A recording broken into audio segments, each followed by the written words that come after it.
Apex. You've done well to endure this long.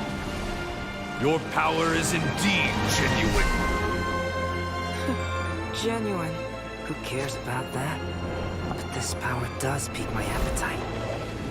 Prosperity, catastrophe. Lamentable, yet inevitable. Heavens and earth gather round.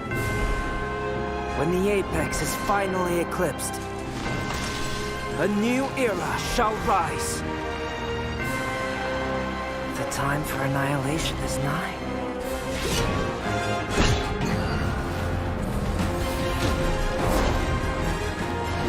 And only one will remain, for the 10 Omens shall be no more.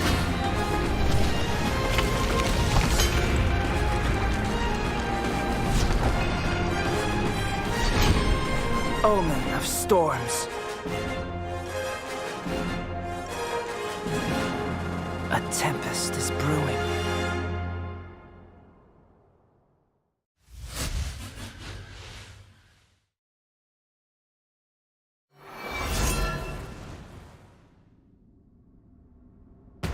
Don't make me laugh.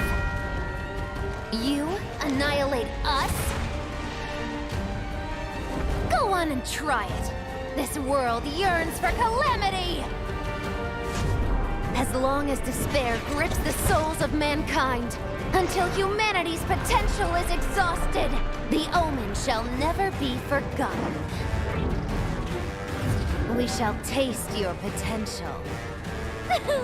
And devour your determination. When you find yourself writhing in anguish, let dread consume you as you crumble to dust!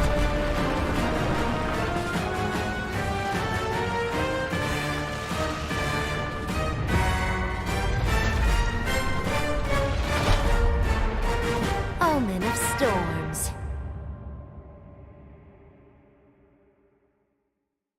A tempest is brewing.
Welcome to the Shadowverse Open. We have missed you guys. It's 2022, a brand new year. And this is going to be an amazing year for Shadowverse Esports. We're going to be your hosts and your casters. As always, we have Chris joining me, but we also have Zones in the desk today. That's right. So it is a new year. We have a snazzy new look. Look at all these nice designs and everything. And of course, it's a new season for Shadowverse, new expansion. Omen of Storms has been really hype. The mini has been really hype. You know, speaking of great new things, we also have Zones joining us here today, providing commentary as well. How are you doing, man? Man, you teed me up with great and new, and I feel great and new. I've been watching Luis cast since like before I even started playing competitive. I watched you guys, your duo over the last year, and I am stoked to be part of this. I've been playing the expansion, having some mixed results of my own, but the opportunity to bring sort of what I know about this to the broadcast, words can't even describe how awesome this feels.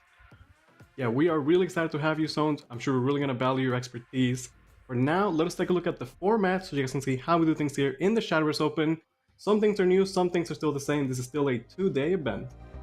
That's right. So yesterday we had day 1, we had 7 rounds of Swiss, followed by the top 16 playoff, where of course we got to decide who will be the top 8 playing it out today. And of course today it is going to be single elimination, so once you lose you are out, but the format stays the same. It is rotation, you bring 3 decks, one of them gets banned out and you have to win with the rest, and of course it is best of 3 conquest, so you really do have to win with every single deck. Now of course, speaking of winning, there are some pretty good prizes this time around as well, because the actual prize pool has been raised in this year's SVO. So Zones, give us the run through of what the top 8 have to win here today. Yeah, and as you can see, we have some hefty prizes for everyone in the top 8. If for making it to the top 8, you will at least be 5th or 8th, which nets you a nice $750. That is a good amount. And then, if you take your first match, you will at worst be 3rd or 4th. That raises your take-home purse to $1,250, and if you make it to the finals, you will play a deciding match for either $1,700 or $2,800, and that is a lot to write home about. Like, literally, you could write home very many times with that much money. Yep, absolutely. And of course, these are going to be the players that are going to be playing for this prize money. So, Luis, give us the rundown of this bracket. Yesterday we had over 220 players competing in the Switch round, and these are the top 8 that we have for you guys today. We have some very well-known players, returning faces. We have Osap, Payne, 2 players that went to World Grand Prix. We have some newcomers in Miss Shadow and Buttercup. Some old, again, returning players like Kslvd, Azure, Cloud, Reed, and Rodolfo. It's going to be a great show today. I'm very excited. Yeah, it's going to be insanely hype. Like, I really like that we have a mixture of, seasoned veterans here, but also some new players making it out to the top 8 with some very interesting lineups. And I know that, Zones, you got to play yesterday as well. Have you picked up anything about these players and the kind of things they're bringing into the tournament? Yeah, I have, I talk to Payne and Kslvd pretty regularly, and I know Payne, he was like, I'm just bringing in an all aggro lineup, so that's what he's settled in on. And Kslvd was like, Kslvd came back to the game pretty recently, but he's been practicing like all week, and he really settled in on playing a control lineup, and it looks like it's been working really well for him with a 7-0 finish. And I was talking to some friends who had practiced a bit with Buttercup, and he ended up bringing a very comfort-based list. I think that this is his first SVO. Definitely first appearance, and so sometimes you just bringing what you know already is just the strat that will work really well.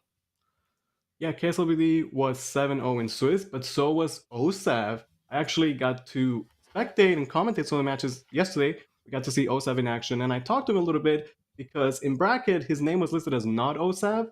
So I saw it and I was like, wait, is that Osap or not? I don't know. So I reached out to him and he was like, yeah, that is me. He told me he was taking it a bit easy this year.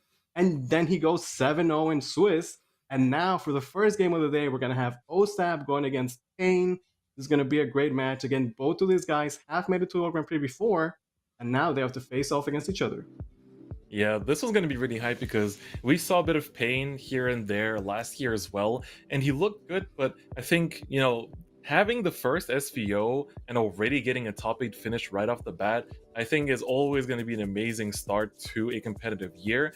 And their lineups are pretty interesting because Osap, unfortunately, it is banned out, No. but he is bringing the Whims of Chaos rune, which I think is, something that, you mentioned, right? How he's kind of like taking it easy, right? This year, he took a kind of lineup that I guess is also, representative of that. But even with that being said, he still manages to go undefeated. And, you say, he goes undefeated while taking it easy.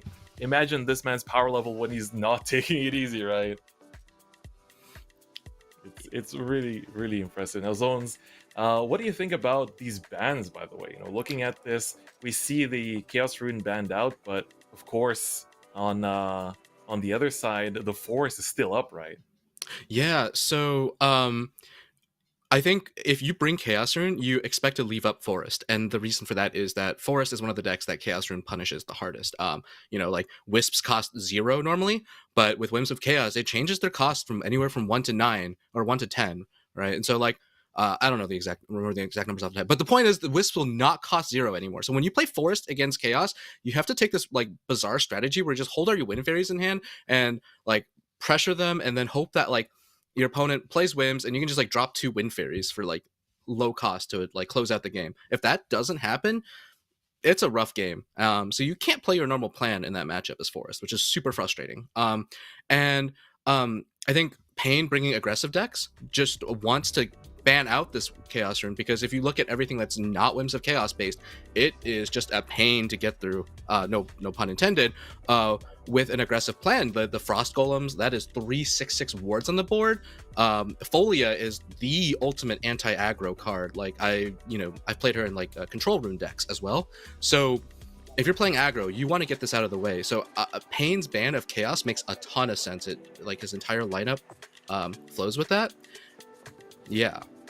Yeah, here we could see Osap's deck list. Again, yesterday I got to see some of his games. One play that I really liked is that he had the Whims active, he would drop the Ryo, guarantee his followers in his deck with 1 play point, and he would draw them with On Wings of Tomorrow and have guaranteed power plays. So a really cool deck. I'm glad that we got to see Whims of Chaos in the top 8. It is being banned out, but who knows, maybe we'll get to see more of it later.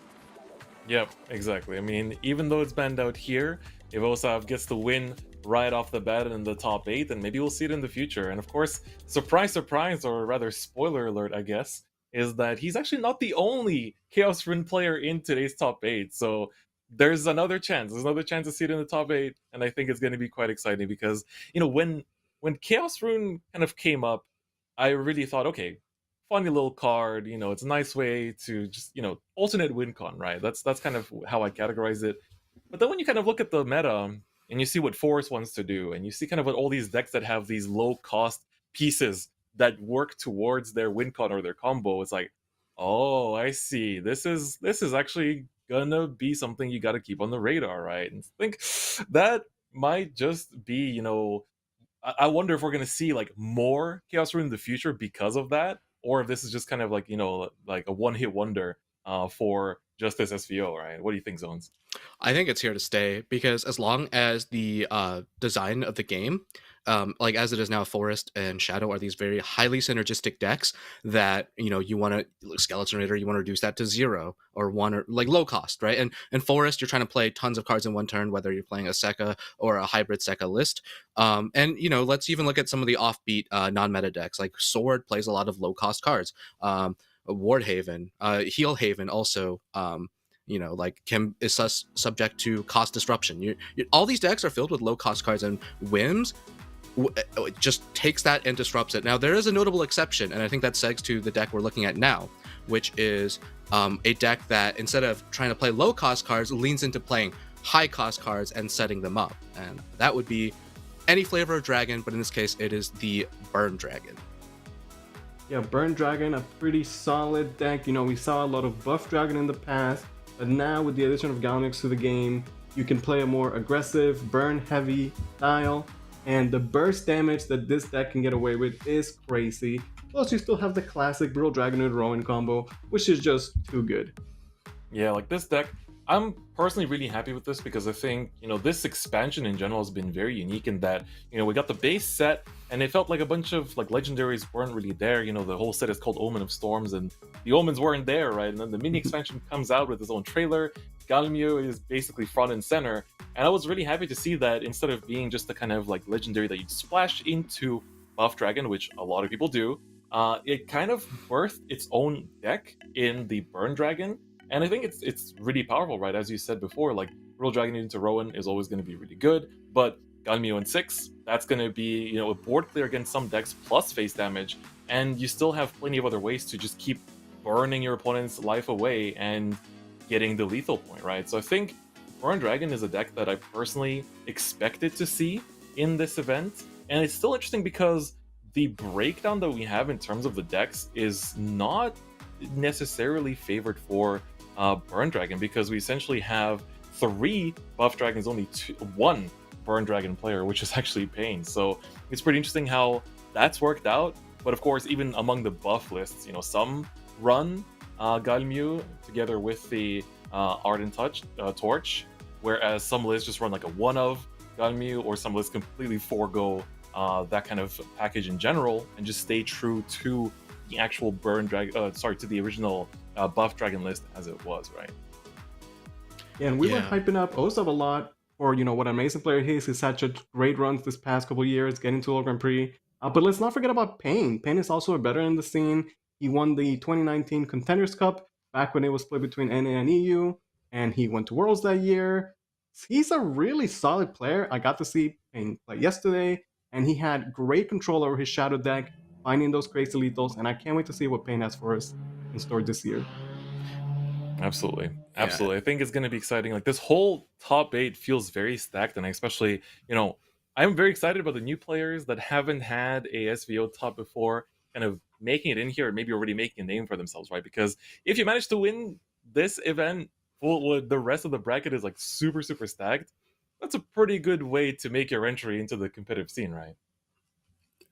Yeah, absolutely. And I think like if I'm one of the newer players, this is like my big chance, right? I mean, I've had that shot of being having had a first SVO, and it was super exciting. I even had to face Noir, one of the biggest names in the scene, like my first top 8 match, and I was like, all right, well, it can only get better from here. So yeah, I really hope all the players have a great time, and but I'm rooting for the underdogs, or the lesser known players. I'm a little biased toward seeing fresh blood for sure.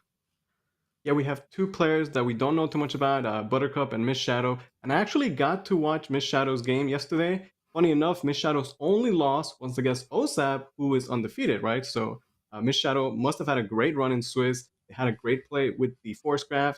And I want to bring out that when I saw the game, I believe they were not a master player. And this is not to bring them down, but rather hype them up, that they're doing so well. And sometimes, you might be a new player, but you pick the game up quickly, and next thing you know, in Shadowverse Open top 8, and maybe Miss Shadow is going to be your champion today. Yeah, exactly. It really goes to show that, especially if you have a lot of like card game experience and you kind of know your way and on how to make the most of your tempo, the most of the advantage that you're building up. A lot of people can shine even if they don't necessarily have a high rank at the start, right? We've seen these kind of players make waves before. I mean, looking at WGP last year, we basically crowned a champion that participated in the rage more or less last minute and managed to make the whole run through there, right? So this might just be the year for newcomers too. We kind of saw last year end on that note for the WGP, and might just be the case here too, right? I'm really excited to see how this whole kind of like timeline is going to unfold throughout today's top 8. Yeah, absolutely. Another player I definitely want to highlight is Azure Cloud. Azure Cloud had, again, a fantastic run in 2019 Contenders Cup. He got to Worlds, got the top 8, and then after that, obviously he's still doing really well, like getting really close, but he couldn't just quite close it out. But here we go, the first game of the day, we're going to have Payne going up against Osap. Do not be fooled by his name, he is Osap. Yep, it's still your fan favorite Osap. This man really got himself a fan base after WGP. I still remember people on the Japanese stream, you know, in the chat, just rooting for him, getting so excited every time he was on. And so this is a great way to start the year, you know, for both players. You know, we had a couple months, you know, just to kind of like build time between the end of WGP and the start of SVO. But you can see that for Osap, that time off meant nothing. You know, he's just like, oh, all right, time to, you know, pick up the job again, get back into the top 8 business, and we're off to a good start. All right, yeah, and Payne, true to playing an aggressive style, managed to go first with Dragon and has the Dragon Oracle in hand. A strong showing from the get-go, and I think we're just going to see him slam it right here. You want to get that ramp, get that turn 4 Roy going. Alrighty. Yeah, having the Oracle is great, but having the Oracle, which is going to lead you into that very early Roy, is going to be massive. After he plays Roy, he's going to be in Overflow, and then his deck is good to go. Yeah. All right, and I'm curious how Payne approaches this. He has the option of going Adherent and Torch here just to get some damage and draw, but I think it might be prudent just to chill. He can take his time and think about it. Oh, and there it is. Yeah, that's a pass. I definitely respect that, because I think that's still that extra little bit of damage that you can expand on in future turns. And I think when there's nothing really threatening that you need to be responding to right now, and you already know that next turn when you drop the Roy, you're already putting your opponent in this situation of like, all right, respond, right? Whereas right now, neither player has really made that move yet. And I don't think that for Osap, you know, while obviously Evo Shadow is an incredible deck, I don't think that this turn will necessarily put Payne in that kind of fight or flight situation just yet. Yeah, and I like this play from Osap, going with the Link Staff Necromancer. You know, a lot of times players might hyper-focus on the fact that it's a late-game 5/5 Storm, but in the early game, a 3-play.3/3 is very well statted, and it has good last words. Like, the difference between having a 3/3 right now, or the, for example, 0-2, I think will go a long way. I like that turn 3 play from Osap. Yeah, absolutely. And this is a bit of a decision point for Osap. Usually when with a Carnanos in hand, you'd like to burial right your Suzy and immediately evolve to reanimate the Suzy that you just buried, getting you 2 Evos with that Skeleton Raider, seeing those to get his cost reduction. But without that Suzy in hand, I think the more prudent play is usually to hold off on throwing out the Carnanos, so you don't have a great reanimation target. And I think generally what you want to do here is get a 2-drop into your graveyard in order, because you have that Celeste Omega in play. And okay, Osap is choosing to evolve. Well, that's to go over the Roy. Yeah, okay. And then he's gonna drop that Ding Dong, or sorry, we colloquially call her Ding Dong, the Bell Ringer Angel, and that is gonna be a 2-drop that is very likely to die before Celeste, which is one of your best goals here. But Payne does have the option to kind of trick that if he wants. Yeah, really solid turn overall from Osap. On his first Evo turn, he's able to clear the board, generate quite a bit of followers, and set himself up for the future, you know, with those last rows going. But Payne already in overflow, he could definitely answer. Yeah, I think he's gonna want to evolve this Phylene to kill the Celeste before the 2-drop is dead. There we go. That means he's gonna get good amount of card draw as well. Yeah, hitting into a 0 cost with the Ardent Torch effect, and that is not once per turn. You just get that as many times as you want. Yep. That's kind of like why holding the Adherent is also kind of paying off here at the same time. Picks up another torch in case we need more gas for next turn. This point for Payne, like he has a lot of options for the mid game, but at the same time, you know, we're not seeing some of those like super explosive plays of like having, you know, the Galmu, Evo, and just kind of like clear, like a lot of the board could have been cleared.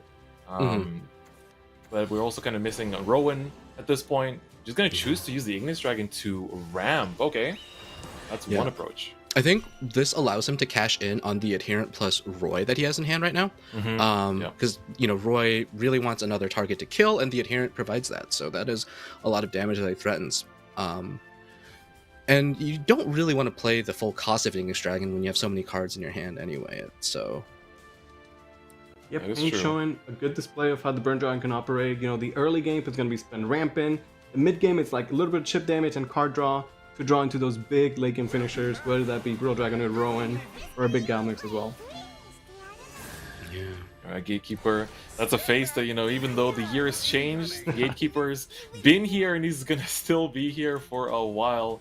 You know, this card has been calling out different targets over the months, but still doing his job excellently in here, you know, basically just setting up. And I think we haven't really touched on the fact that, you know, Shadow has definitely changed quite a bit over the last few months. You know, we really were on that last words train. You know, Wicked Rebirth definitely took a hit along the way, but now the deck has really just become on like focusing on the Evo game plan, like getting such good generic cards like the Thunder God of the Tempest. He's giving Payne an extra card here because even though the 0/2 does 0 damage, it still counts as an instance of damage for Ardent Torque. But I think that's worth it because what Osap really wanted to do there was to get the 6th Shadow, and he has to suicide a follower to get that. So that is a nice payoff that Payne set up to force Osap into making a more difficult decision. Osap actually being the one to go on the aggressive there, pushing quite a bit of phase damage.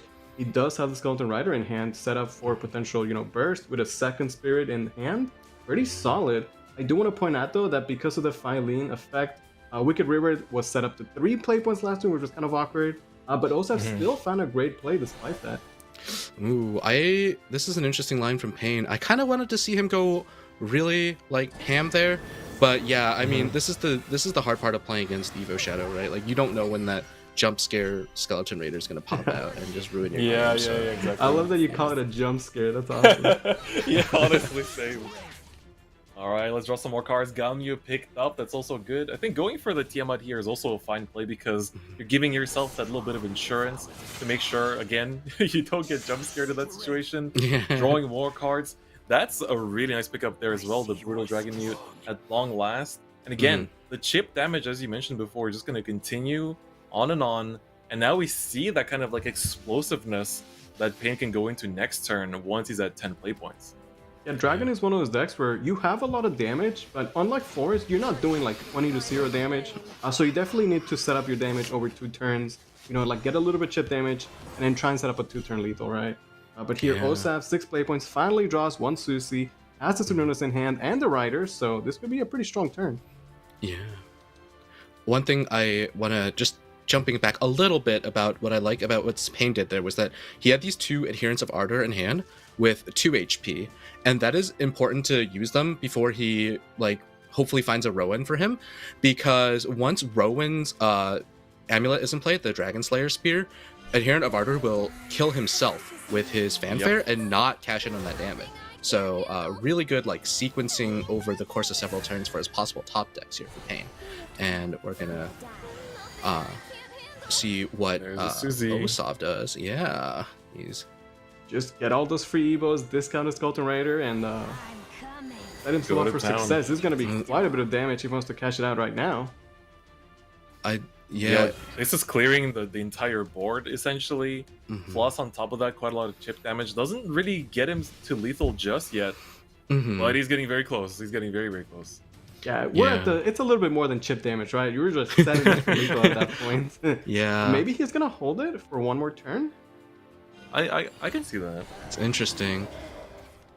The thing is, you don't want to ignore the board either, right? And the you Rider have is to such a clear the clean board. answer. Yeah, that is a really interesting ordering. I think I would have liked him to try to cash in some extra damage with the Susie there, but that still wouldn't have been lethal because, well, if he had rolled the face damage and Chaotic Doom, it could have been a potential lethal, which is could have. But well, now it's lethal for Payne. Yeah, he's got Brutal Dragon, the Roy in hand, gets the Storm.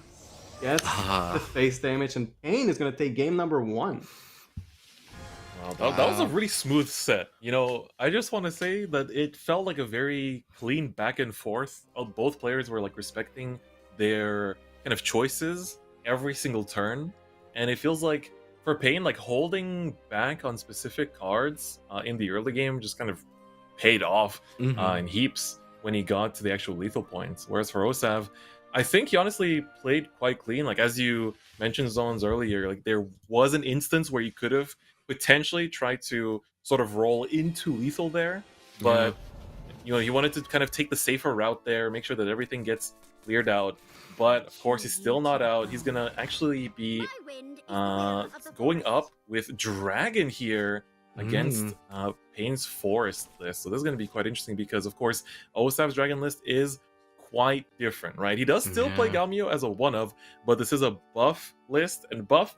I don't know. For me, when I would be thinking about which of the Dragon lists to bring, having the board clear from Drach that is so easily accessible, and just the sort of presence, right? This deck has a presence where if you get good tempo, if you ramp well, or if you buff nice and efficiently, some decks just can't even respond anymore, right? You just overwhelm them before they can even get set up. And I think that that's one of the strengths of this deck over Burn, where Burn kind of like, we saw it in action, right? It kind of pings here and there, and then it goes for that super explosive endgame as its sort of finisher. So we're going to see how this matchup actually fares, and especially for Forest, still one of the big favorites, for this format in general. It's going to be interesting to see how this matchup goes down. Yeah, and what a great spot that Payne is in. I mean, he's got the 1-game lead, and now he has 2 wins or 2 tries to get a win with Forest, which is, the best, arguably, right?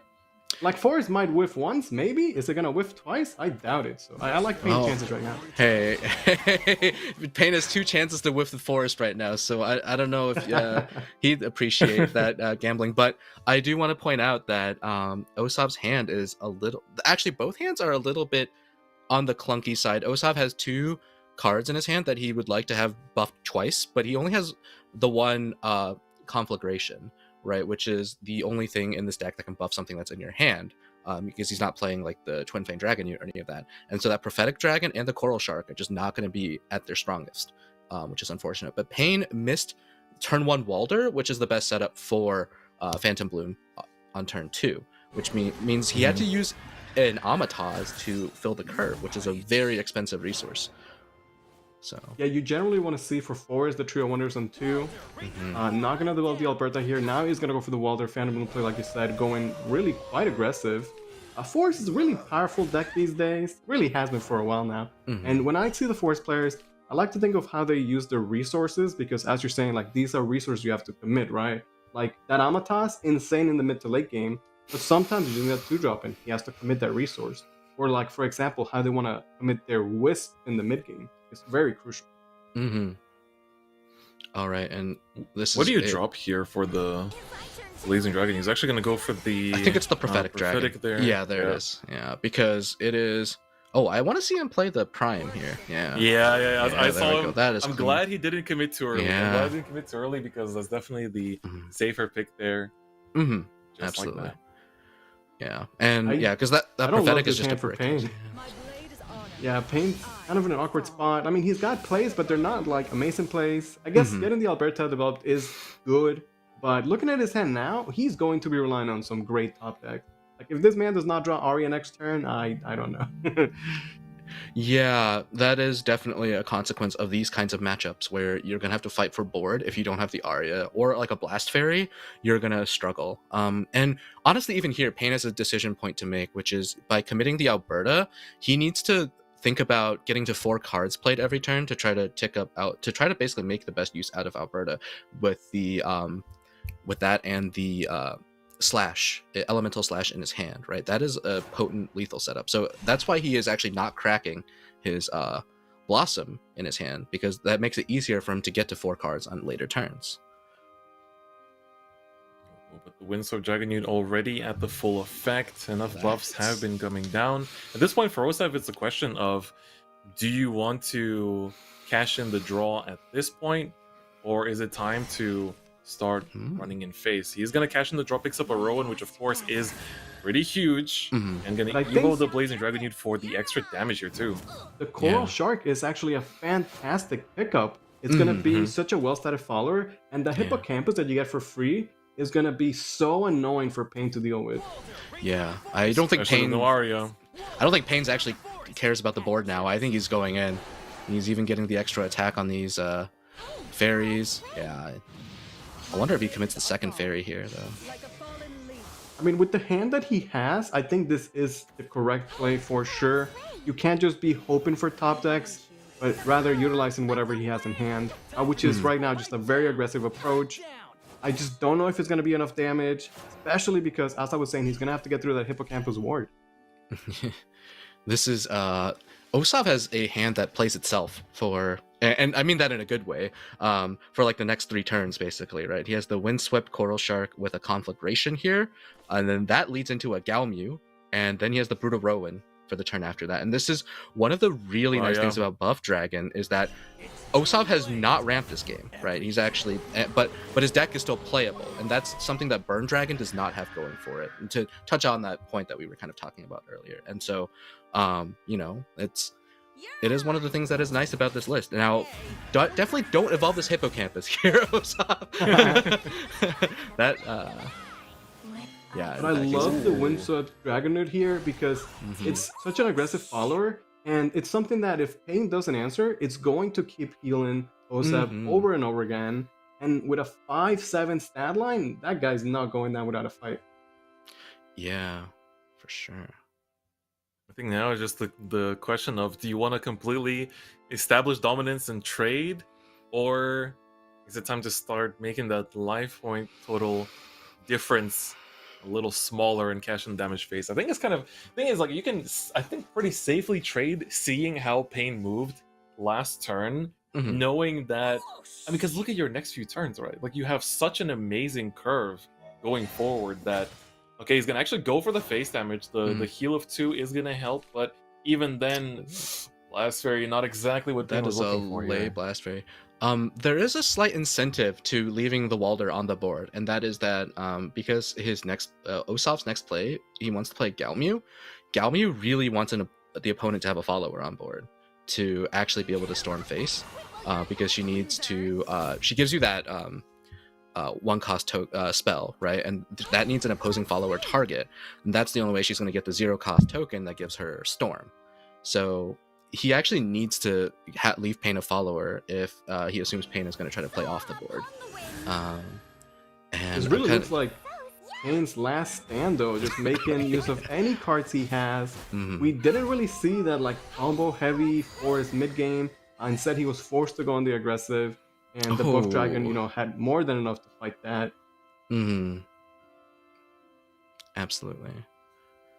It's gonna be rough when, you know, if things continue as they are, for Payne, the next matchup is going to be Shadow, and that's, you know, like, it's already a struggle to go up against Buff when you don't have many ways to fight back, but if you have a similar game going up against Shadow, it's going to be a scary journey for Payne here going forward.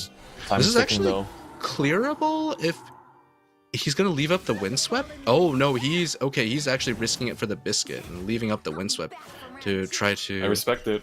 Yeah, but look at his hand, though. His hand is literally just one fairy. He's believing. You know, he's a believer, and so am I. I'm ready to see. I mean, you have to play to your outs. I respect that, right? Like, you have to play to somehow win the game, but I don't see it. Yeah. Fortunately for Payne, the Galmew, I believe, is not lethal, right? This is 5 plus 6 damage, which leaves Payne at 2. So it's up to Payne to try to find 8 points of damage after surviving this. And I don't know if Osap has a better line than to go into the Galmew. He could try to go for Celestial. Maybe that's better, actually. I'm thinking it might be Celestial and just kind of wait on the Galmew for now. But then you do lose the Evo point here, so that kind of throws that game plan out the window. He's gonna go for it, right? The Celestial doesn't use an Evo point here. True. Yeah, so that's actually pretty nice.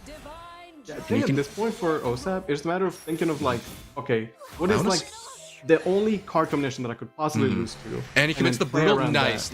Yeah, this is he is just playing pure control mode right now. I really like his adaptation to the game state here. Oh. Wind Fairy top deck is not what Payne was looking at. And that's going to be game 2 going to Osap. We were going to a final game 3. Yeah. Wind Fairy These games have been quick. Absolutely. Alright, so now Shadow versus Forest zones. How, you know, as a elite Forest connoisseur, how do you rate this matchup right now? I think this is probably Forest favored, because like assuming like you have reasonable draws from both players. Forest is kind of in the driver's seat the whole game, and Forest has the ability to play off the board. Shadow kind of has to commit board. Now, the one thing Shadow can do to eke out an advantage is to draw all of their copies of Spirit Invasion, right? Like this is like anti-Shadowverse of a matchup, because both decks, especially the Shadow decks that aren't playing the a card that creates 2 foxes, I think it's like Terror Banquet or Feast, something Banquet. If you're not playing any cards that really commit to board, having a board just makes the Forest deck stronger against you. So both decks are just going to try to play off the board and deny trades, and then use each other's board against them, kind of like a I think it's like Aikido or whichever martial art it is. I'm not an expert on that. Well, one thing that's gonna make the Forest like a lot better is having that Arya on the first Evo turn. Payne looking like he's got a much better hand. He can take the early game easily, going up against the O2 Luna, knowing that he's gonna have a good mid game.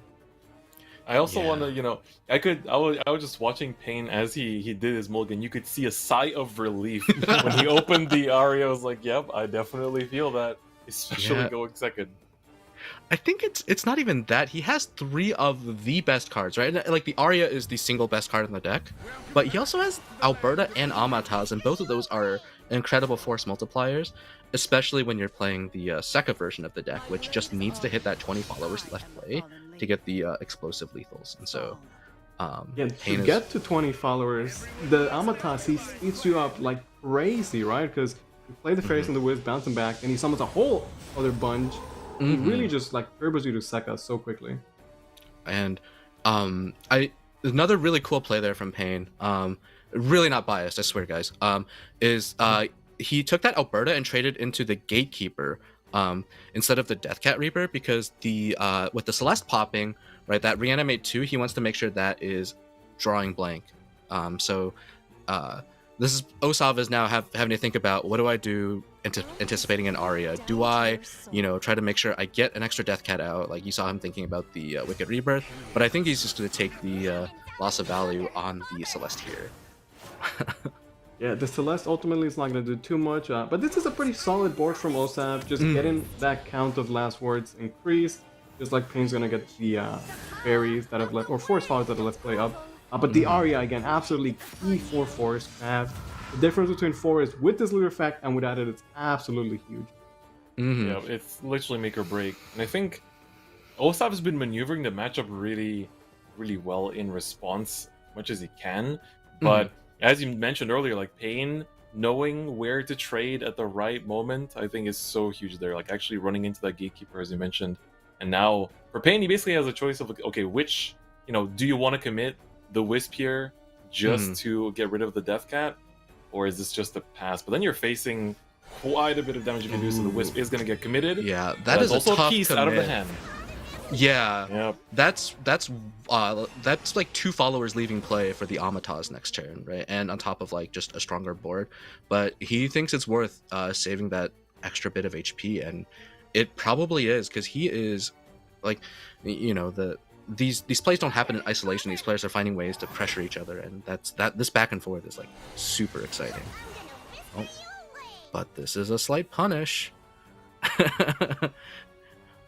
Osap with double Skeleton Rider in hand, that's definitely going to be his win condition. So how is he going to get that discounted?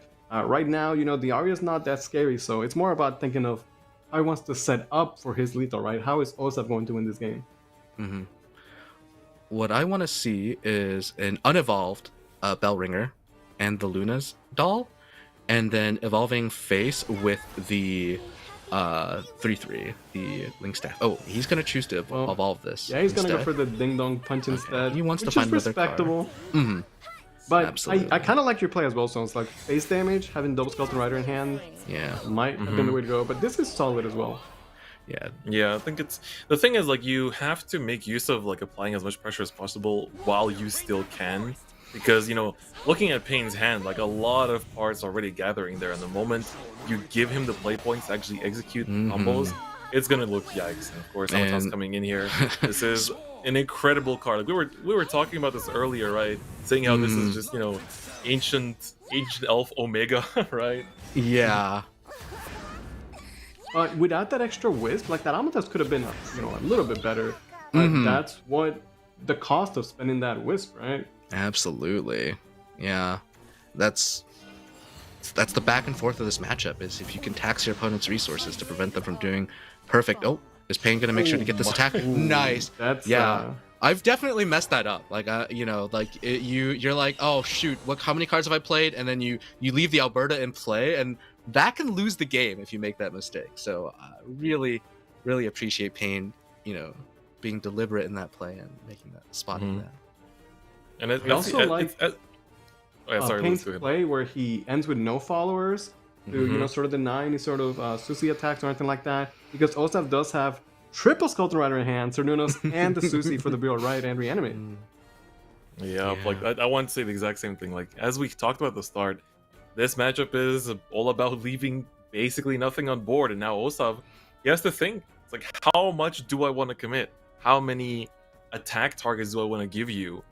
And it's dicey here, like, no matter how hard you go in, because you want those riders to, like, especially when you have triple rider in hand, like on a ladder game, you'd be popping off right now. But this is the SVO, the caliber of play is out of this world, and it's what you have to deal with here. Does he cash in the Wicked Rebirth at this point? He's really thinking over it. I kind of wanted to see him slam the Chaotic Doom. But I would have liked to see that, but yeah. It's kind of crazy, right? You never know what could happen. Sorry, I meant the slam the Accelerate. Yeah, playing the full cost is exciting. Playing the full cost is definitely exciting, don't get me wrong. But I think this is much better. Yeah, it is almost never correct to play the full cost. Yeah, get the extra Evo. Yeah, this is good. Yeah. Alright. Payne, what is the response here? He's got parts for days, but, we do... this deck does have the Sekka forest name for a reason, right? Yeah, and there's no Sekka in sight at the moment. I also want to point out how much value the Death Cat gets over time. Like how many Death Cats get summoned, and then the last words keeps proccing over and over. And because of those things, Osap is sitting pretty chill at 19 life. Yeah, the unique construction of this shadow list is such that, like, your only reanimation target for, like, almost all of your reanimation effects that aren't Kernenos, right, is your Death Cat Reapers. Just keep spamming Death Cat Reapers until you're, like, to grind out your opponent's health, and you're just never you're just always chipping away while you're at it. It's super annoying to deal with. And I think Payne really needs to clear this board, because Osap's hand is looking terrifying right now. Now, he did bounce the Amatas, so he could replay the Amatas and use that as a way to, get a bunch of fairies with the rush. I think that's going to be the play. We'll see if Payne can come up with anything else. Oh, that is a clever invocation. The clock is ticking, though. He's got to go fast. Yep. Oh, yeah. Invoking the followers lets him get extra fairies from the Amatas, which definitely seems like the way to go. Okay, intentionally bouncing the Alberta. That is an advanced play, and he has to make all of these trades. Okay, let's go. There's barely a few seconds left. All of these little damage pings got to be accounted for. Does he actually have enough time to run it in? I think he does. Barely. Oh every my god. Every single attack goes through just in time. Well done, Payne. You love to see it, yeah. See the sigh of relief there.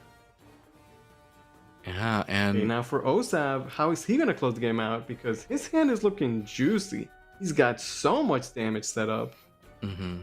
Oh, he actually has the Shao. He actually only runs the one of Shao in his list, and it might just be. It looks pretty good right now. Yeah. Let's see, the Shao brings back a Susie. Yeah, right. So that's one Evo that pays it for itself with a Skeleton Raider. Then Spirit Invasion is another Evo. So that means both those go down to 3. He has 5 play points left at that point. And then if he. This is the math for this is so annoying, but then you compound the fact that Amatas can't be popped by the Skeleton Rider. That's huge. Yeah. Yep. It's so close. I mean, maybe his best place to just set up a 2-turn lethal, knowing that at 15 health he's probably safe.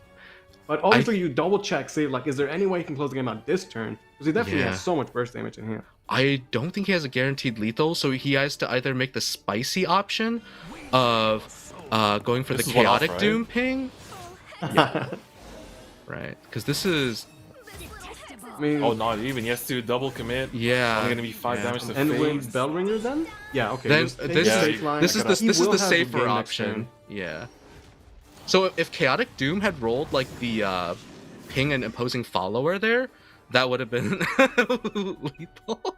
But you don't want to risk it on like a 20% there. That's too Also crazy, right? also Chaotic Doom rolling Evo point would have been lethal. So there were 2 out of 5 options for Chaotic Doom there. But yeah, I mean, I respect not taking the risky play. Hey, but at this point, what does Payne have left? He can, clear the board, certainly, but I don't see him pushing 15 damage, and I don't see him healing either, so this might just be it for Payne. Absolutely not. Yeah, especially he has no card draw in hand as well, so he can't even try to draw into a Miracle Harvest. And Yeah, he actually burned Miracle because he had too many cards in hand from the Amatas. yeah, Exactly. Yeah, and just like that, Payne is not going to have enough damage. He's not going to have enough life. I don't believe Osap is going to miss this, so I think that's going to be Osap taking the step. Yeah. For Payne here, you're basically praying, like, please, no more Raiders. Please no Link Staff in hand. And he's just hoping to survive. But, alas, there's another Evo added to the pool, and all Osap needs to do is commit the Skeleton Raider. Do it twice. he's going in. Run Is he it also in, Link Staffing? Show him the Oh Link my Staff. God. Tell him there was no hope in this matchup, and swing for lethal, taking him to the top 4. Yeah. Wow. Come on, man, just play the Chaotic Doom. I just want to see that. Very well played from Payne, but Osap is going to advance, and we didn't even get to see his Whims of Chaos room because they got banned out. So maybe we'll see it in the semifinals. Yeah. Yep. We can only hope. We can only hope, right? And I mean, as we said at the start, right? We were hoping that we get to see the Whims maybe later in top 8, maybe if one of the 2 players makes it to top 4, but now it's one more shot. But Payne played really well, especially like game 1. I think was really, really impressive and a really strong start. And I was honestly convinced, like, it already felt like he had it, right? But Osap, it's not the first time that we've seen him make these kind of comeback runs, and he's definitely the type of person to also just capture the hearts of the viewers with how he's able to just make those comebacks with really clean plays at the same time. Yeah. Luis, you said something to the effect of, and this is paraphrasing, there's no way Forest loses twice in a row, but Yeah. there happened. And at the hands of Osap, even the scariest deck in the metagame can be just torn to shreds. So very very nice comeback from Osap for sure. Yeah, that was a great way to start the day. We had 2 Shadowverse veterans, 2 players that went to Worlds. I think they both played really well. They showed, good meta decks, solid play. I don't think we had any massive misplays or anything like that. But the question for Forest is there. Like, Forest is the top dog of the meta, has been for a while. But at the same time, it's definitely beatable. And sometimes you don't draw your pieces. There was that one game where he didn't have Arya at all. And then even with the Arya in some game, it still was not enough. So, I don't know. Forest is really good, but it's beatable for sure. Yeah, absolutely. I think, we talked about this at the start, how, in the Dragon game, he was bricking, and it was just a question like, okay, you won the first game, but even if you draw into a lot of your pieces, it's still going to be rough when you're going up against Shadow and having to kind of play that almost chicken game in a way of just not giving each other the targets to attack into, basically just dictated that entire matchup, right? Yeah. The sort of don't make a board until your opponent makes a board is really tough to navigate, and it was really cool. And I think it goes to show you also Payne having to navigate that board from his side was also difficult. He managed to leave out just the right amount of annoying followers to make it harder for Osap to kill through, and that back and forth is so exciting. Even though Payne was super far behind on the life total, if you had a Sekka there, you could have had a miracle top deck and clutch the game. Yeah, down to the wires. And while the Forest looked a bit shaky, Shadow, on the other hand, looked really solid. But we saw 2 of the Shadowverse Open veterans. Now, let's take a look at some of the newcomers. Our next match is going to be Miss Shadow against Buttercup. These are 2 players that we don't know a lot about, but they're here in day 2. They made it to the top 8. Now we're going to see what they have. Yeah, so I'm really excited for this one because this is some Wrath Blood representation from Mhm. Miss Shadow, because that's a deck that was already that kind of like, third deck pick in some of the previous seasons, but it definitely came back in this mini expansion too. Got some extra support, Mhm. more ways to push face damage, and more of those kind of like surprise lethals, I almost want to say. Whereas Buttercup's lineup is definitely also very powerful, just being able to still rely on the tried and tested. He's also bringing Sekka Forest in here. He's also bringing a lot of the tried and tested decks too. But he's actually the other player that plays Chaos Rune, and it's also banned out. Yeah, It's funny that it got banned out because in the game that Miss Shadow lost against Osap that I got to stream yesterday, he lost to the Chaos Rune. So it doesn't surprise me that after experiencing and losing to Chaos Rune, this time he's going to be like, no, we're going to just ban it out, not deal with it. Yep, yeah. it's like adapt as you go, right? It's like you're like, how bad could it be? It's like, okay, it's pretty bad. It's pretty bad. Let's keep it off the table. Yeah. But with that, though, we do want to take a look at some of these players' decks, and we're going to start off with Miss Shadow's Evo Shadow list. So, of course, we got to see a lot of it last game, but this is, basically one of the best decks in the current format. As we talked about before, the win cons are there. Skeleton Raider does a lot of the heavy lifting in that sense, but it's this whole engine that just works so smoothly. It's like a well-oiled machine, with Susie being able to just push out those extra evos, that extra buffing. You have new tools in order to ensure that you hit the right necromancy counts. Spirit Invasion is an amazing card for a one play point, basically spawn a 3/3 with Storm. And just in general, like this deck, it has a lot of different versions too. That's one thing we haven't really talked about. In that, some people go pretty hard on the Last Words engine, some people play it more pure, and even without that, Shadowcraft in the current format has so many different builds. Like there's OTK Shadow as well. There's the more like Last Words, heavy Last Words build of Shadowcraft. But this looks to be the tried and tested, because we've seen a lot of the players here today bring a very similar list here to Miss Shadow's. Yeah, the main thing that stands out to me in this particular list is the 2 of Thunder God. Thunder God is we've talked about like what cards Shadow has and hasn't gotten. Thunder God was one of like the big gains for the Last Words package. Even though Wicked Rebirth got nerfed in a earlier patch, Thunder God gives you more one cost, one last word contributions to that last word pool, which is huge for developing Wicked Rebirth to be as efficient as possible. And so now, the 3 Chaotic Doom is another one cost, one last word, but Thunder God is generally a little more consistent, and you're happier to keep Thunder God in your mulligan. So only playing 2 is definitely an interesting choice for Miss Shadow there. But he's made it so far. His interesting choices are, what got him here. So I want to see him display more of that energy for sure on that list. Yeah, the triple chaotic doom might speak to his play style, his style as a player. But now let's take a look at Buttercup. I believe he's playing Sekka Forcecraft, which is pretty solid deck. It didn't work out that well for Payne, but here is Buttercup's list. Yeah, like this deck, it's already been a top contender for quite a while, and there are quite a few different versions of the Sekka Forestcraft. Some that go quite like lean pretty hard on the Latikas as well. Some that just kind of rely more on the Arias. But I think Zones, as the forest expert here, how do you feel about Buttercup's list that he's bringing? Oh, stop! in You're making me blush.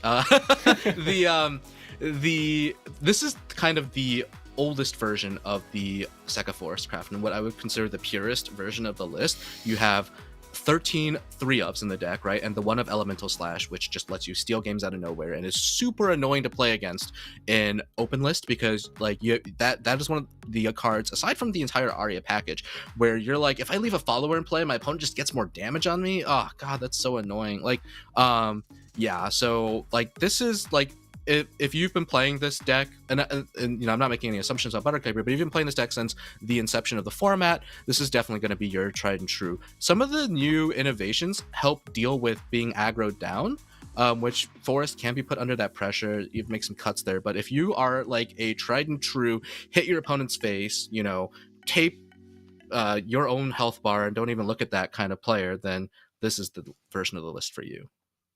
Yeah, what stands out for me is the triple King of Binds. I feel like whenever I see Forest list these days, they might not run the card at all, or if they are going to play it, it might just be like a one-off, right? So triple King of Vines might be a bit excessive, but maybe it works out for Buttercup. Again, these are two new players to the Shadowverse, day 2, and we're going to see what they have. This is the best time for them to get out there and make a name for themselves.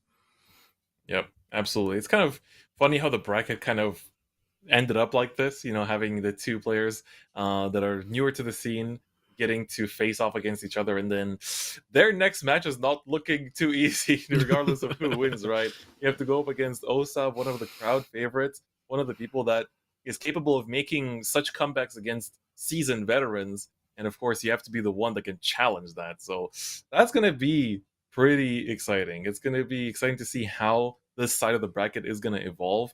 There's also other stuff on Buttercup's lineup that I want to talk about as well. His buff dragon list that he's bringing, while we didn't necessarily highlight it, he is really running like almost the purest form of the list in a way. Like the only new addition is the Adherent as the one-off slot, but essentially no Galmu, very much just like staying with that very lean buff dragon engine that you have, that is kind of the strong point of the deck, right? Yeah, maybe it makes sense. Like Sones was saying, his Force deck, not to say it's outdated, but like maybe like an older classic build, and it follows that his buff dragon might be the same. And honestly, it might just come down to it being a comfort pick. When you're entering these big tournaments and you have to play so many games, sometimes what's valued most is not, a special spicy deck or crazy lineup or something like that, but rather what you are comfortable with. And these might just be the decks that Buttercup is most confident in. Absolutely. Absolutely.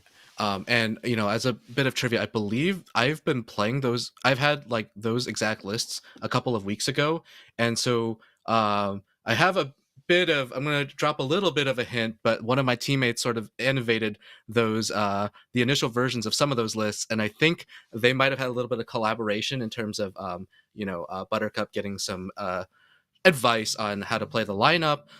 So there's that commonality. I don't know, that's a little tinfoil out there, but just adding a little spice to the information train. And here we go, our second game of the day. We're gonna have Buttercup starting off with the Force Craft against Miss Shadow, who is also starting with Force.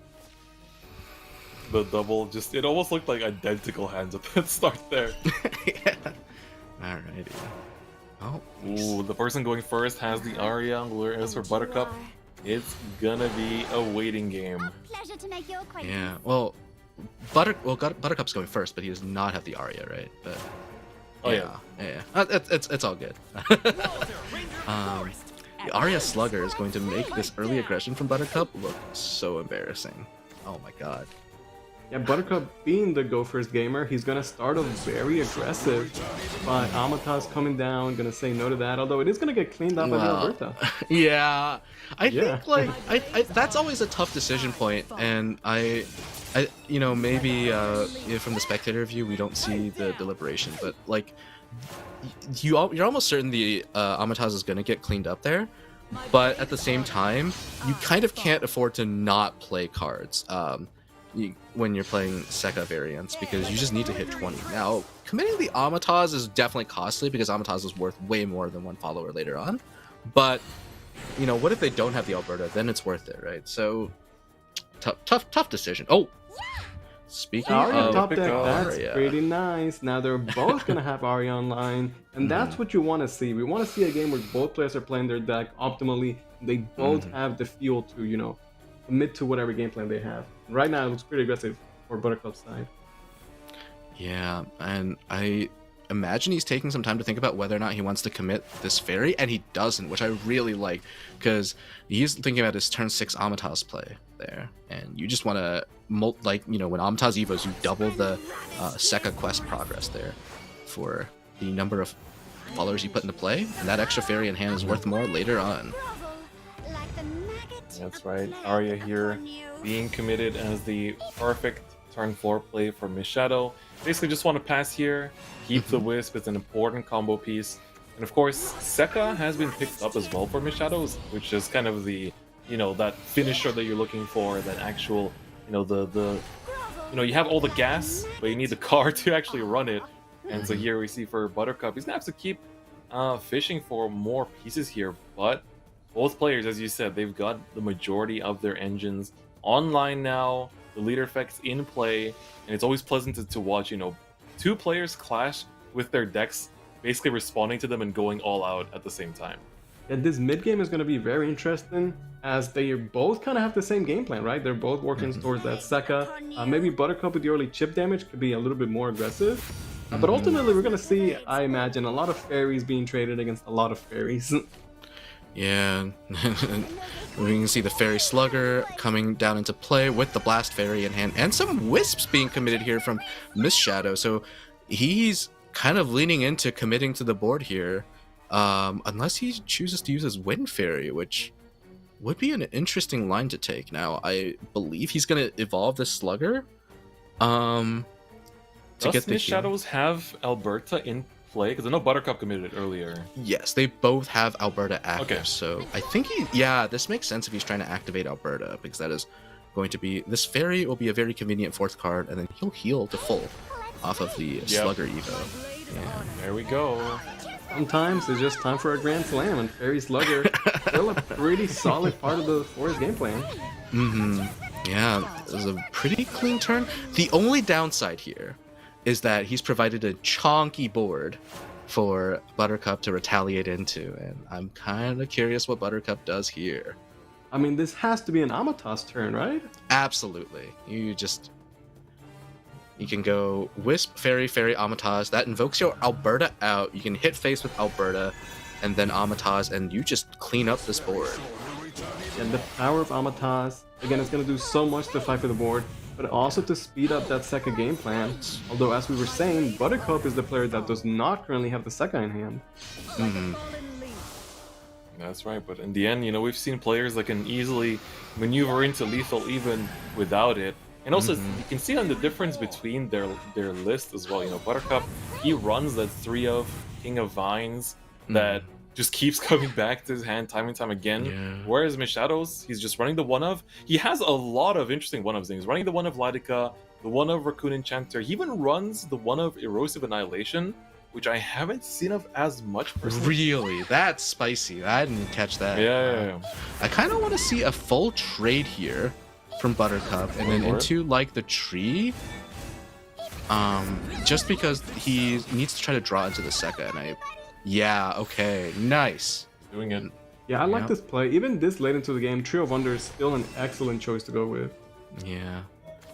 There is an argument actually here for only for not fusing into the tree, and that is basically that tree is going to take up board spaces and create fairies, and like when you create fairies on the first and third turns of tree, you give your opponent an opportunity to take advantage of that target, right? And you have to use a bounce or something to deny that fairy generation. So hard to say. This is probably fine just because of Buttercup being ahead, but it may come up and cost him. So But what an answer from Miss Shadows. Got the Fairy Slower gonna get that life back. Yeah, you can see he's thinking about it. Let's definitely change the trajectory of this turn. I feel like you might as well commit it at this point too, right? I actually don't like committing the Amatoss here, for the reason that you have a Sekka in hand and no bounces. So yeah, True. I think this Wisp is solid, and you can consider evolving the Slugger again to get your followers leaving play count up. But the fundamental thing right now is that you kind of want to look at how to get to 20 and hit face with Sekka a couple of times, and having the Amatoss as an Evo option for the Sekka is going to help. If he was close to 20 though, it may actually be to not use the Evo point there. Well, you only can manually Evo once a turn. But the reason not to use the Evo point would be able to get... Yeah, I don't know about this. Right, it's tough because, like, sure, he has a great board and he's probably close to Sekka, but now he's got a Sekka and no bounces, right? So Exactly. Yeah. He's really relying on this board to do some work here. Which it might, I mean... never count it is a good board, but, I mean, Buttercup has all the leader effects too. You have to assume that he's able to clear it. Well, Yeah, he like, only he's has- got- Oh, that Blast Fairy is makes a huge. big difference here. Yeah, I mean, with caster vision, we can see that Buttercup would have actually been kind of struggling to clear, right? So, but yeah, well, with the elemental slash, maybe he's fine. This is definitely has a lot of clears. This is the sort of hard part of the deck where you have to make the best play available, and that's what gives the deck its strength, rather than just finding what works and what doesn't. Yeah, and I was you're also gonna, giving up. just want to point out real quick, you can see the emotion for both players. You could play a lot of Shadowverse and play in a lot of Shadowverse tournaments, but it's nothing like playing in the Shadowverse Open in the day 2 on stream. And Miss Shadow, he looks, kind of nervous and stressed out. Buttercup looks pretty chill, and these are both newcomers. This is both their first time here in the top 8. Yeah. You can really see the emotions of their faces, all the back and forth, the elemental slash coming in here. Ooh. Again, this is a big commitment because you are also burning so many resources, right? You're burning so many combo pieces that you normally, like, as you were saying, Zones, right? You want to hold on to these cards that normally will bring you that OTK ability, right? They'll bring you the ability to just keep going in, but you just have to burn a bunch of them here in order to just survive, to answer the board, and to actually apply pressure to your opponent to actually answer as well. Yeah, and I want to point out that I believe Amataz would have actually been a lethal here with the Evo point. Really? Yeah, because what you can do is Sekka to get the token, eat these wisps off the board, Amataz manual Evo, and then if that, and then combined with the Walder twice, right, that Sekka, it will probably hit 20 off of an Amataz Evo, and then you can play the Sekka token on her twice after that, and that would be lethal. Now, yeah, and this is just going to be short no matter how you slice it, because Sekka can only contribute maximum 7 damage, and so that is definitely a hefty cost for committing that Amataz the previous turn for this Shadow. Yeah, Miss Shadow, he's stuck in like making these boards and like hoping that you win through the board, but that's kind of hard in Shadowverse. Like, the board is not gonna cut it, and he just needs to hope that he could draw a bounce, basically. Yeah, but Buttercup still has his work cut out for him. Now, he's pretty close. He's got 2 from the Alberta, the 1 from this very... Oh, he finds the Sekka! That is a draw. It's gonna be all he needs. Yeah. Miss Shadow knows it. Oh, okay, that works out. The Arya in play gives him an extra target. Alrighty, yeah. Yep, here we go. Commit the Evo here on the Sekka, of course. Yeah, This I even like is that. looking good for Buttercup. I even like that he's splitting up his attacks. That gets you more exact damage when you have all the play points to use all your bounces, because you get that extra 1 point from Sekka.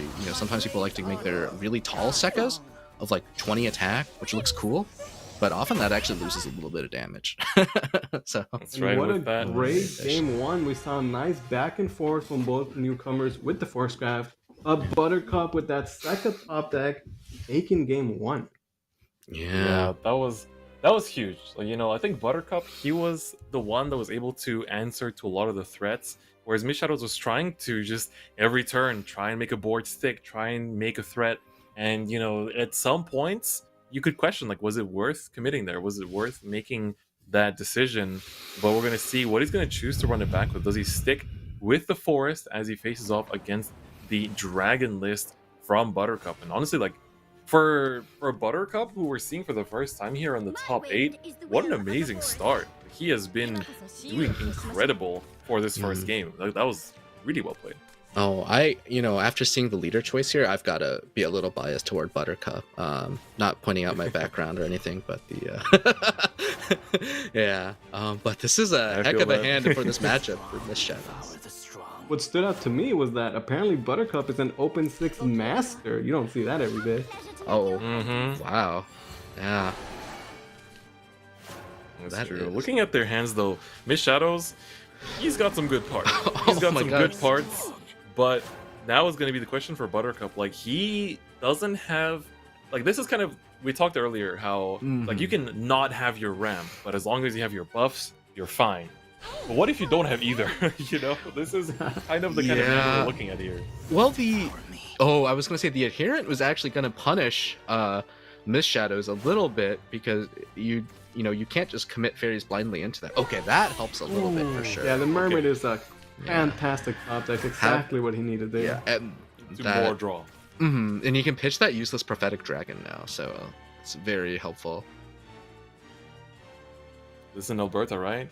It's It kind was of like- awkward though, because like you Alberta, but you don't clear anything, The Alberta and then you're doesn't. leaving 5 damage on the table while you're at 16 Yeah. already. There is legitimately a good argument for just killing the Coral Shark with Alberta here. Like, it's a costly trade, but that lets you hold the Wisp off of your Arya next turn, which I think is pretty big. Okay, and instead I think Miss Shadow's choosing to tee up the Arya Wisp combo, which is okay. It preserves the Alberta for later. Ooh. Oh Yeah, but wait, Buttercup just going real aggressive here. Yeah. it's a great early game. mm-hmm. There With, is a you know, world where Rowan you in keep hand? that. Mm-hmm. There is a war where you keep that with the double Rowan in hand. Yeah, but that's what I was thinking. Yeah, but the issue if you keep that is what do you do next turn? And so if Yeah. you can't answer that question, just roll for another card. And he rolled Yeah. into a pretty good one too. Like another Yeah. Coral Shark this time with the full effect. You know, Miss Shadows isn't really able to clear out this whole Yeah, board it's in not the a full first clear. place. He can commit Yeah. the Wisp, but it doesn't fully clear the board. And he's down to 8 life already. Yeah, No and healing, just pings.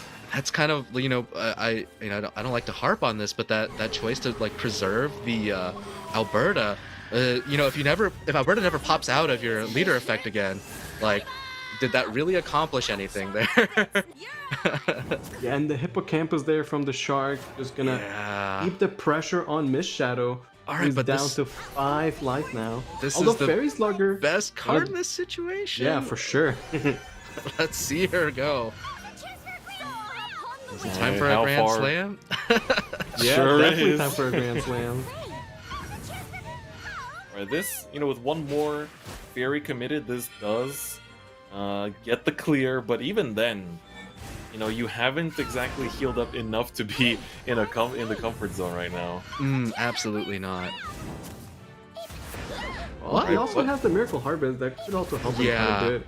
True. Although I like the way that Buttercup played the last turn, not fully committed to the board, but still ramping to ensure that he will be in overflow. Oh, and he's going to. He's Take it thinking back? about bouncing. That's pretty. That's cool. interesting. Yeah, Yeah, That it feels might really be the risky correct here. play. I think it might be lower risk, right? Because it depends on how aggressive he thinks he needs to be. He is Eh, gonna bounce it. Wow. Yeah. And that gets the Alberta.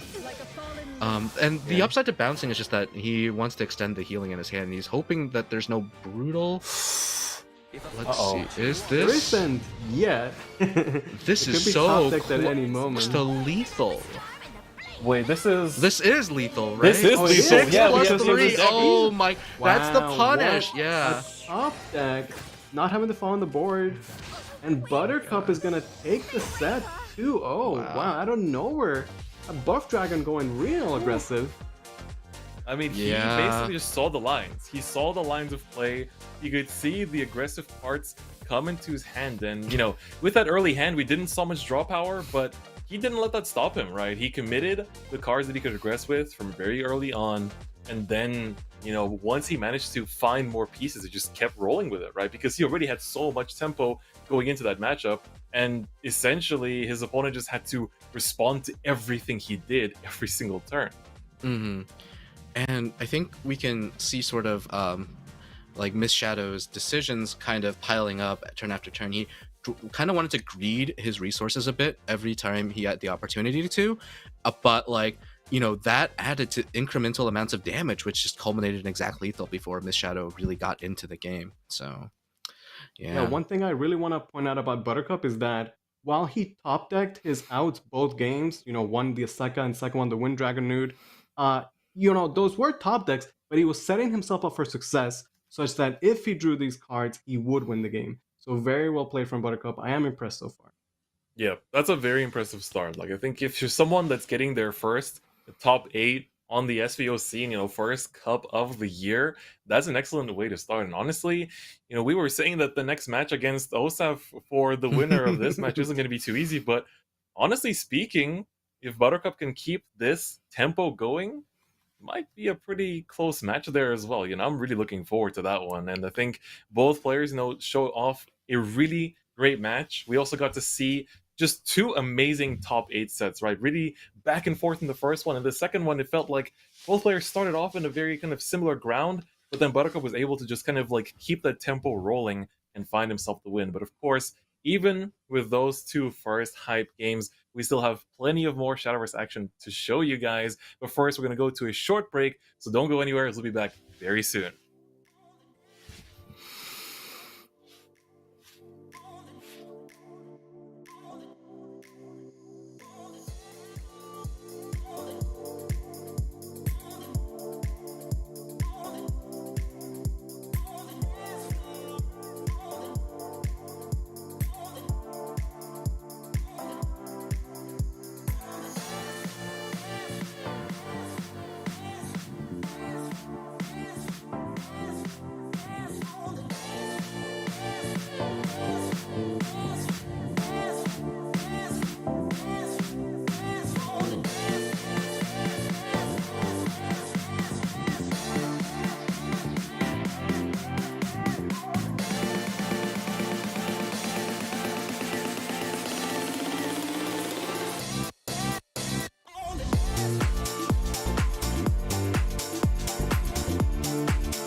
Welcome back to the Shadowverse Open. We had a great start so far. We saw some newcomers, some veterans, but the action continues. We have an amazing tournament for you guys today. Yep, it's been a very hype start to the top 8, but there's plenty more where that came from, because I think especially these next 2 matches, these are going to be hype. There are some surprise decks that we haven't seen throughout the first 2 top 8 matches, and a potential mirror match in the second of these next 2 matches that I think a lot of people wouldn't be at. So it's going to be really exciting, but let's take a look at the first match here, which is going to be between Kslvd and Azure Cloud, both very well-known players, seasoned veterans, and I'm sure that for anyone that's been watching the competitive scene for Shadowverse is quite familiar with both of these names. Yeah. I practice with Kslvd once in a while, and I've had a couple of matches in the Swiss against Azure Cloud, and I think he is currently ahead of me in our head-to-head matchup, like 2-1. But I hope to fix that at some point. Maybe fix is the wrong word. But yeah, definitely these two have both had impressive showings. I think they both made it into the 2020 Contenders Cup, right? And yeah, I mean, that should speak for itself, right? Yeah, I mean, at this point, Azure Cloud, he doesn't need an introduction. You are in the competitive Shadowverse scene, you know about Azure Cloud. And for Kslvd, we've seen him in the top 8 so many times, I can't even keep count of it anymore. And on top of that, he's one of the few players that actually went 7-0 on Swiss yesterday in day 1, so probably looking pretty good coming into day 2. Yep, absolutely. And I think their deck lineups are quite interesting too. There's definitely some interesting bans. And you saw the 2 rune lists, right? And I'm sure a lot of people thought, oh my god, it's more Chaos Rune, isn't it? But actually not. This time around is going to be the Evo Rune from both players. And so pretty similar lineups on both players' side. But first things first, we do want to talk about Kslvd's deck of choice here, which unfortunately has been banned out, which is the Heal Havencraft. So this is a deck that really kind of became adapted in the last week or 2, essentially, because when we looked at Haven in the format before the mini expansion, it was very much about Ward Haven, right? He sure wrote an excellent article about Ward Haven as well, and the deck just felt like a very safe pick before the mini expansion, but the mini didn't really give the deck that much, whereas when we take a look at this variant of Haven, it's a completely different story, right, Zones? Yeah, and I think if you've played, you mentioned Hishiro's Ward Haven, but Hishiro is also known for another Haven deck before that, right? The Sanctuary Haven, and this has a lot of echoes with that. Hishiro did the preview for Smaugr Priest. He's like, man, this is basically if I did a custom card, and here we see Mr. Smaugr again. And yeah, like a lot of the cards that have lasted since Sanctuary Haven were around have made it here, and this is just like the premier control deck of the format.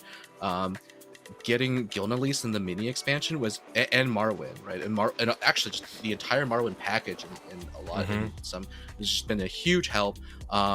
There are a lot of decks that originally had challenging situations for the deck where now Marwyn can just out those boards because you would normally need a ton of heals to make it work. And I want to say that I like that Kslvd brought this because it is a good complement to Evo Rune. This is from personal experience where one of Evo Rune's toughest matchups can be Swordcraft, but Swordcraft has a super tough time into Haven. So then you put your opponent on trying to decide what to ban, and these 2 decks, even though they're both slow decks, help each other in that way because of their matchup profiles. Yeah, Heal Haven, just the classic Haven deck. You clear the board, you heal up, and now Holy Saber, a fantastic finisher. But on the other hand, we have Azure Cloud with Evo Runecraft, a deck that I personally like quite a bit. We've seen it, since Worlds, and it doesn't have a bunch of new cards. It's just now focusing more on Fifth. Fifth is a fantastic finisher for the deck. The one of Gilnelis is really nice because the deck does go to late game. But Evo Runecraft just really solid overall. I really like it for its burst, heal, ability to withstand the aggression against the decks that can't 20-0 you, such as the Dragon decks, the Blood decks, the Sword decks, things like that. Yeah, it really feels like it just kind of extends the game against a lot of these matchups, and I think that was kind of the main reason why both Evo Rune came back into the fray, and also why Heal Haven showed up is just that it checked certain matchups that other decks in the format couldn't. You know, when we were going through that kind of day one meta of the mini expansion, these lists weren't really being looked at. A lot of people were looking as like, ooh, you know, Kuan got a buff, that's looking pretty good. You know, maybe Spell Boost could be the deck to play.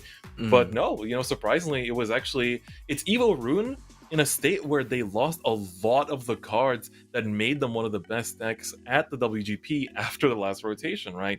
You know, there's no Vincent, you know, there's no, you know, basically the entire package. Grimnir got right? nerfed.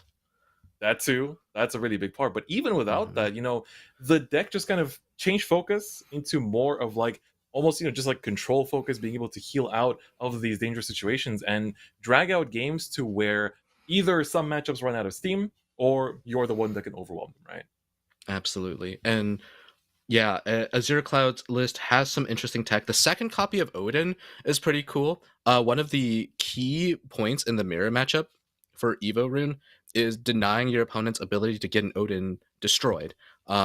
Because Fifth is, we mentioned her power, but her ability to bring back 2 followers. There's 2 followers in the deck she can bring back, and that is Odin and Jupiter. And Odin is the one that's really good there, because he adds to, you know, with the Super Skybound art, he just adds to the amount of damage that can be done that turn. And so if you can banish the opponent's Odin in that matchup, the amount of like lethal setups you have to worry about diminish by a lot. So that second Odin is very tricky. And here we go for the third game of the day. We're gonna have Azure Cloud went up against Kslvd, who was undefeated in Swiss yesterday. Yeah, and his Heal Haven unfortunately is banned out, so we're not going to get to see that deck in action just yet. You know, there's always a chance that if he makes it to the top 4, that might be the case. But when your opponent's Azure Cloud, that's going to be a tough wall to climb over. Yeah, but this is a great start for Kslvd. He's got the Blossom into Tree combo, and this matchup is very, well, it is, I wouldn't say very, but it's definitely advantageous for Forest, because of the combo nature of Forest. Yeah, specifically, I was talking about how the Evil Rune is great with the burst heal, because you can, you know, heal up once you get low and maintain a healthy life total. But that doesn't matter if Forest can just 20 to 0 you if they have like a crazy Ladakawa second combo. Yeah, although with this Master Chef coming out, maybe could be the maybe enough Master Chefs, yeah. You never know. With enough Master Chefs, anything is possible. Yeah, I actually think Azure Cloud could actually be going for the Gilnelise this turn. Her ability to find healing is kind of difficult to leverage in this matchup. And with this hand, I think he may want to evolve the Master Chef to draw, because he kind of needs to look for ways to enable extra evos with this hand. So I would lean toward playing the Gilnelise here. Yeah, I agree with that. Sometimes when you play Evil Rune, like you have all these cool evil followers that you want to get, but sometimes you have to just Evo a 2-play 1/2/2, whether that be the Villainous, the Witch, or the Master Chef. And in that sense, like, hey, Master Chef has that very solid Evo ability, and it comes with card draw. So I think if you can, you hold on for the Master Chef Evo, but as long as you're not too greedy about it, it's probably fine. Yeah, I definitely agree. And like Gilnelise being run as a one-of, especially in Azure Cloud's list, you know, it's kind of it having drawn into it. There isn't really much that's going to be adding to throughout this game, right? So you might as well just commit it while you have that one timing in this game to actually just drop it from hand. And she is a pseudo ward at this point, right? Because like aggressive plays would just get their damage neutralized by Gilnelise's Drain swinging back. So I want to see what Kslvd does here. I think Kslvd is going to lean into the aggressive option here. Anyway, is he going to trade over the Gilnelise? No. He's going to say, deal with his ward instead. Well, actually, he's thinking about it. He's still thinking about it. I got ahead of myself. Yeah, he is going quite aggressive. I find it interesting that on the Forest players we've seen so far, I feel like a lot of them are taking this aggressive approach. Because it feels like before in the Worlds meta, Forest was more of like the aggro deck that had the combo finisher. And now it's like less common, and yet I'm still seeing it so much here in day 2. Well, the big thing is Forest traded the Shamu Shama, which is a like that is another source of storm for the Amataz. Yeah. So that changes kind of how you have to pace your aggressive plays over the course of the game. Oh, you don't want to see a second Walter drawn there if you're a fan of Kslvd here. And that is he only plays 2 as well, by the way. Yeah. Draw your invoke cards. Both these players drawing all their invokes. All right. That would have been a great turn for Fruits of Wisdom, but Azure Cloud did not have enough cards to feed into it, sadly. Just forced to draw the Master Chef.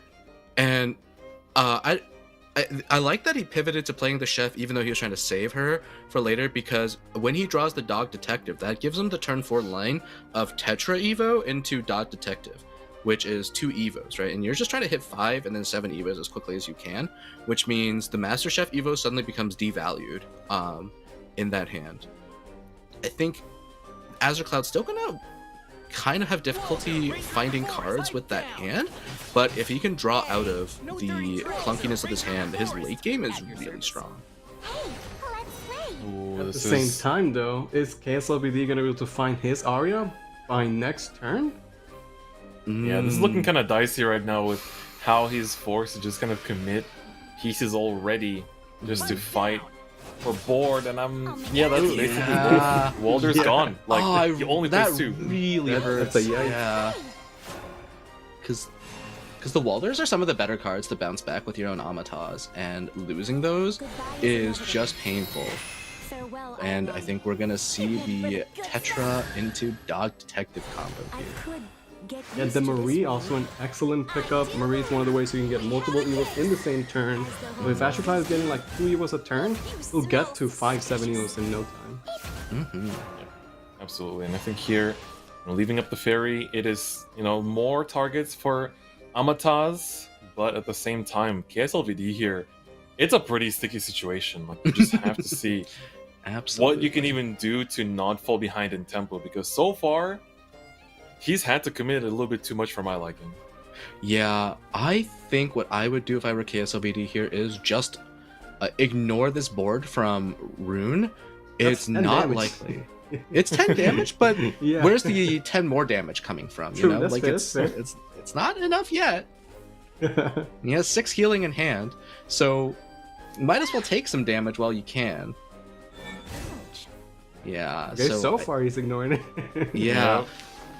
You can go Sekka, Amataz, and just try to multiply your followers in play to make this Miracle Harvest a bit better. And, then that means you can start getting tokens off of your Sekka and work toward winning the game with no Yeah, Arya. I like this play. Like, you have to, as you're saying, work towards a win condition, right? You don't have the Arya, so you have a Sekka, work with the Sekka, get the Amataz, get the Sekka as soon as possible. Yep, I think that's basically his only avenue. It hurts knowing that this board could have looked much nicer with the Arya effect live, but at the same time, like, you gotta do what you gotta do, right? And so here, really beautiful clear by Azure Cloud. It's a simple turn, right? You have very straightforward ways of clearing out the board, and you're also pushing base damage at the same time. And Azure Cloud now is basically just like, alright, how much longer can you keep ignoring the damage that I'm outputting? One thing that's slightly awkward for Azure Cloud, though, as great as that turn is, I'm a greedy player. I like to get the best things I can. He had to use that Fruits of Wisdom without 2 fuses into it, and then he didn't use his natural Evo that turn either, which means he is currently only on 3 Evos. Right, he has the Marie Evo and the Dog Detective Evo and the Manual Evo from the Tetra. That puts him a bit behind where he'd like to be with progressing his game. Like, the 5ths are going to be a little slower because of that. The the Tetra in hand, right? She is way better once you're at 5 Evos. So he's also slowed down a bit. Not the perfect follow up to his turn 4. So these players... On the other hand, Kslvd, he's already got Sekka to 10. He picked up another bounce in the Colossus, and he still has an Amataz left over, so honestly, for the awkward start that Kslvd kind of had, he might be getting into that Sekka win territory sooner rather than later. Exactly. I think this is like Amataz, Evo, and then you can even use Primordial Colossus to bounce the Amataz, and this is kind of he's gonna keep the Amataz in play. Okay. Yeah, that's just one bounce. Just get to the 20 as soon as possible, right?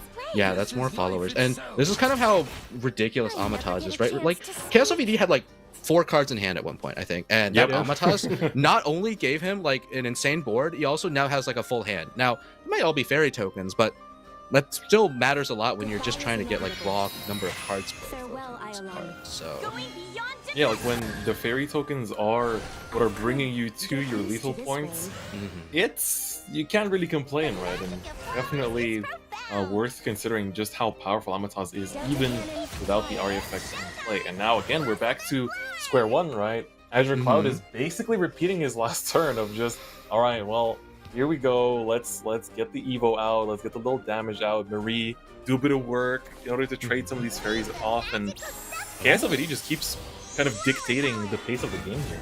yeah, he's trying to stick with the board. A little awkward, less than ideal, but based on what he has in hand, it definitely seems like that's what he has to do. Yeah. How many Evos are we at? I think we're at 5. He should be now at 5 on with double Azure Marie, Clouds. yeah. We are at 5. Yeah, 2 manual Evos and 2 Maries, and the Dog Detective makes 5 Evos. One thing Azure Cloud is trying to set up for the next turn is the 5th plus Jupiter, or Jupiter plus 5th combo, whereby 5th can give Jupiter a self-reanimation effect in case Jupiter gets destroyed. But will Azure Cloud Does see have another lethal? turn? Yeah, I was like, can he just end the game now? Because he still has the second spell. He's got technically 2 bounces, right? Yeah. Colossus here can commit. Payne commit the sec again. That is And he still has an Evo this turn. He has not Evo'd. 5. He's got the second spell. Interesting. Wait, Yeah, that's gonna be... that should be That's it. lethal, right? Kslvd, you have to see this, right? Farewell, Iolon. It's exact lethal. Just play the he's got the second. spell. Oh, no. He's thinking about Please- it. Yeah, he's please hovering play over the- it. He's got it. Okay, he's got it. He's got it. Okay. There Yeah. you go. Okay, Oh. Kslvd with exact lethal takes game number 1. He had a bit of an awkward start, but man, Amatat in the mid game, what a fantastic bridge to that very early second combo. Yeah. Yeah, that was, it kind of goes to show that even when you don't draw the Arya, we've seen this time and time again for as long as Arya has been in rotation, there are ways to make the win happen, right? And there's like the Forest Craft class just has so many powerful tools at his disposal now with Amatas in addition, right? That you're able to navigate these awkward game states to still lead you to lethal, and as long as you can kind of control the pace of the game, control the tempo, and make your opponent be the one that's answering you still kind of make it out. But we see the switch here from Azure Cloud to the Shadow list. Yeah. I think he probably just wants to avoid the mirror match. That is a bit of a crapshoot, and I don't know. I believe Shadow is slightly favored in this matchup because of the ability to just go ham with your raiders. But I don't think you want to go out on a mirror match either way when you had a choice. Well, I mean, it's funny because if Azure Cloud wins this, then he has to take the mirror match anyway, right? Yeah. True. Oh, that is a nice turn 1 draw from Azure Cloud there. He's got all the cards that he wants, basically. Yeah. On Azure Cloud's side, he's got the curve. He's definitely got everything lined up for him, but for Kslvd, he's like, okay, a lot of this hand is gonna feel great in like 3 turns. Yeah, Maybe the guild more than assemblies. 3. Maybe They're more than kind 3 of at just this taking point. up hand space, right? The guild assemblies don't do anything here, and oh my goodness, yeah, you just play the fruits and hope you draw. Oh no, That just Another feels kind of bad. feels Uh-oh. definitely. Is this gonna pull a Death Cat Reaper? Wow, wait, that's the last bell ringer in the deck. Oh yeah, you're right. Yeah, You're actually right. that's really unfortunate for Azure Cloud because you really need to get the Death Cat Reaper on the board to, that's your only target for Wicked Rebirth and stuff like that. But there's a good chance the Gatekeeper survives, which means he can Evo to pull the Death Cat Reaper at least. On the other hand, we see Kslvd playing a Vern Little Red Dragon. I wasn't aware that this was in his list. I think he's running as a 1-of, if I'm not mistaken. I can't imagine he's running Yeah. more than that, right? At the same time, it's like, is this his way to maneuver this board is just awkward through and through, and I'm a little bit afraid of this going, you know, the Payne way. Oh no, that is so awkward. He's forced to play a guild assembly just so he doesn't burn cards. I think he had that play in There's mind. nothing to fuse either. Like, that hurts. Yeah, he that keeps is rough. playing fruits to draw another fruits, which just makes his hand worse. You hate it when you draw a card and your hand gets whoa. Oh, That the is second reader. Asher Cloud going with the Ding Dong Punch, getting quite a bit of damage. Gets so many bell ringers on the board. What do y'all know about the triple bell ringer? This is just like, obviously Kslvd can clear some of this now, but he has had such a slow start, whereas Azure Cloud has had curve, he's got tempo, he's got arguably one of the most annoying boards to deal with here, even though it doesn't necessarily threaten any kind of lethal for the time being. Let's see what Tetra can do in this dire situation. Tetra, Dog Detective, and the... I don't know if he holds the Delta Cannon or not. I don't know if he can afford to. I feel like you have to. Play from Asher Cloud because he's going aggressive, but he does have burst damage in hand. He's got the Spirit and then double Skeleton Raider, right? Like, that's good damage. The issue with burning this Delta Cannon is that... Oh, there's the Deathcat Reaper. The issue with burning this Delta Cannon is just that you don't actually destroy any additional followers with the trade, because it's two of these bell ringers. Again. Yeah.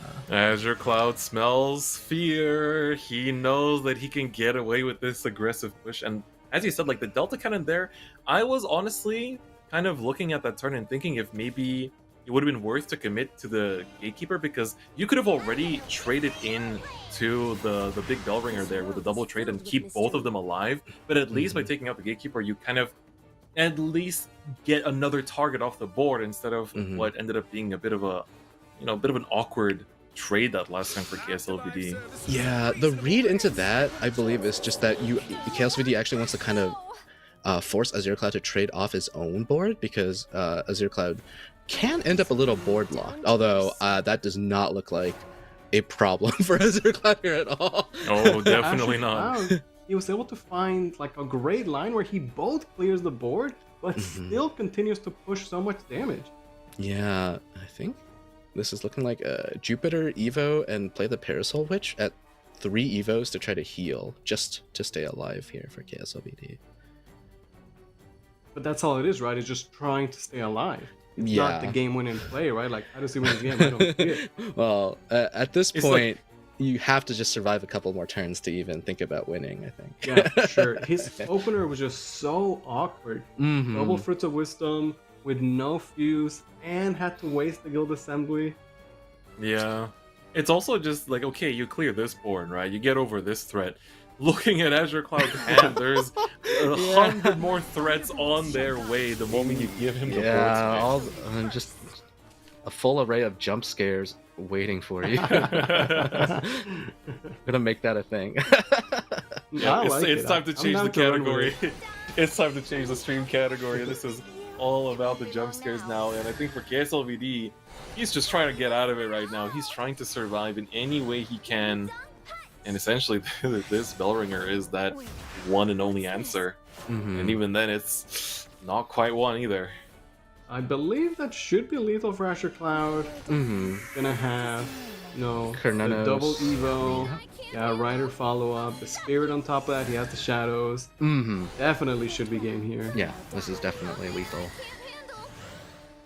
Yep, there's the other Evo coming in, and with this, there's plenty of ways to close out this game. Spirit Invasion coming through for another Evo and more chip damage as well. Yeah, this'll work. There we go. Asher It's actually Cloud gonna slightly take more game optimal. number 2.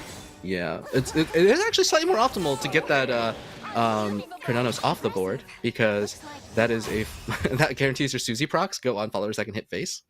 But he had way more than enough damage. Yeah, I like that Asher Cloud, even when like he could have easily closed the game out, like he still optimized his turn. He had so much more extra damage. And just like that, now we're going to a final game, and it is going to be that evil Rune Mirror match we were talking about. Yeah. Now we gotta watch these opening hands, because after seeing how things started for Kslvd, I'm a little worried here. Yeah, So the go let's see second it. card.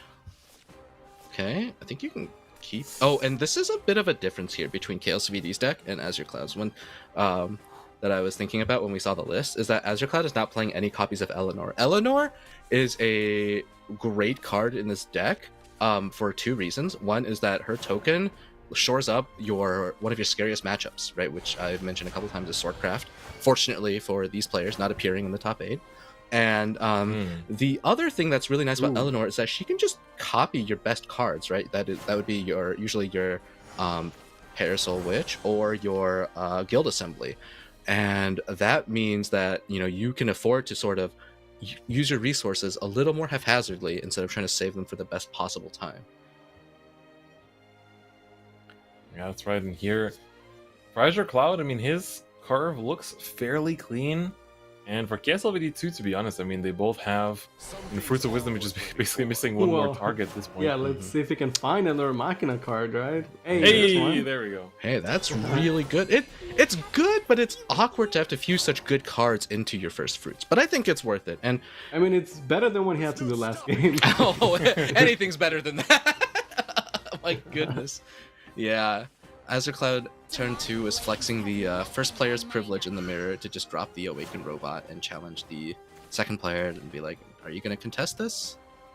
Oh, better target picked up. That's what I like to see. Yeah, now Kslvd has some decisions. You can even try to delay the fruits a bit, but I think, yeah, because if he just plays a fruits now, he either loses the extra Machina card generation from the Iolan's remains, which is awkward, or he loses the second copy of fruits, which is kind of your incentive for having the. So, not great either way. Maybe he just takes a little slow. He can even try to trade off his own Bellringer here to see if maybe he draws into another Machina card to open up his options. But that's probably not worth it. Point. Yeah, that's a hard call see... to make too. At least he's got decisions to make, right? Yeah. Doing much better than last game. That is a great point. He's mulling it over. I feel like Iolan's remains, could just be committed here. And I'm thinking about the Master Chef as well, just kind of stave off the damage, right? Remains and Master Chef, I think, is a reasonable line to take. Next turn, you can do like Tetra Evo fruits for 2 Evos, which is, I mean, if you can hit 2 Evos a turn, that's what you want to go for. As long as you have follow-up after the Tetra, I think that's what you're kind of going for in your turn 4, which, he's already got it. It's just a question of whether he can draw into anything better that can complement. He's choosing not to commit the Master Chef. That's interesting. That is. I wonder how it's going to play out for him later on. Like, the 2/2 definitely fights the board right now, but I guess he really values the Evo effect. And then he just gets another one.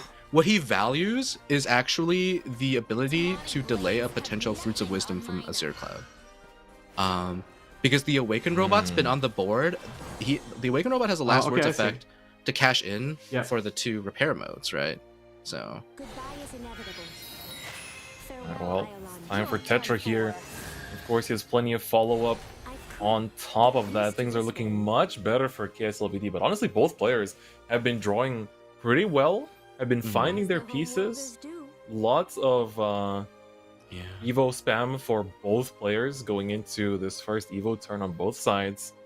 Now it's a question of how far do they want to push it. I think the fruits is probably the best time for it right now. They actually put the Delta Cannon into it so you can keep the second fruits for next turn. I like that. Yes. And let me ask you, Sones, in a mirror match like this, do you think going first might favor Azure Cloud? Just by nature having perhaps first access to that, like, if combo or things like that of that nature? That is a great question because this mirror match is very complicated. I think what the big consequence of going first or second is how you mulligan. There are cards that are just better when you go first, like like Marie is insanely hard to clear. For the second player when you go first, and you can set up Marie Doc Detective into a lot of really powerful plays. When you go second, what you have is the extra natural Evo, which means you can play more for like Tetra Doc Detective. What that means is like the value of a card like Tetra changes going first or second, and that changes like the kind of mulligans you can go for. But I think overall, I would say the first player is probably favored because they have the ability. I meant to sort of like get your Odin destroyed plan, And that is something that Azure Cloud gets more time to try to navigate than KSLVD when it comes to the 6 play point turn. This is an interesting turn for KSLVD because you can again kind of choose to work with Tetra a little bit here, but at the same time, like Master Chef, Dog Detective is also a pretty good option in having an easy way to trade, get evos, and also that bonus sustain. Parasol which picked up though. Yeah, like Sons was saying, it's all about trying to get those at least 2 evos a turn, right? It's definitely a race to get to 5 evos first, and then the 7 evos. Mm-hmm. Oh, there's more for Azure Cloud, just like that off the top. I wonder when is the time to, you know, really drop the Odin. As you're saying, there is always the chance that the Odin gets banished by an opposing Odin, which is kind of funny. Well, or it's definitely not Jupiter, Odin right now, but I'm curious Yeah. like, when that's gonna be happening. Well, Azure Cloud plays 2 Odins, so he actually has the luxury of getting this one banished. Because one other thing is that the Sleipnir is actually impossible to get rid of. But yeah, Azure Cloud's going to be a little bit patient here, actually dipping into his first natural Evo point here. So Yep. Dog Detective here as well, gonna just leave it at a healthy 5-5 and nothing more. No bonus damage necessary. You have enough of a board that forces your opponent to commit something to answer it, and at the same time, you're just advancing your game plan very smoothly. I think both players now are getting pretty close to 7, if I'm not mistaken. I believe Azure Cloud should be at 4, right? He had 2 Evos on turn 5 and 2 Evos on turn 6. Right, yeah. KSW is also at 4 as well, right? Because the Jupiter is not quite there yet. Yeah. The Jupiter glowing is definitely a nice way to tell that. Yeah. Yep. And Jupiter is another card that's worth banishing in this mirror for the Odin and Jupiters because the ability to make like a wall off of the 5th turn, or just the extra body from 5th's Super Skybound art, or Skybound art is the one that reanimates. Yeah, you could definitely win the game with like 5th, bringing back a Jupiter, and then Guild Assembly, board sticks, and then you win, right? Absolutely. Yep. Another Guild Assembly picked up for KSLBD. Yeah, I think this is a Master Chef and Evo the Jupiter turn if he does commit. Oh, you're halfway right so far. Let's see if he's gonna actually cash in the Master Chef. Yeah, it looks like I don't think there was really many other plays he could have gone for in that instance. So if his hand were a little better, he could have tried something else. But the issue is that he cannot afford to overdraw right now. So there's Azure Cloud getting his 5th Evo for the Tetra. Yeah, Marie and Tetra, they just work so well together, right? He uses his Evo point on that. Oh yeah, you're right. Delta cannons. Yeah. If he meant to play the Delta Cannon there, he could have saved an Evo point. But, Because like you don't want to commit the other Tetra, so now it's just Delta Cannon face, and that's the turn. It's still 2 Evos. Yeah. Hopefully that doesn't come back to bite him. Yeah. I get what you mean there, because those are. It feels like now they're just kind of being pushed as face damage that is most likely getting healed back anyway. But gonna just pass on that. Yeah. All right, 5th does have the Skybound active here. Yeah, but we want that First, super Tetra. Skybound art. That's right. Yeah. Well, the Super Skybound art is really cool. Yeah. Hey, way to answer Tetra. How about another one? Get some Delta Cannons. Tetra, Marie, the Dream Team. I think KSLVD might be going for the fruits here, because that'll get him to his 7th Evo, right? That is your golden benchmark here for this mirror match. So if you get to 7 Evos this turn, do you think committing the Guild Assembly already is worth it, or that's a good question. So he can no longer duplicate any Guild Assemblies. So then it becomes how strong he thinks his board is. Is it worth it to lean into the big board? I'll be completely honest, I don't know. This is one of the reasons I didn't bring this deck. This decision is very tough. Right? Yeah. Because he only gets like 2 bodies off of this. Like he has to either trade in the Marie or the Awakened Robot. So I think he's being patient with the Guild Assemblies here, which is really nice. And he's gonna say that, well, he has a 5th approaching Super Skybound, another 5th that can hit Skybound soon. These guild assemblies can do more work later on. Yeah, for sure. Save it till he has the 5th board. It's not like he needs the heals. He doesn't need the heal. We're gonna see another Tetra come up from Azure Cloud, working on the heals himself. So is this maybe the turn to develop the Odin? Good question. You can. He's gonna go for it. I think Yeah, I yes, like because this you have play. 2 targets for the Odin here, right? And he can now trade. Oh, he's gonna play for board instead. But Well, I mean, look at his yeah. hand. He's set up for damage for sure. yeah, Now and- you can 5th the Odin, double guild assembly, Delta cannons. Like he's set up for a lot of damage. Yeah, and Kslvd is down 1 Jupiter already, so there's a chance that Kslvd can't even banish this Odin. Well, Oh, that's Caster true. Vision says otherwise, but it's something to think about when you're in the game. Yeah, that 4.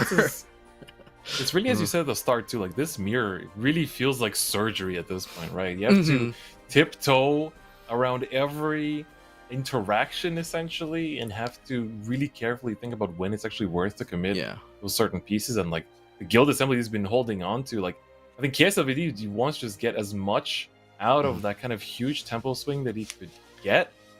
Absolutely. But right now it's I just think fighting it's for gotta board. be the Jupiter, right? Yeah. The Odin's too scary. Yeah, yeah, you yeah. you have to gotta banish this banish it, Odin. get it but off the what, table, yeah. what this allows though is something pretty funny where the 5th can Thunderbolts shall guide you. give her reanimate effect to the Sleipnir, and then she immediately maneuvers the Sleipnir, which then you can then trade in the Sleipnir with the reanimate and give you another maneuverable Sleipnir for the turn.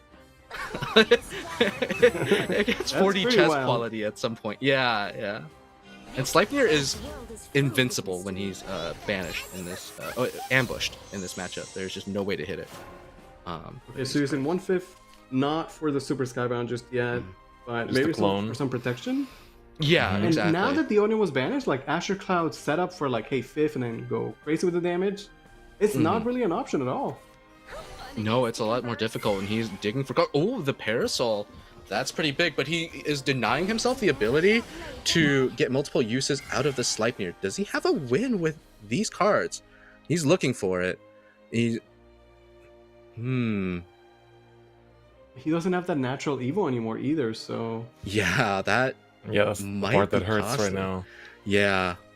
Delta cannon, fire. Okay, he's gonna Delta choose. cannon? Okay. So he's gonna make sure that the maneuver from Sleipnir is guaranteed to take out this Jupiter. That's Oh, I very like that. smart. Yeah. And I believe this 5th has super. Does the 5th have Super Skybound? If he's not choosing to it not should play her. be. Oh, this is Yep. the newer drawn 5th, so he's chosen to play the. Okay, and hold the other one. Yeah, and that Sleipnir, when destroyed, will create another Sleipnir with 5th's effect.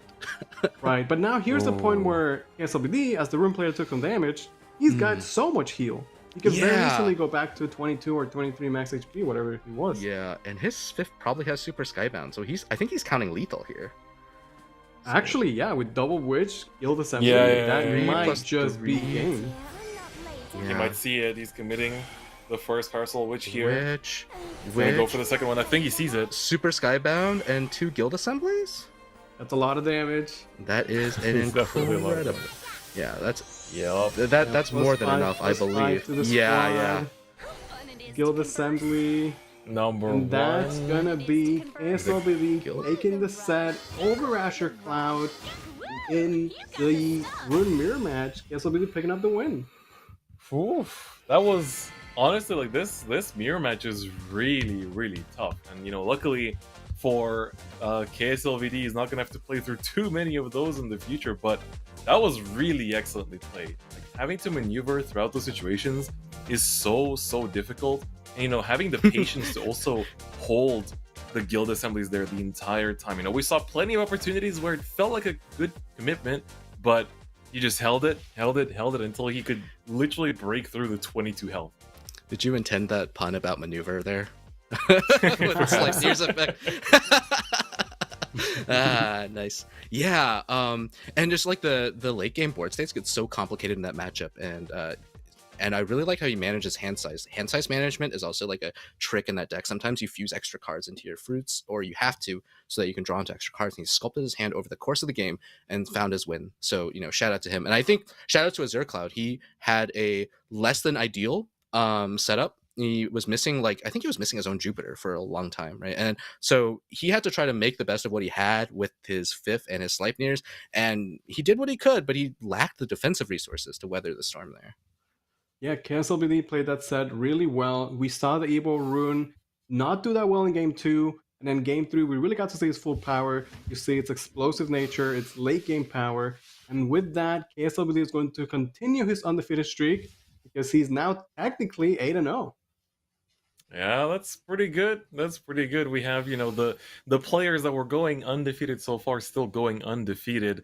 But unfortunately, gentlemen, this next match, man, I don't think either of these two players wants to see the other one defeated, but it is going to be a team kill between Reed and Rudofer, as they are from the same team. But there is some really interesting stuff in these player lineups. Yeah. I am, we see Haven. We saw some Haven ban in the previous match, but this is a bit of a twist, right? Yes. Absolutely. Yeah. It's interesting that they're both teammates and they both ban out the same list, right? They're both banning out each other's Secca Forest. I do think they run slightly different lists as well. And even though they are from the same team, I think all of their, the decks that they match on, without spoiling anything, they do have at least one card of a difference. But it's also interesting to me when two players from the same team, you see a lot of times in card games when you test as a team, you figure out the lineup as a team, and then you bring the same lineup as a team. But here we already see the lineup is already different too. We see Rudofer is Valiant the Wrathblood, whereas on Reed's side, it's the Buff Dragon, right? So even there, we see some kind of different perspectives on the current format too, right? Yeah. And for Reed, let us take a look at his Ward Haven craft, because that's right, these guys are not playing Heal Haven, they're playing Ward Haven. You have, yes, the deck. Wilbert. Is it finally time for Wilbert to shine? Absolutely. I think, honestly, this deck, it didn't really get much out of the mini expansion. That's 100% true. But the deck was already a really well-oiled machine that I think when the mini expansion came out, a lot of people were just testing out a lot of the new things, and everyone kind of knew, Ward Haven is still gonna be pretty good, right? There's no way it's suddenly gonna fall off, and it kind of felt like it did. It felt like it did fall off, but here we go. Two of the players in this top 8 are bringing it, and it's just this is the kind of deck that I always recommend to beginners getting into Shadowverse, right? Because it is, first things first, you can pick it up for mostly free by just playing the game right now. And on top of that, it is a deck that has a very straightforward game plan. It has a very straightforward curve, but that's also its strength. Even if the plays are telegraphed, that doesn't make them easier to deal with, right? Absolutely. I actually played a lot of Ward Haven for my team league. I'm the 5th deck expert, self-proclaimed, where you have to bring 5v5 decks, and so the 5th deck, you're really starting to try to figure out how to scam matchups in, sort of, instead of just playing strong decks. And so Ward Haven has the potential to just roll over decks with the Carmia's Evo effect, where she buffs the entire board and can force really annoying decisions out of your opponent. And there are decks that just struggle to deal with Holy Saber enhance, right? That's why we see her in the Heal Haven as well. So yeah, I mean, it is definitely, I think, no fluke that 2 copies of Ward Haven made it. It could just be very well placed right now. The toughest thing for Ward Haven is the shadow decks, right? And that's probably one of the biggest constant fixtures in this current metagame, so having to get over that is a hurdle, but definitely doable. And on the other hand, let's take a look at Rudofer. He's got Wrath, Bloodcraft. I know we have seen Rudofer in the top 8 before, and this time he's one of the few players bringing Wrath, Bloodcraft. Urias can still hold it down, and I love the One of Diablo. I'm a big fan. Yeah, I think Wrathblood in general, it was already a solid pick from the the world's meta, right? It was already a solid pick, and even going into the main expansion, not talking about the mini here, it was always seen as like, yeah, it's still strong. Like it kept virtually everything, and it got Hermit of Lust as an addition. So it's like, yeah, okay, if the deck's not losing much, might as well keep playing it, right? It's still going to be good into this meta, and it was.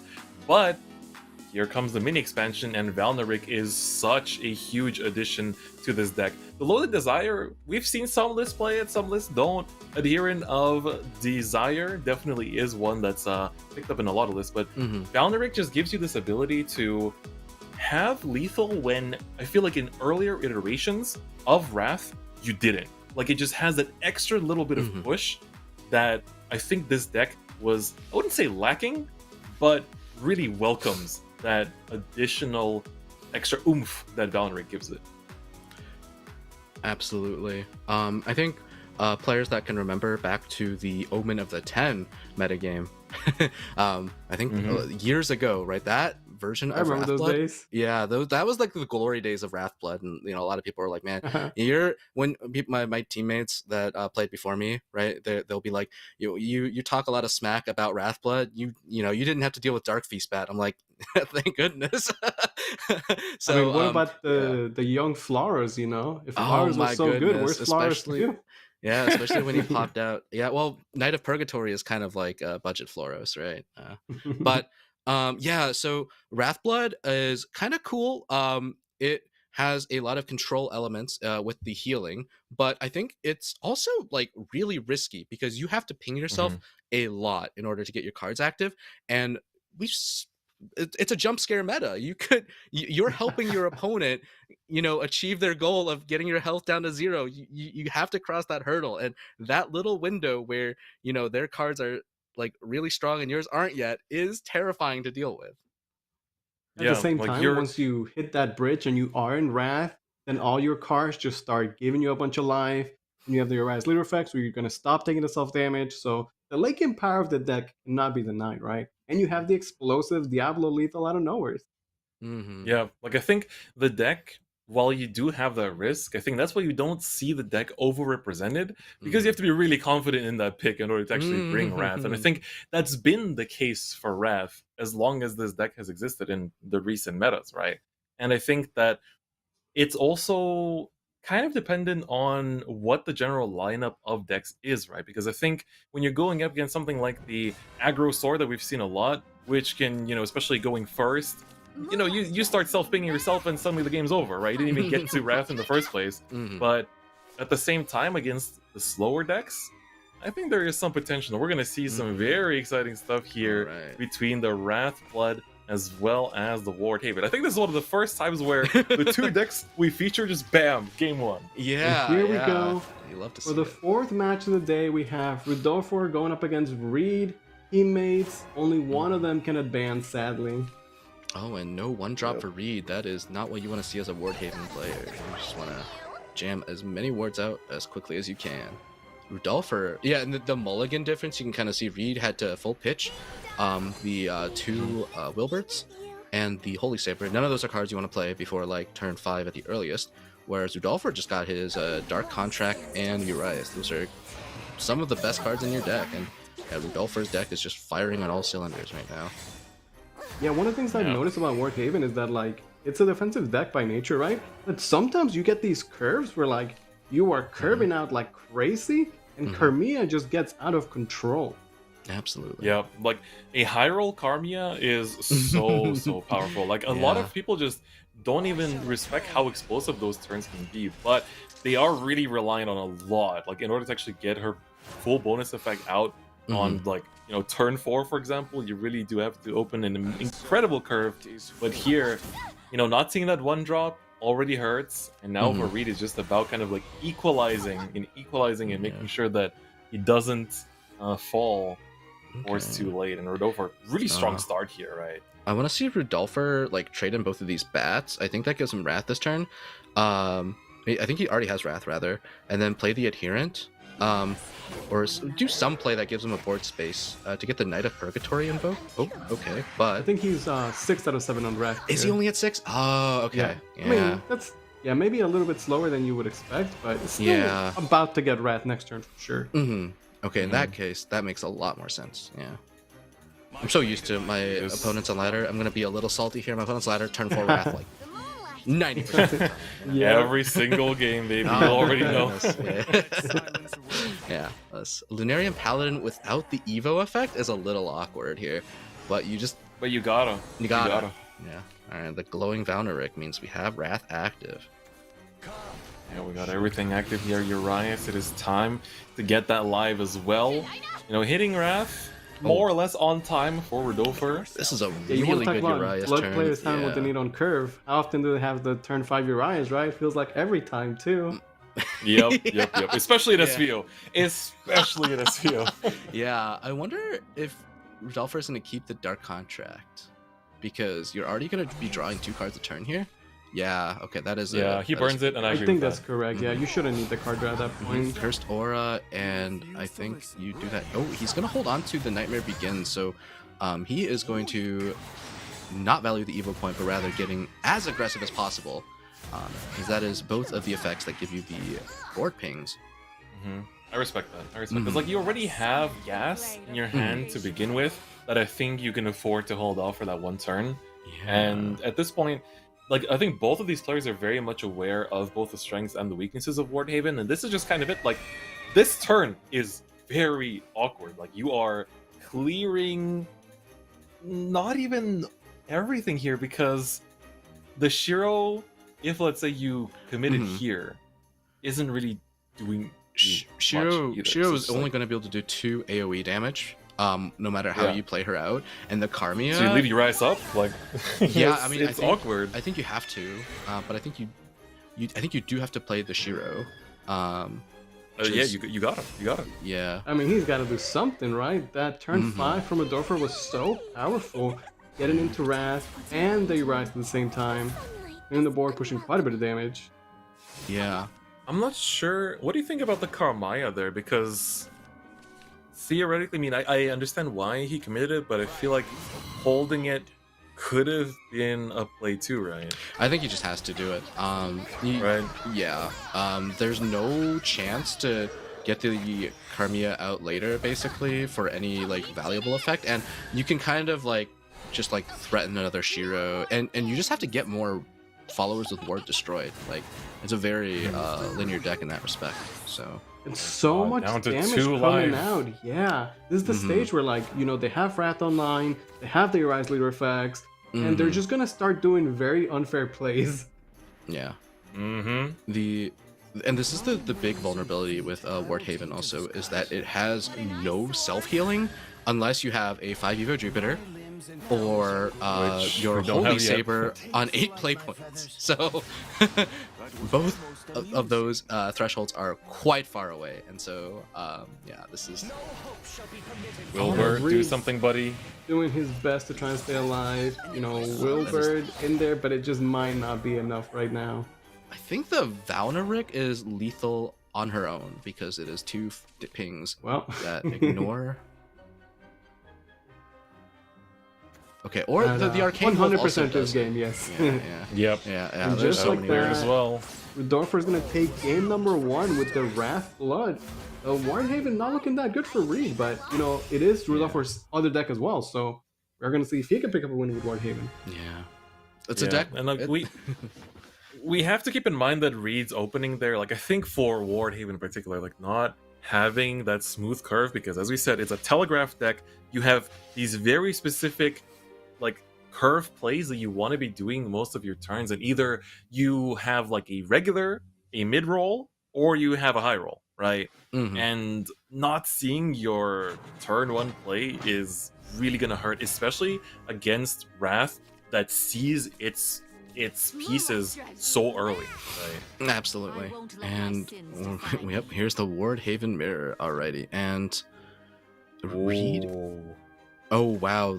Keep it, yes, keep it, let's go. Okay, I Alright. like pitching the Shiro here. Okay, these are both reasonably good hands, but I would definitely say Rudolph's hand. Oh wow. Okay, Ooh, Reed never gets a mind, never mind, massive never mind. conversion.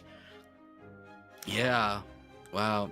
Now Reed's hand is definitely advantage. The double Shiro though is definitely going to give Rudolph some nice comeback mechanisms. later on, this could be a very back and forth game. This Oh mirror. my god, the curve, it's beautiful. Yeah. I didn't think we were gonna see a Warren Haver mirror match here in the day 2, but here we are. Yeah, exactly.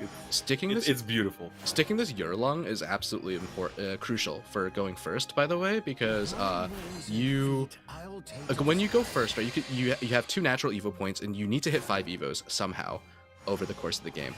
When you get the Yurlong Evo, it means you can either like Abdeal and get 2 extra Evo points that way, or you can just use Lunarian Paladin with the 5 destroyed effect to get the 5th Evo, and then you can basically do the things that your deck wants to do. So yeah, this is a pretty big deal.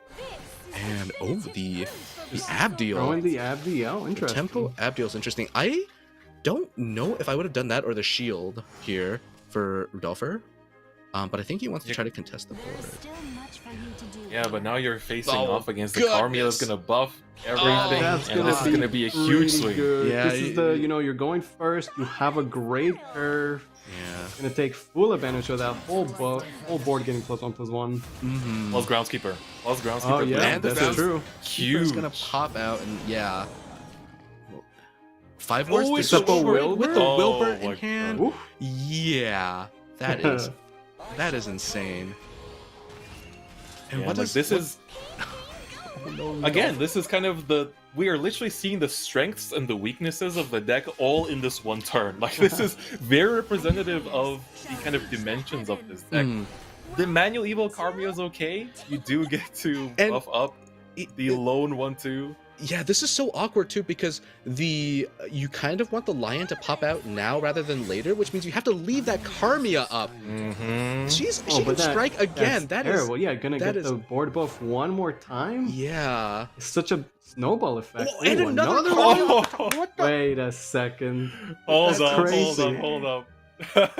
This is Reed was like, all right, I'll go easy on you game That 1. reaction from Rudolfer. Yeah. Yeah. Like, can you even blame him?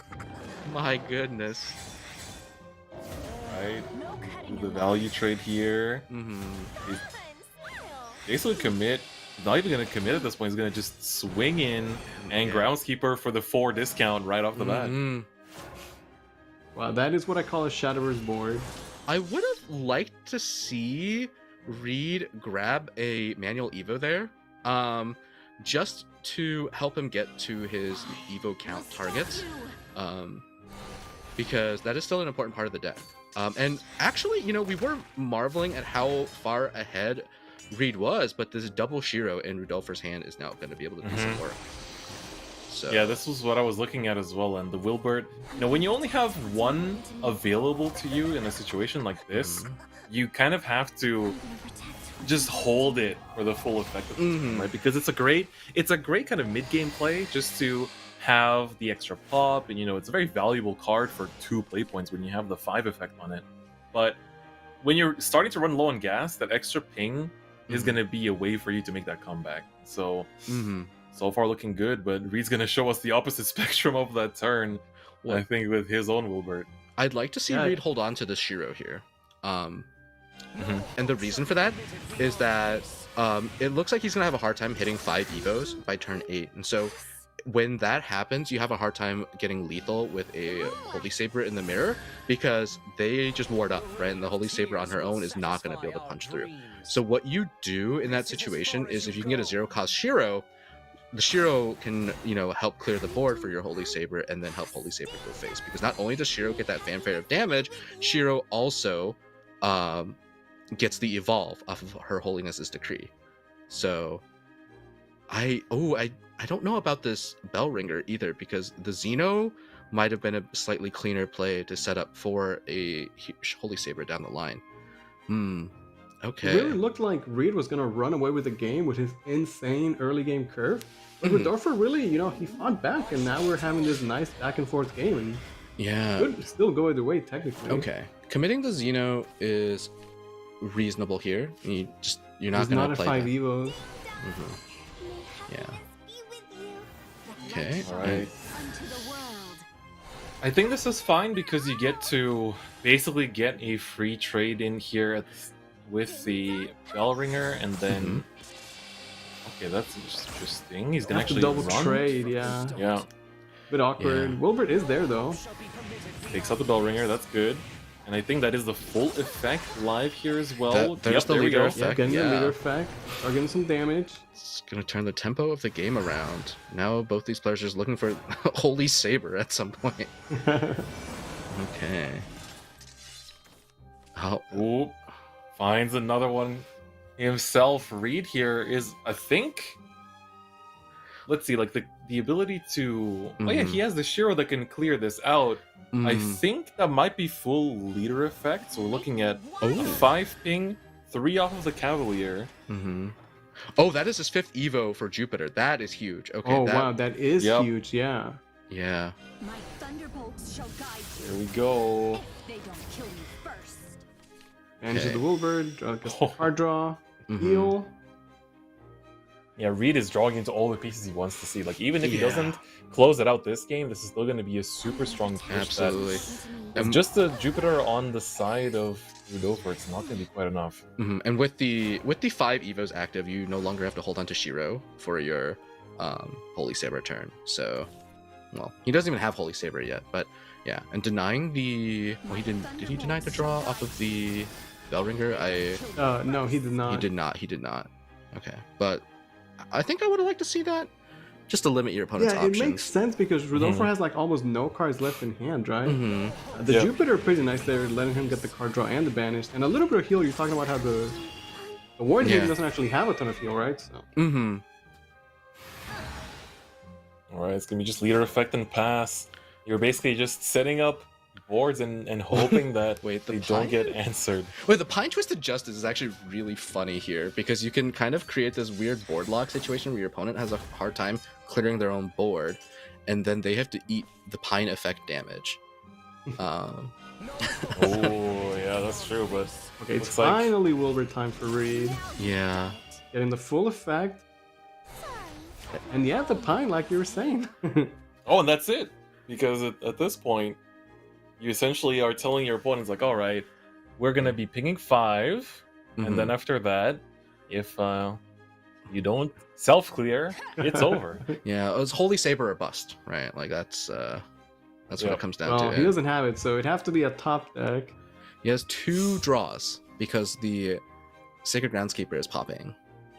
There's a bit of hope. There's a bit of There's- hope in those remaining 24 cards. Some hopium. Yup. Alrighty, Potentially let's see Rodolfo's final turn here. Does he get a Holy Saber? And oh No, no! not. he does not. All right, you have to go for Temple There is still Healer much more into you can Jupiter do. now, I believe. Oh, Oh, it's no! the next card. That No! is You devastation. could see it in his face. He was so Yeah. close. Oh my goodness. Oh, it It would have had to be been such a 2 back to difference. back. It had to Yeah. be 2 back to back. My goodness. So close. Yeah. There's just nothing he can do right now. He's just looking at lethal damage from Wilbert Leader effect. That is. Yeah, we had that a is very so nice awkward. back and forth. You know, Rodolfo again, he really did make this game close. But Reed, he had such a strong opener. And although it took a while, he is going to be able to close the game out here. Yeah. Yep, that's right. At this point, he does have it. Oh, come Does on, he- Reed. What are he you trade even for doing? respect? Oh, this Oh, is so he wants the Shiro to go rude. Someday. He wants to do face damage? Alright, that's going to be game 2 going to Reed. He's going to tie up the set. Now we're going to a third and final match between these two teammates. Yeah, I think that's very fitting, you know, for when you're playing against your teammate in the top 8, you don't want to just have a 2-0 blowout, right? Even if you know exactly how the other person plays, you know, getting to go toe-to-toe and really take it to game 3, I think, is what makes this really exciting. It goes to show that you're both on the same power level as well. Absolutely. All right, so now Dragon versus Haven. This will be interesting because now for Rodolfo, he wants to make the kind of magic that Reed was making early game last game. You know, seeing those early, really good Karmias, I having won't it let my stick. sins define But me. at the same time, this dragon list here, this is buff dragon with the triple Galmu and the triple Ardent Torch in it. So the board clear is there, right? Yeah, the we're board gonna see clear if- is there. And We'll see. get that nice curve where you're buffing your deck at every moment possible. The Speaking big, of nice curve. the really nasty card that Dragon has in their arsenal for this matchup is a Draka, right? The when his strike effect just clears the entire board of wards, and like as the Ward Haven player, you're just like, I did all that for nothing. Gosh, You here. it's so I'll see if he can frustrating. find that in the mid game. For now, he can still curve out. Doesn't have the ideal turn 2 though. Yeah, Yep. At least the shark clears, I suppose. I think in some cases, just keeping your opponent from snowballing the number of wards they have on the board is like good enough in terms of like progress for this matchup. Or when you're facing the Haven deck. Oh, the unicorn off the top! You just slammed that. Nice. Yeah. And now it really depends on what Reed can do, because normally for Reed this is basically just committing the mermaid for the draw, but now you know what you just did last game, and you gotta be a little bit worried about a potential Karmia there. Exactly. And And so so Oracle, denying the trade target is really good, right? So now even with That's a smart. Karmia, Yeah, I like that play. Not letting the Karmia get this strike effect, right? This also tees up Galmu to clear the she can't really clear the board, but she can do a lot of damage to the board even without the disdainful rending. So that will help just manage this massive board here. yeah, I think Reed probably feels a sigh of relief not having given a target here to this turn, but it's still a really scary board. Like you still got a free Yeah. Evo there, and of course the amulet pop there too. So if you're Rodolfo, I think you're still feeling pretty good, and you have backups for next turn as well Yeah. with the Luminarian there. Yeah, with only 5 play points, Galmia maybe not the powerhouse that it could be. But I mean, what else is he doing? Yeah, liking the buff here as well on the prophetic. So, I mean, that's basically you made that decision last turn, right? By not Yeah. burning the awakening because you wanted to hold it for the extra card draw. All right. End up also Here's a having spicy no line. bonus That, effects. here's a spicy line Reed could opt into is Rowan and trade into the Karmia. Now he's gonna take 2 from the Rowan. Okay, he's not gonna do that. That's a little too spicy. Oh, that's, that's a pretty draw. nice. Yeah, though. I mean, that goes a long way, for sure. Okay, yeah, that is great. That probably is the best draw he could have. Yeah. That turned from, just being devastated to being less devastated. He's still in a rough spot. Yeah. Let's be honest here. but he has some Yeah, it play is now. kind of rough. At least he'll be at 6 levels next turn for a much better Galmia if that's the line he wants to go with. But Absolutely. Rodolfo's probably going to keep up the pressure. He still has quite a bit of board left over. That is a great card for adding pressure to the the Hard Plume Warrior, and he's immediately just gonna jam out the Hard Yeah. Plume. I think evolve for the Featherful. Summon. Yeah, makes sense. Mm. You Now- go in with it, you have like very valuable trades at the same time while being able to push that face damage and just have an annoying board that even for Galmu this is trickier to take out. Yeah. I Galmia say it's going to be pretty good though. think Galmu can't go face here, right? There's 2 things No. that No, survive. I don't think so. But you can at least yeah. clear the board, right? Yeah, which I mean, I think you take those. Yeah. Yeah. I don't think he's too concerned about the damage right now. Reed just needs to stabilize. Which But even then, you don't clear that much of the board, right? you should It's clear the. I think you should clear the full 3? board. Yeah, it's a full clear because you can just punch the Because Bowringer after. the token Oh, that is true, is that's 2 true. damage to the whole board. Yeah, so then you're just left to hit you go. into hit Bellringer.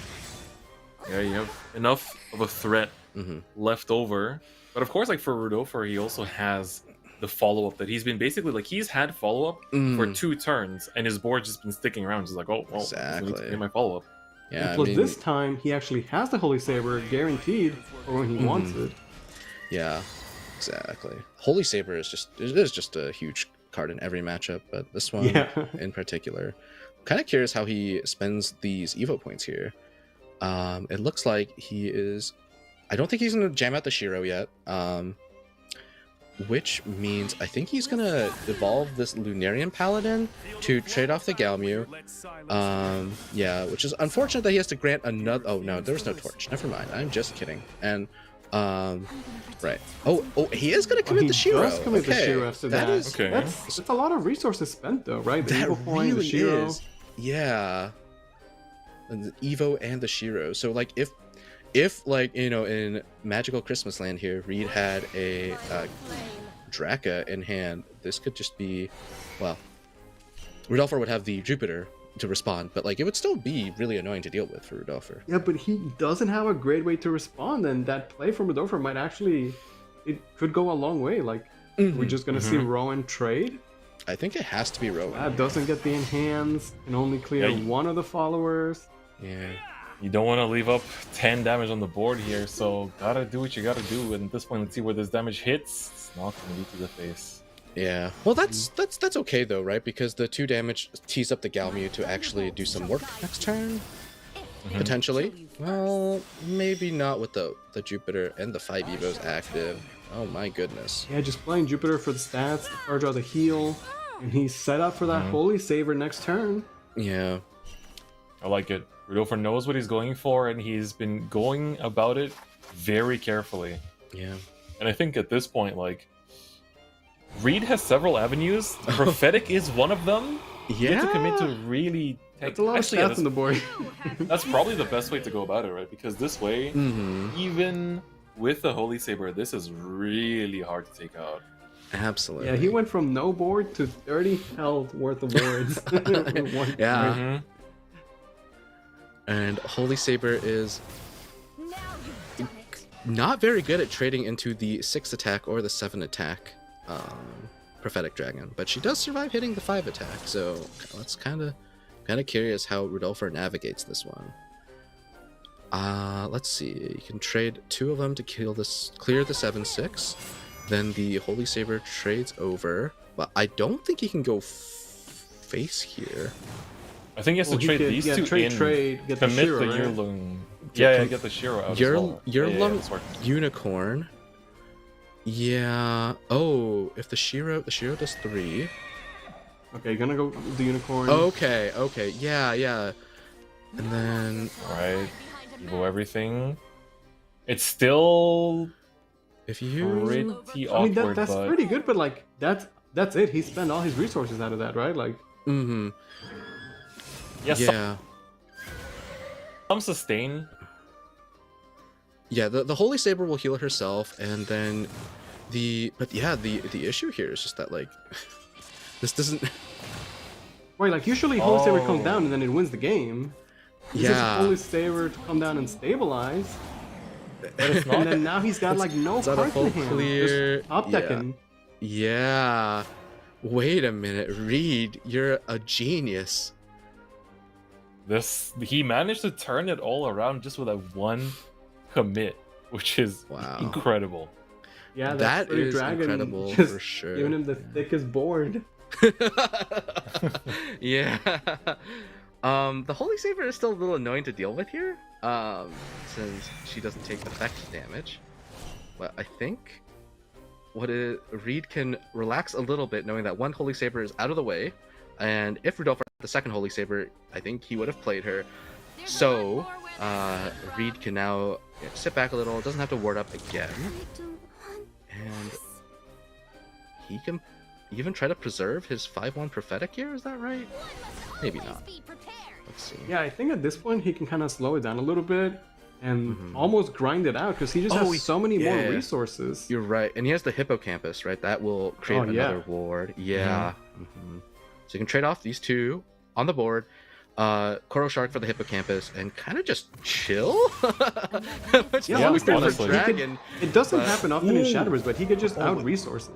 Yeah, that's a huge pickup. Now, Yep. Finally, the Drache actually came by. is the Holy Saber top deck lethal here, though? Oh, Abdiel. Well, I mean, That not a is Holy Saver. no. It's His not the Abdiel- greatest top deck either. It's actually kind of awkward because he doesn't have the good follow for it. Correct. Yeah. So Gotta he has- just be the paladin. He's got a paladin That really and hurts. clear the hippocampus. Throw out a Xeno and just Just throw everything out that's- at this point. That's Yeah. essentially Some what you have damage to do. left on the table. There's Galmux with a couple spells. Galmu is 7, 8. I think Galmu plus Rowan is lethal here. Yeah, there's Yeah. no way it's not, Yeah. right? It's just gonna be way too much damage. Yeah. Very well played from Reed. He withstood the aggression, and he had that fantastic dragon wall to buy himself some time so he can close the game out with the Rowan and the Galmux. And that's gonna be Reed taking it. Yeah, this is the Wow. beautiful board play here with the added bonus damage as well from the amulet. And just like that, you can see more power, more pings going onto the Oh Galmu. my goodness. He Stop. just He's keeps already on pushing it.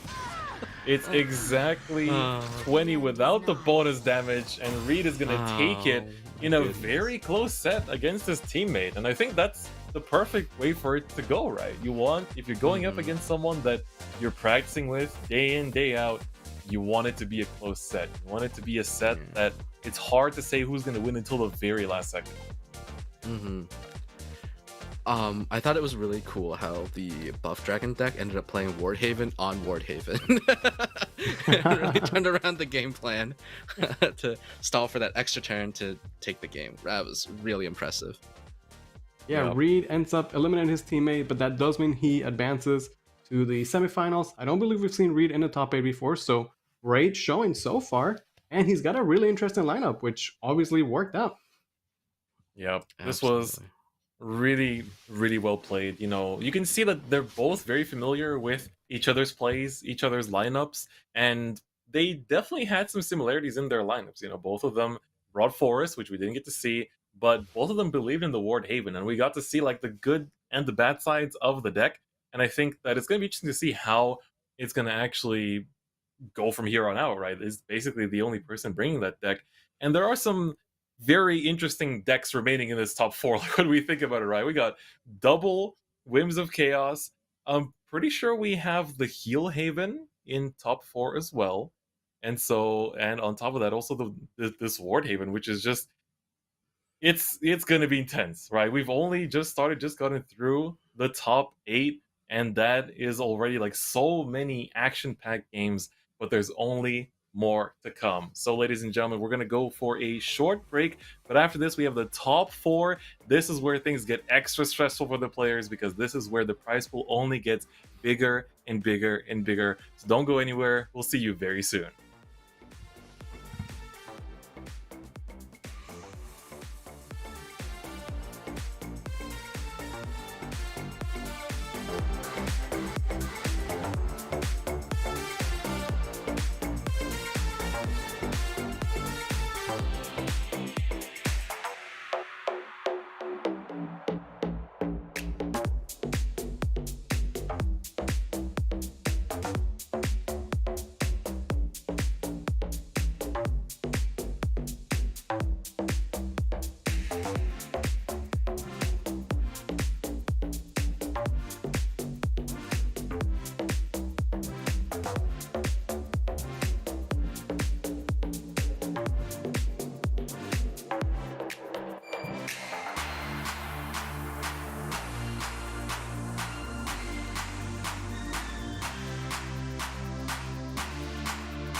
Welcome back to the Shadowverse Open. We've had some amazing games so far, but now we are down to the final 4 players who is going to make it and be the champion for the first SVO of the year.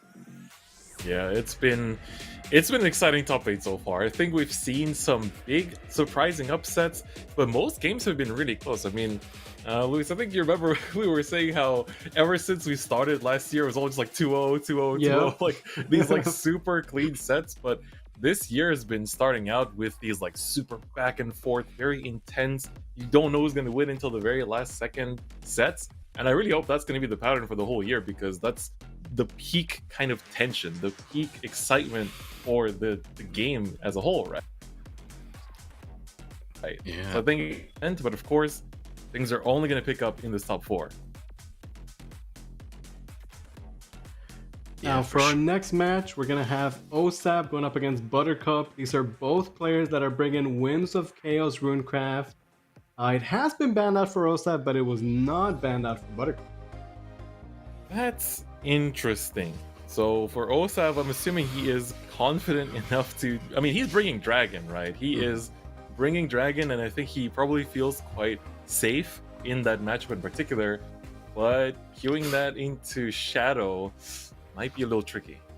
Yeah, I think the difference is that Osap did not bring Forest, so you get into this sort of like if they had like the pure mirror lineup, you would get into like a chicken game about like, you know, oh, are you gonna ban my rune and then I get to play my forest, or am I gonna ban your forest but then I still have my rune, stuff like that. But given that Osap does not have forest, Buttercup can just ban the rune and try to like play over decks that are a bit more predictable. Yep, absolutely. I think, you know, both players also have Dragon in their lineups. It's going to be interesting to see how that goes down. Their lists are a little different, simply because, of course, you know, it depends on the gun counts. They're both buff. They are both buff. But we also see that like one list plays triple Adherent of Ardor, the other one doesn't. So that's also going to be interesting to see how that is going to play out, in particular with these bans and with Whims getting its, I want to say its SVO debut, right? Yeah, I feel like this is the time, make it or break it for Buttercup. Osap coming in as the veteran, he's already established, he's been to Worlds. You know, in the past, people might have doubted Osap. At this point, he's proven you cannot doubt him. He's one of the best we have. On the other hand, Buttercup is the newcomer here, and what better way to make a name for yourself than to take out Osap and advance to the finals? Yep, exactly. I think Osap at this point, you know, having such a hot streak, going from this amazing finish in WGP into a great start for the year, I think he is, you know, let's face it, quite favored to potentially even win the entire SVO today. But I want to see Buttercup perform, because he showed us a very dominant start in that top 8, and I want to see him run it back. Here we go, the first match of our semifinals. We have Buttercup going up against Osap. When it is a Shadow into Whims. And Whims going first with the Whims in hand. I think this is almost like a keepable hand for Buttercup. I think if I were Buttercup, I'd like to see a little more card draw. Because like Buttercup has like turns like 1 through 3 to control the board. Oh, he's gonna test the goddess for the sacred bird. That is some card draw and board control. All right, and Osap is still deliberating his mulligan. He's got the Luna. That's a great card, but I'm gonna be completely honest. I don't know the mulligan plan for Shadow in this matchup, because who knows what your card's gonna cost. Like, I think playing to board and holding onto your Thunder Gods and hoping the cost reduction is going to be the plan. So I was gonna say, if Osap, you know, he himself is a Winds of Chaos player, so you would imagine that he knows, you know, what lines his deck loses to, and I would imagine that as a great player, he's familiar with the matchup. But then again, even if you're comfortable against it, like, it's Winds of Chaos, right? Who knows what's gonna happen? Anything could happen, yeah. And like, because I like if you think about it, right? Look at all the cards in Osap's hand right now. Like, these are low costed, and you're designed to be able to play several of them in one turn. When you're like, you know, gated to only like 2 cards out of these low cost cards per turn, suddenly your deck just does not look nearly as impressive. Yeah, like you're saying, the Thunder Guide is definitely the ideal follower to get discounted. But aside from that, there's not like a whole bunch of great targets. So we'll see what Osap could do. That said, the Winds of Chaos effect does not go online till turn 5. But it's not like Osap can take an aggressive stance in the early game either. Yeah, and that's something that, you know, I think when you're talking about whims, there are decks that can take advantage of those first 5 turns. And wow, he's actually committing the Thunder God here. At first, when he kept it, I was like, oh, perfect. Like, he's actually kind of playing with that awareness of trying to get it discounted, but choosing to just tempo it out and see what he can draw into instead. Interesting. That is interesting. Well, I think it's also part of like the idea that maybe he just needs to, because he has the Wicked Rebirth in hand, he just needs to tick up that last word count, and you can't afford to like play it slowly. Well, triple Spirit Invasion in Osap's hand now. That is also interesting. It's another one of those one play point cards that's definitely gonna get much worse while Winds effect hits. And on the other hand, you look at Buttercup's hand, and it's like double Frost Golem and a Folia. Those are all amazing targets if they end up being low cost. Yeah, and it looks like Osap's going to commit a Spirit Invasion just to get rid of this Gilnelise. Probably to just not fall behind on board against this chaotic Against deck. whims of all things, right? Yeah, like, what? Who's heard of that? Alright, and the Ersatz elimination is just going to help keep this Bluebird on the board. Oh. But speaking That's a nice draw. That's a nice draw. It's crazy to think that Buttercup's been winning on board with whims so far, but Osap's trying to turn that around right here. Yeah. And this is what you need to punish the turn 5 whims pass, is just the ability to stick a board that is not that just like is kind of threatening. Unfortunately, I don't think Osap can generate a lethal threat here, but he's probably just trying to get some play into the post-whims game state. Yeah, the Sussy there is definitely the, pretty solid standard play for Evo Shadow, but the follow-up Celeste is a bit too slow, right? Not gonna pressure damage right now. Interesting, and he's gonna opt not to use the shadows on Susie. Oh wait, that is an insanely good draw. Top deck. Yeah, 50-50 on the Goblin Assault. Oh, and it misses. Doesn't get this nice hit. right? That's awkward. Oh dear. Oh Look my. at those invasion 9, 8, and 6. The Link Staff gets cheaper, but she doesn't have an effect at it. In exchange for what, right? Yeah, like at what cost? I cannot wait to see what Buttercup's turn 6 is gonna be, what his hand is gonna look like. Yeah. That being said, Osap is doing what he can, right? He's doing what he can to try and establish as much as he can. One solid Folia will just undo all that damage. Yeah, That is especially true. if it's the Frost Golem Folia combo. That is. Yeah, it is. It's nasty. It's nasty. I'm really curious as to why Osap didn't hit in with the Susie the previous turn. I think maybe he valued keeping Susie alive for the possible Goblin Assault, which, that turned out that way. That worked out. Yeah. Okay, let's see it. Turn 6. What's it gonna be? Oh, he's got Frost Golem and Folia. I mean, come on, it's gotta be the play, right? That seems unethical. It's so strong. Yeah. God. Alright, here comes the Frost Golem. Osap knows it. He's done this himself. Yeah. Like I said, all that damage about to be undone. I wonder if Osap, to which extent did he expect to have to, get a taste of his own medicine at this event as well? Yeah. Now, what do you trade into here? I think I would want to get rid of Kernunos and Susie here. If I am Buttercup. I agree. I think that's for sure the targets. Yeah. But there is an upside to getting rid of the Link Staff, and that is that making the Shadow player draw a card out of their turn is better because that card will be subject to whims. Oh, but that's not what the case is here.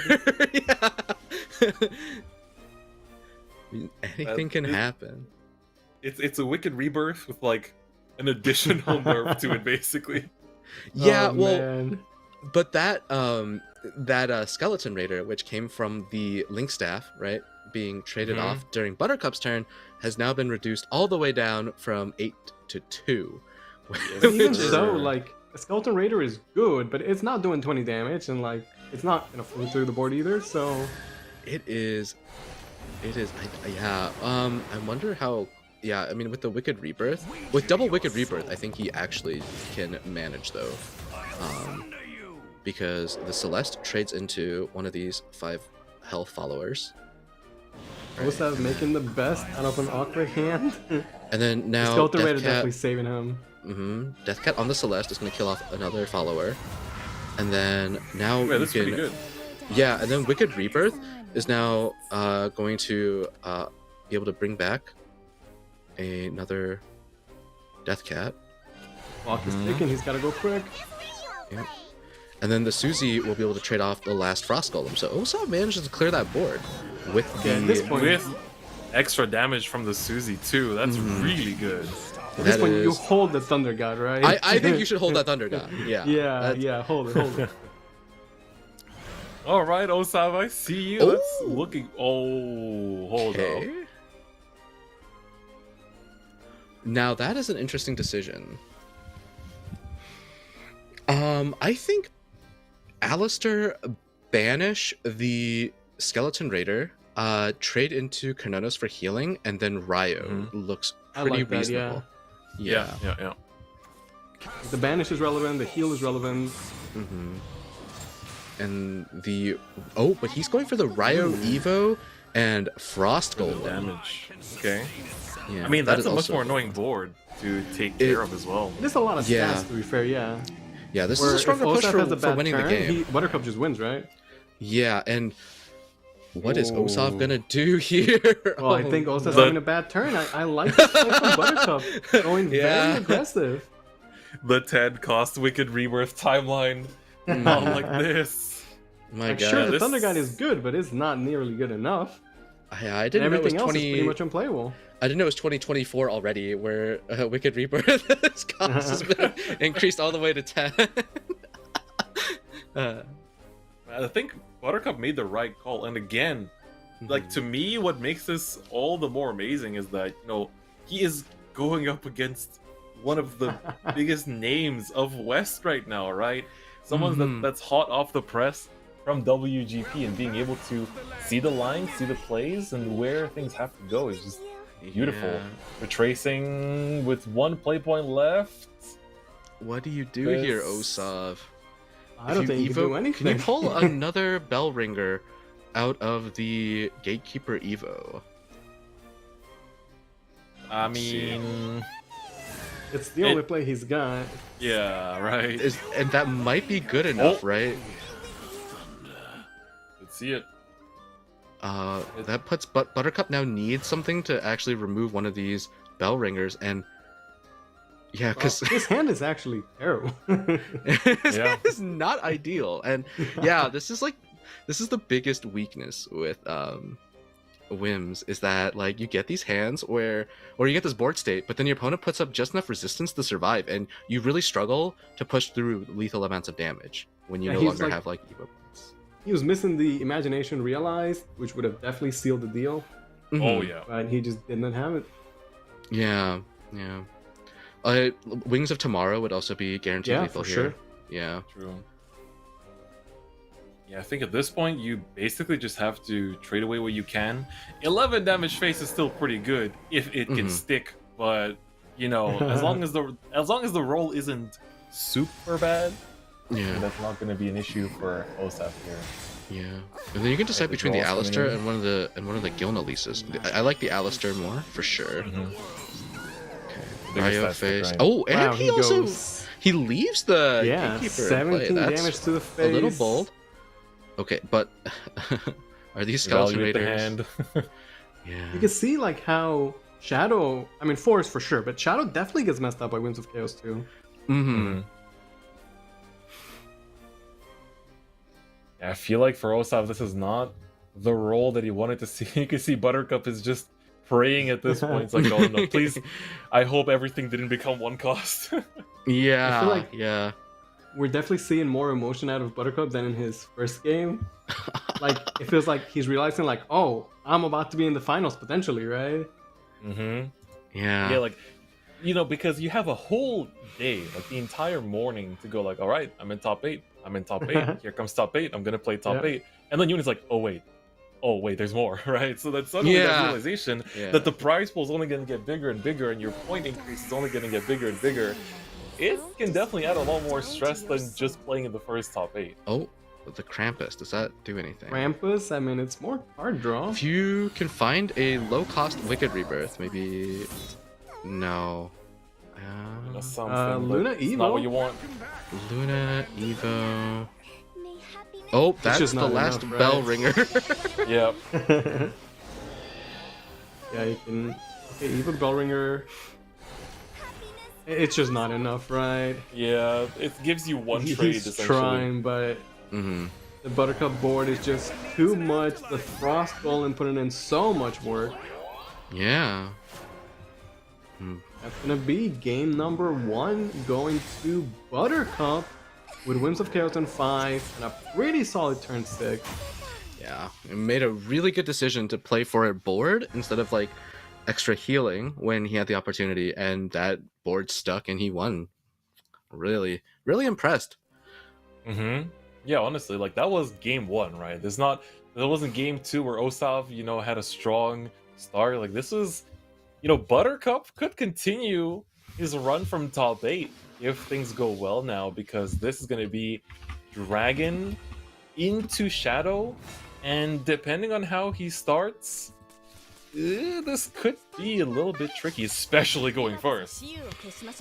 Yeah, going first with Dragon, that is somewhere any Dragon player wants to see that combination. This hand, though. Opening is decent. Like, Drach is nice in this matchup, even early on, but... Okay, Dragon Oracle, that changes Oracle. everything. There we go. Yeah, there we but- go. I do want to say, I think Osap's hand is a bit of a doozy when you're trying to fight against aggressive decks, though. It's got the Death Cat and 2 Gatekeepers. That is a lot of incremental healing and more Death Cats to find. So Yeah, plus getting the Skeleton Raider early on is gonna ensure that he can get the full discount on it throughout the game. Yeah. A little unideal to have to just play a Death Cat without using her fanfare, but like it is probably fine here just to get the board. Although, Yeah, but having to run that into Prime Conflagration is not ideal either. I mean, in the end, he has multiple choices here in how he wants to deal with his board. Could even commit the Windswept just to have something on the board, because you're basically safely assuming... wow. He's committing both. Wow, okay, so I think he's doing this to set up an enhanced Rowan next And turn. it has Rowan. Yeah, right, because There's that no gets Gatekeepers coming out this turn, right? Exactly. Oh, wait. Enhanced Oh, Rowan yeah, now is he really good into this because Yeah. the Adherent triggers off of hitting into the 0 attack Bellringer and will And it'll destroy it too, right? also So, destroy her. Yeah. Yeah, that's So really good. Rowan double value trade and hit face with the Windswept. Looks very really nice. good. Yeah. Like, while that is an amazing turn, though, he's going to be relying on getting some good, solid pop decks after that, because he doesn't have much of a hand. Yeah. He does have the Draka in hand for turn 6. And he's at right? 5/5. True? He's at Yeah. 5/5, so you can just Evo when he's got the board clear too. The board clear and 6 face damage, I believe. So It's got to be Rowan in yeah. hands, then. yeah, it's gotta be right. He's thinking about it. He's thinking about it. It just seems too clean, and also, like, what else would he do? So, Yeah, I think he needs to. He's probably thinking about how much damage he takes from Curse of the Black Dragon over the next 2 turns, I because think that's you just 4 take that damage to himself. Yeah. Yeah, but I mean, yeah, just sacrifices go must for be it. made. Well, it's easy for us to say, right? we want to Yeah. see we want to see the close race, but for Buttercup, you know, you tell the story. It's his first SVO top.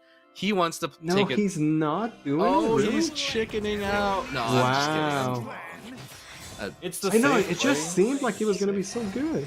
Yeah, I really like the enhanced Rowan there. And he had the turn 6 Oh. follow-up, too. Exactly.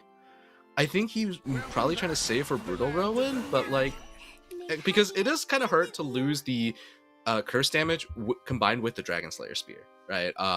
Which is probably the consideration there. But like, man, But like, look at the alternative. Like his turn was he lost really so nothing.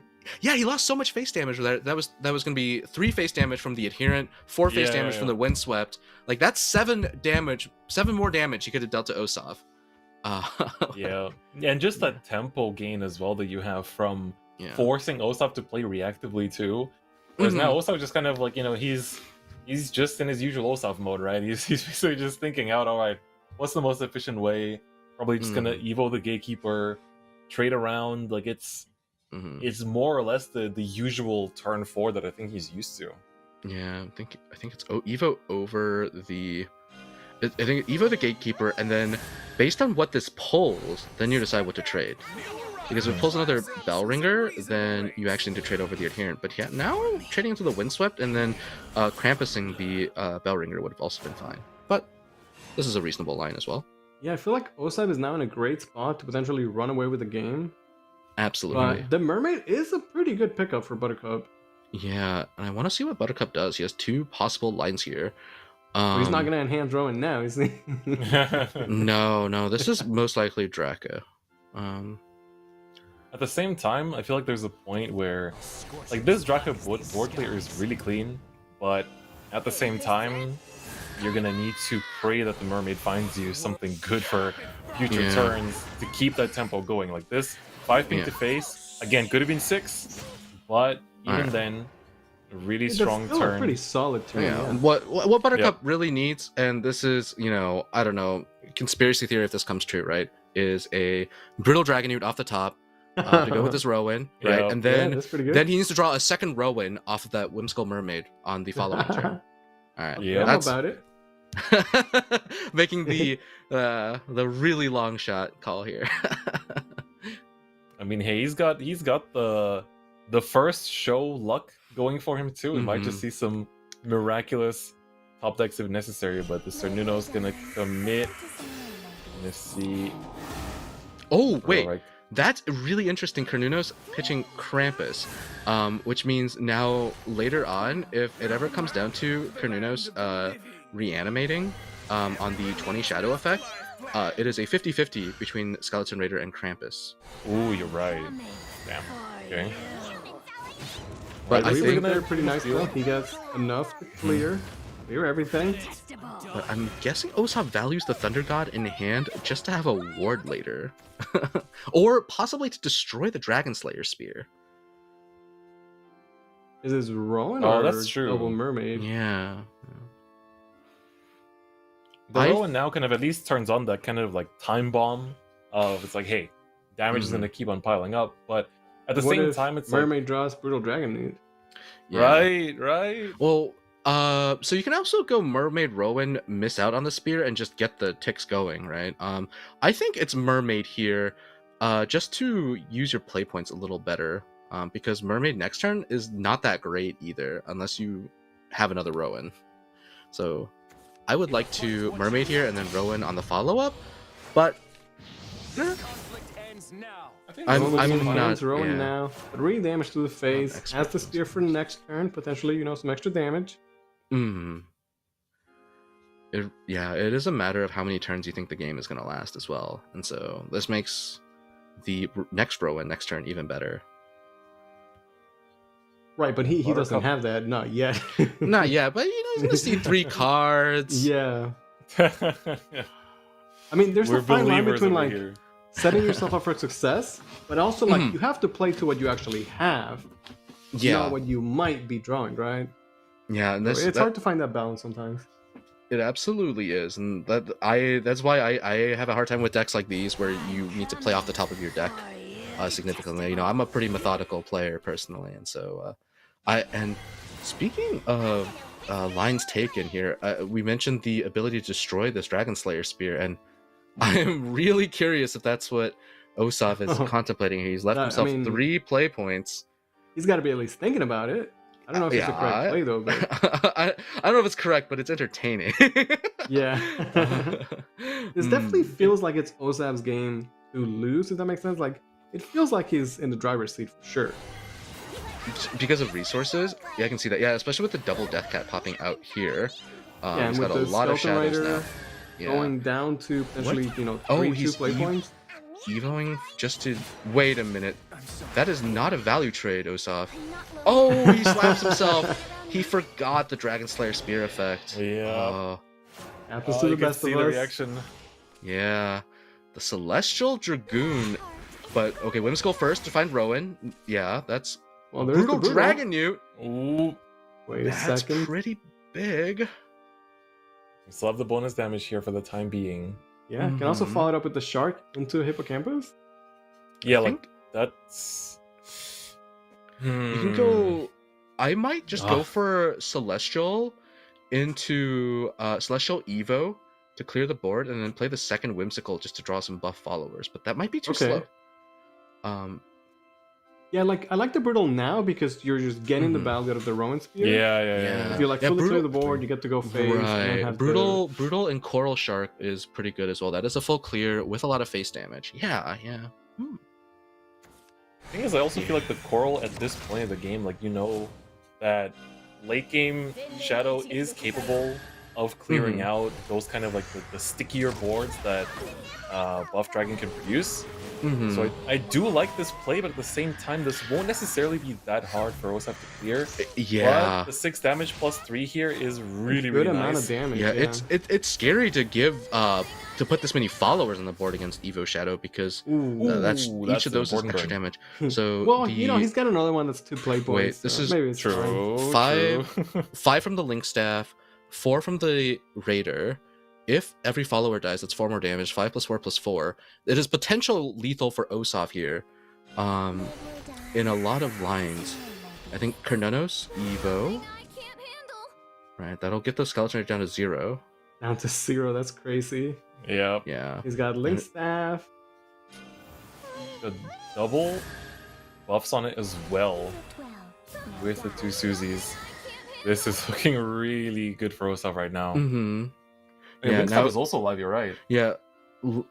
Link. Okay, so now you want to trade trade the Kernunos into the Hippocampus here to remove buff targets for Susie. Okay, you can do it after this as well. Shoot the Brutal Dragon Newt. All right, now This is trade gonna be Kernunos long, first. Yeah, and I this is definitely just Yep. yeah, okay, the Spirit Invasion also works, but yeah. Yeah, just to the get double better buffs. chances for more targets. That's going to be more than enough. And Osap is going to Absolutely. tie this series, and we are going to a final game. Yeah. It makes you want to think, you know, if Buttercup had taken the riskier line of play, if maybe that would have brought him closer to winning, you know. Because as we saw the draws, you know, they didn't necessarily bring him more storm damage or more effect damage. You know, that is the difference between the 2 dragon variants and the current meta, right? You know, he didn't pick up like a rock whale or something that could have easily kind of added to that.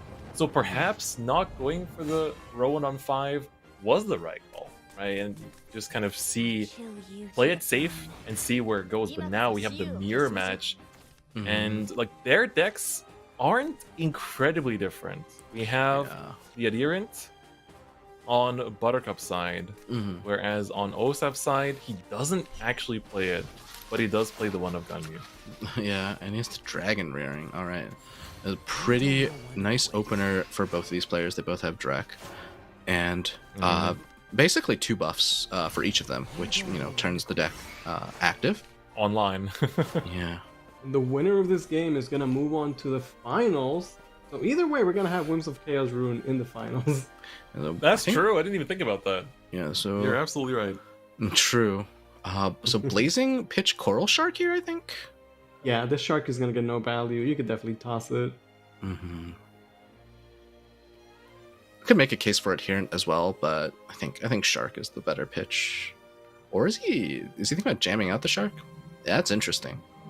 You know there's damage in Osap's It is hand. That damage. very Yeah. risky. Oh, I don't like this line.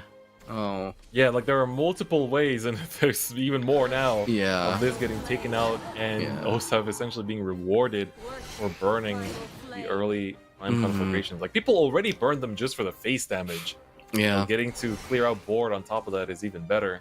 Yeah. Buckle picked up with the full effect. That is something you want to see. The mermaid as well, pretty nice pickup. And Osap is going to commit a mermaid, and he has Ooh. double Drak in hand. That is That's pretty pretty juicy. spicy. Yeah. That's a full effect Drach, by the way. So that's extra nice. This game might not last as long as you might be expecting, dear viewers. All right, what do you do if you're Buttercup here?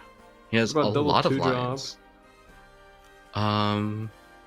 Double 2-drop, I think, With the is shark. Yeah, the shark. I think you definitely want to play the shark this turn. For sure, right? Yeah. Yeah, because I think the Blazing Dragonute might be... Because, like, you still kind of have the Burnable Adherent at this point. Because I think there's no other timing for it. Eventually just becomes that card. yeah, and the Blazing Dragonute can also help like absorb the random ping from like the conflict token left in Osap's hand. Right. Oh, okay. Now maybe shark, and I really want to play the shark now, right? Like this is gonna be Yeah, like I the best feel timing like for sure. this is as good as the shark is gonna And get in this then- matchup. Conflict or This already... Yeah, I adherent? like this. I like this. I like Okay. this. Okay. Weird feeling. I think it's a fine board to develop because the one thing is, I mean, neither player is drawing into any of their ramp at this point. So at the very least, like the turn 4 from Osav, Osap's it's just not gonna wow. looking too crazy. Like it's basically a Brutal Dragonute Evo for the 5 ping, Yeah. and then see where it goes, right? Yeah, this is not how you want to be spending the Brutal Dragonute, so Yeah, well done from absolutely. Buttercup, forcing the awkward play from Osap. Yeah. gonna- Is he going to trade with that? Wow. He kind of has to because I mean both players know the potential of this deck and how explosive it can get. Oh, that's a pickup. But this time around, Mm. Might want to hold it for a little bit. I'm not sure if this is the right call now, right? Mm-hmm. Yeah. Because Mermaid you already is an have enough option. good plays, right? Just go for Mermaid, see what you draw into, Yeah. and then you have the effect damage to take this out and still be able to push Fate. But what about since that Windswept is a 3/2? What if you go Howling, buff the Windswept, and then Blazing? Let's say pitch the Mermaid, just because the Mermaid costs a lot, and then Windswept is the last card you play. That makes a nice wide board, and sees one fewer card, but is I think higher tempo. Okay, maybe not. Can I commit to the mermaid? Oh, another Coral Shark! Wow. Oh, That's All honestly right. still pretty good. Yeah, it is for sure. Yeah, again, like those sharks are definitely gonna lose value over time. So the fact that he got to play a back-to-back Coral Shark, like, ideal for sure. I think. Now and Evo, Evo the the Adherent. face. Nice. I like it. I like, Like it. Hmm. It's a 10 from all 3 judges here. Still one turn away for Osap to actually cash in the Drach, and that's probably what hurts the most. Like you're looking at these boards and it's like, wow, Drach swing pass. Like that's literally what these Yeah. turns could be if there was a single piece of ramp picked up. But Yeah. unfortunately, that's just how the cookie crumbles, and it's kind of risky for Osap to commit too much here as well, because if you go like, you know, let's say Mermaid, but even then Mermaid feels really I think awkward here it might 'cause- have to be well- Mermaid Dragon Rearing so that she can trade over the Hippocampus at the Yeah, very what I was gonna say is like Yeah. it feels awkward to commit resources, but you have to clear the hippocampus. Yeah, yeah, Yes. yeah, Hippocampus, Hippocampus has is to go lethal. 100%. Yeah. Yeah. It's gonna hit extra hard if you leave it up for just one turn. Mhm. So I think it is Mermaid Dragon Rearing because the missing the random hit on the conflict token is just going to be lethal the other way around. Osap I agree. Doesn't taking his time. feel like that's how you want to spend your dragon rearing, but it's that or lose the game. So, or Oh. okay, windswept, Evo Okay. trade. Yeah, that looks like it, and he's gonna get the extra healing that way, which is okay. Okay, with this play you can That is also hold important. onto the dragon rearing, but Yeah. still living up quite a bit of damage on the table. Mm-hmm. Very conservative turn, but I honestly like it because this invites Okay. the row, and that is interesting as well. So with this, you get to push. Hold up. Oh, Is it wait. Evo phase? We wait. I feel like this is because his Drach is at full power, if I'm not mistaken. Mm-hmm. Or is it at 5? Because It in looks which like case, 5. It looks like 5 HP. Yeah. yeah, so you might Okay, want to then hold on to the that Evo. Evo Yeah, point. definitely hold the Evo then. Still quite a bit of damage. Yeah, it's at 5 HP. Oh, yeah, it's at 5. So buff the Windswept here, I believe. Yeah, Windswept, Yeah. 100%. 100%. Yeah. You get that in because that's just going to be extra burst, especially since next turn you have, you know, the Rowan token is basically just bringing out so much damage for you, and Osap doesn't Ooh. really have a way to actually close out here, right? Because you can go draft for the clear, Clear the board, And- but then what? and that's it.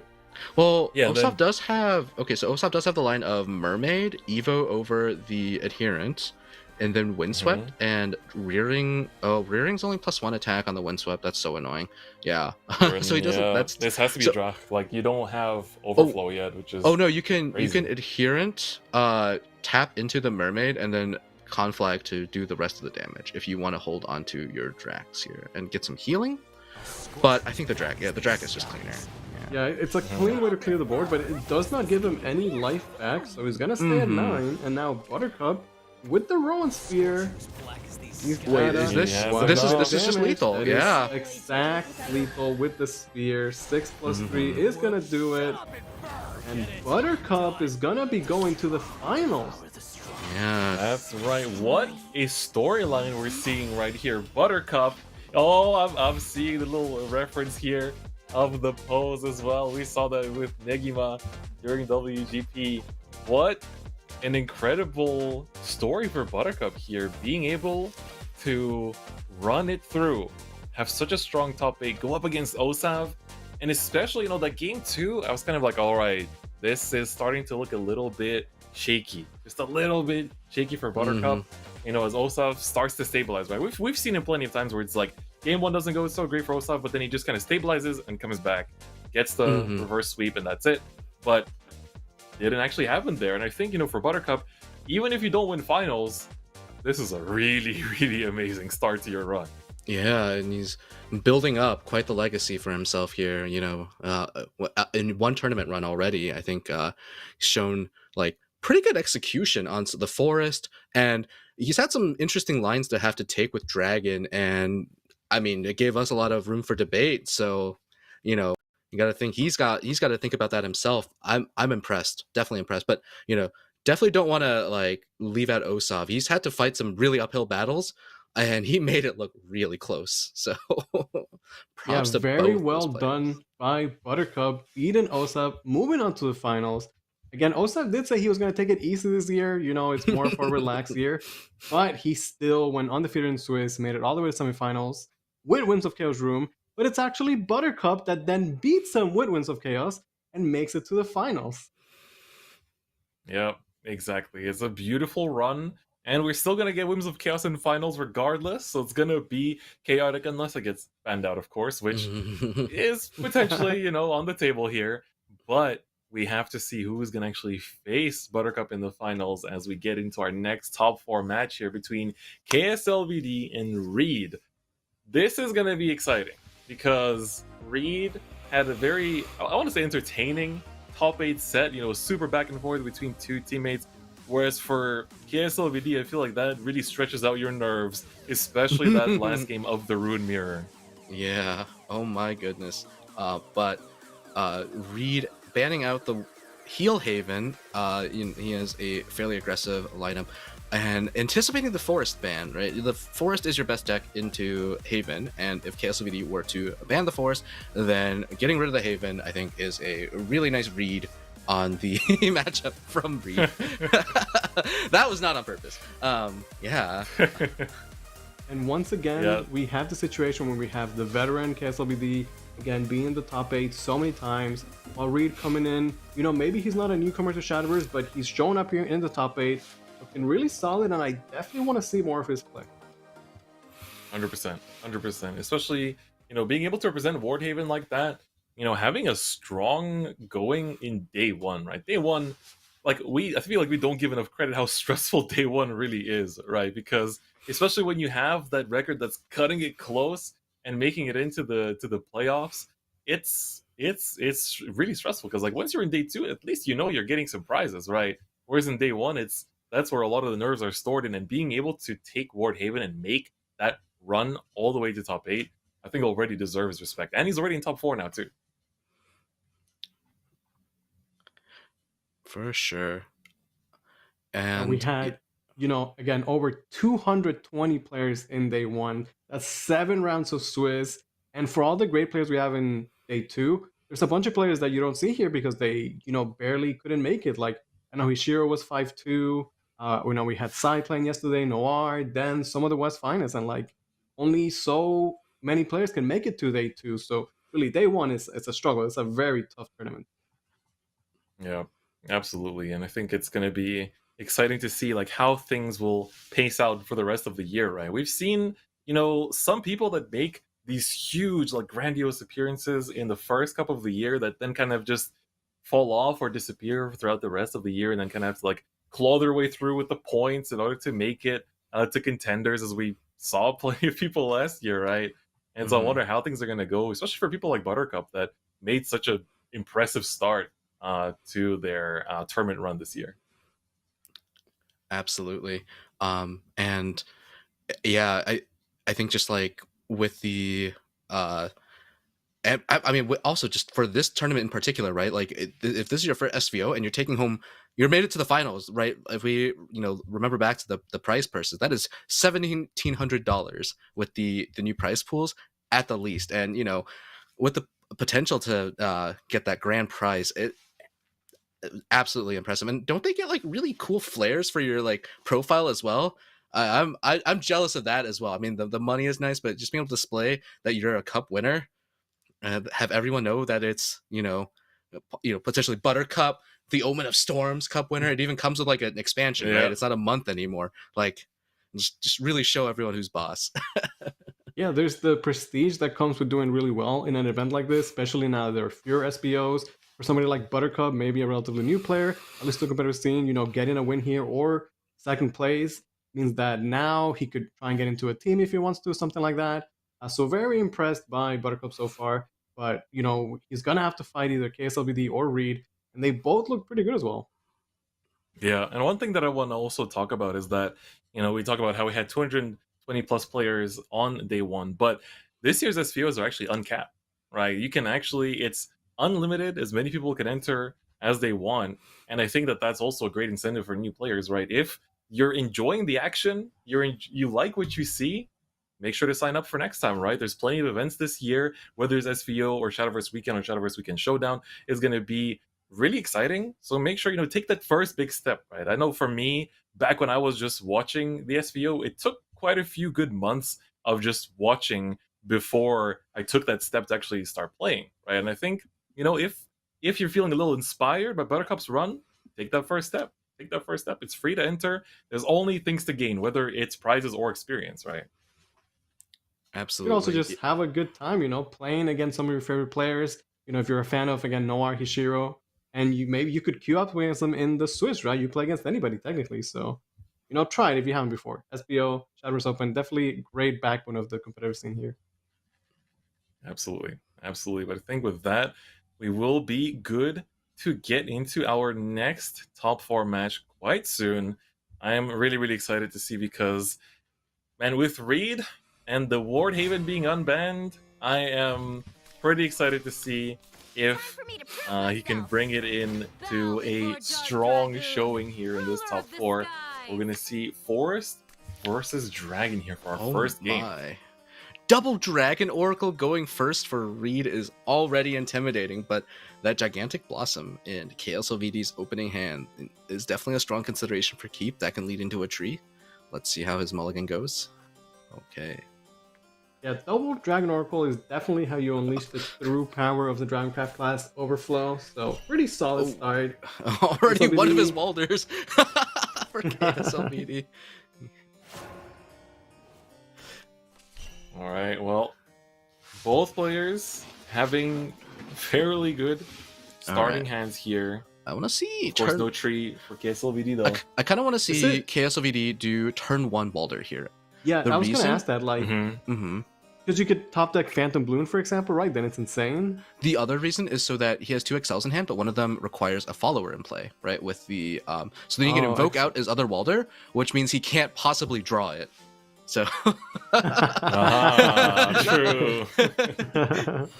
But yeah, this is the more grounded play. It's a little less question silly. Yeah, and just then hope that you draw the Trio of Wonders, right? That would be ideal. Yeah. But Reed, you know, he's got good early game plays for sure. Mhm. Has buff, he's got ramp, he's good to go. Mm-hmm. Also, respect to Reed. You know, he's one of the you don't see it too often, but one of the mobile players. Yeah. Actually, playing SVO on like tablet or mobile is always. I feel to me it adds a little bit of that extra stress, right? I would It's be just scared. Yeah. One fat finger away to making a misplay Oh. and costing you the whole run is always like oof. Yeah, wasn't there another SS player who did this and won a monthly cup? I believe that was God Teamer, right? Last Yes. year with the Pretty spell sure, boost. yeah. Yeah. That Yep, now yep, spell boost, that is a deck that I would be terrified to play on mobile. Like you have so many cards to play in one turn. And I You have just wanted to flex. yeah. Kslvd here taking a lot of time to figure out what he wants to do. You know, it might seem like a simple turn, but he's really got to think it through. This game is Yeah. board so much, the winner of this set is going to go to the finals against Buttercup. Yep. Absolutely. Worship the Prime primal Conflag is flame. gonna hit the Walder. That's the preferred target. Oh, Fortunately not. And Well- gonna just ramp. It's a miss, Call but the that. Dragon Oracle never misses. yeah. Yeah, I might call that one like a subprime conflagration. All right, but the King of Vines off the top is going to give Kslvd a clear way to invoke the Walder if that's what he wants.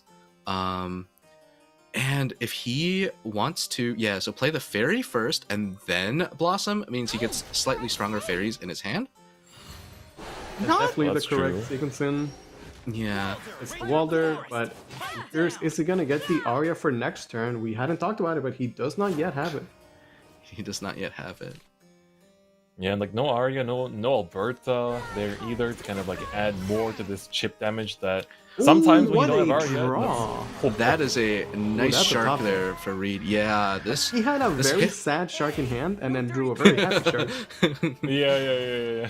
yeah, Another bounce. That's sadly not really what you want. absolutely Arya is not. nowhere to be seen. You can use these slightly stronger fairies here. So like the 2/1 fairy Evos combines with the 1/1 to clear the hippocampus, and then your his primordial colossus will then clear one other follower when played on the Walder. That is a very expensive clear, but it is definitely better than not clearing. So What about That's maybe an true. Amatas play? I was And- thinking about that. An Amata's play is interesting, but it doesn't clear as many followers, and then you have to be mindful of the fact that Reed could have a Drac or a Galmute, right? Which then suddenly your impressive board just amounts to nothing, and you are very far behind. But Well, he is going with the He Amatas is going for play, the Amatas and Reed play. does have the Galmix in hand, so... yeah. Yes, I mean you sometimes. Also, yeah. is he not going to clear the Hippocampus? You can use Walder to finish off the hippocampus. Okay, yeah, so, sure. yeah. Well, that did That's his job, true, right? yeah. Yeah, I think he's that's what he's thinking about. Yeah, but to note on this line, sometimes you just have to risk it for the biscuit when you're behind, and we'll see how. Right, but when you are behind and then they have the answer, then you just fall Oh. further behind, right? God, that is Mhm. a brutal situation to have to deal with. Which I think for not the Reed, card to be is played a this Galmi turn, out of 10. but I want to see the Galmi committed. Yeah, certainly it's gotta be He the is one of play. the players that runs triple Galmi triple Ardent this board, so Galmi I is want to see this. back-breaking. Oh my goodness. And he's going to have good follow-up with the Brutal Dragon in the next turn. Mm-hmm. Mm-hmm. Yeah. Just What's draw the into a damage Rowan he and already has it's on the board? looking Brutal yikes. Rowan. Right. Yeah, it's going to be the AoE clear, Storm, and that's That's just 11 damage. Yeah, on turn 4 for Yeah. KSLVD. You know what would be a real show of protagonist energy would be to commit the awakening But there's no need to. But I'd respect it. Oh, okay. But Kslvd does have 10 followers set up already, giving him the Yeah, the heal Miracle on the Harvest is Miracle great Harvest. there, but again, without the Aria, not even a Sekka to work with, just a lot of bounces and really nothing else. Yeah, this is one of those situations where I like to call it where your deck is just fighting against you. Yes. That's what it feels like. Yeah. And this is what I was talking It's about, earlier in the day. Like, yes, Forest is the best, definitely. But also you get these games where it's like, oh man, it doesn't feel like the best. No, it really doesn't. He does have a clear, right? You can you can play another fairy, Amataz, get 2 fairies out, trade Amataz into the Galmu, and then Colossus to clear the Coral Shark. Leaves you with 1 fairy, which is probably not that big of a risk, even with Drake available. So, Yeah. I mean, it's at least you're still leaving with something. okay, so I think he's commit actually the going for Amataz. empty board here if he's evolving with only 1 fairy. Yes, that means he basically just commits the bounce. Oh, he's going for double okay. bounce. Yeah. So Okay, so double you- bounce, so he gets, Okay. empty board. That's cool. That's cool. That's cool. Yeah, this It saves is- the this preserves the Amataz in hand, which is a pretty big resource. Yeah. Yeah, like he commits a bounce, but then he gets the Amataz back, and Amataz can be a bounce as well, right? Oh, there was the Draka there. Okay. Well, that, Wow, okay. Yeah. Ooh, another one. Make that double. Yeah. Alrighty. So maybe a slower turn from Reed here, but with the cards he's picked up, he probably feels okay about that. Torch. And then what you can do here is use 1 Draka to buff the other so that you don't have to commit an Evo. Getting Because good I think amount the of card second right here. I think the second Draka is 5/6 is why. So Yeah, I believe it is. yeah, so you So can this. I like the fact that he's kind of like Yeah. making the most out of Yeah. the Ardent Torch here as well. He's actually evil. yeah. Evo this, buff the second Draka with the first Right, then one, you and set that is a up for lethal lethal. setup. Yep, I like it. Oh, he's gonna Coral Shark instead. Okay. Okay. Okay, I mean, so you how were does already kind of KSLVD pushing lethal respond? damage. Yeah, like you were pushing lethal damage anyway with the Draha back there, but it's an interesting way to approach it, right? Yeah. I mean, Amataz is available, but it's just not doing enough, man. Bouncing these fairies without the Iron Lead effect, without the second hand, Mhm. just doesn't do enough. No healing also. Can he even draw a card here? There is no healing in this hand, and there is no, No, way he's got to... no card draw. No card draw. That's rough. Yeah, it's just one of the games where yeah. like you don't have the Aria, and the aggro game plan was not really gonna work out. The early Walders Yeah, not even a having to blast trade here fairy and there, which is okay, but yeah, really not much KSLVD could do here. Yeah. Yeah, This- that's just one of the dangers of bringing Force. Like, even though it is, one of the undisputed best decks in the current format, you are gonna have to face situations like this. And if you're undefeated in Swiss and you can afford to drop a game like this, then it's fine. But when you're fighting for your spot in finals, it definitely does hurt. So just try to maximize as much ability to trade here as you can, because at this point, there's no real reason to push damage in any other direction. This and is there's still a a draw on clear. it too. This is still a clear. It's Yeah, full clear and leave no board. Is that the game plan? yeah. Yeah. Okay. It does prolong it. It does prolong That's it. true. SLVD is doing an amazing job here. But then doesn't Reed just play the big dragon? Like, Yeah. Call it a day. Yeah. Or he can play one of his card draw cards, right? And just try to okay, see hit- if he draws There's the Rowan, but Rowan. that's it's actually not enough here. one off. You still play the Rowan, I think. I don't think there's Yeah, a yeah, reason yeah, not to. yeah. And then 100%. Prophetic for the card draw, perhaps. No, now he Okay, this now he time opens he- the Draka to Yeah, guarantee. I like that. All right. Well, KSLVD lived another turn. That's already something huge. Oh. Can he win this turn? He's got 15. just fairies, Fairy man. Healer is pretty interesting. You can get a lot of healing off of that. He can get a lot of life back, but I don't think it Because does enough. Battles the King sadly. of Vines, you can now draw a card with this King of Vines. which he kind You of gotta needs. just pray. Yeah, and then if You you gotta like, believe. You gotta believe. so then what he could do is like draw into a Sekka off of Okay. this King of Vines, which gives him the ability to evolve the Amataz, right? We're like, okay, that Ooh. I No, tried. No, not- I tried to influence the outcome there. I mean, Kslvd fighting for his life. I respect it. You know, games like these, even if they look rough, like, you know, you cannot afford to just give up. Gotta fight the whole way. Yeah. What do you think of just? I mean, at this point, trading is looking pretty unreal. So you could theoretically bounce the fairy healer to redo it, and I then just get a little bit yeah, more you life. But can- even no, but this is 7 damage already with the spear, plus the Yeah. 3 from the token. So it's even if you do heal 4 here again, it's Yeah, still it's not gonna be enough. Yeah, I think he's looking at the 20 Amataz effect, which destroys all opposing Okay. followers. But because he's not having hit enough healing, that is just not going to be enough to stay in the game. So I think he's going for the this is fairy healer Yeah, instead. just goes for the To heal the maximum heal, 9, but but he's not able to actually clear the board. Reed has 8 cards in hand with the Dragon Spear set up, and that's gonna be game 1 going to Reed with his buff dragon. wait a We're minute. seeing all kinds of upsets here too, right? Oh, all right, Reed. Is he just thinking of which fashion he wants to Yeah, close this out in? yeah. Wait a minute. In Wait, his previous games, he wait. would, He's like, drawing more go cards. for- Hold on. Yeah, he this would is go for, like, unnecessary overkill. brutality. Yeah, I think that's just the style of player. Yeah, fair enough. All right. Well, he does have the full Galmir effect here as well, in order to make the most of it being on 10 play points, and gonna go for get the Fangs of Ardent Destruction, which of course is actually gonna get burned.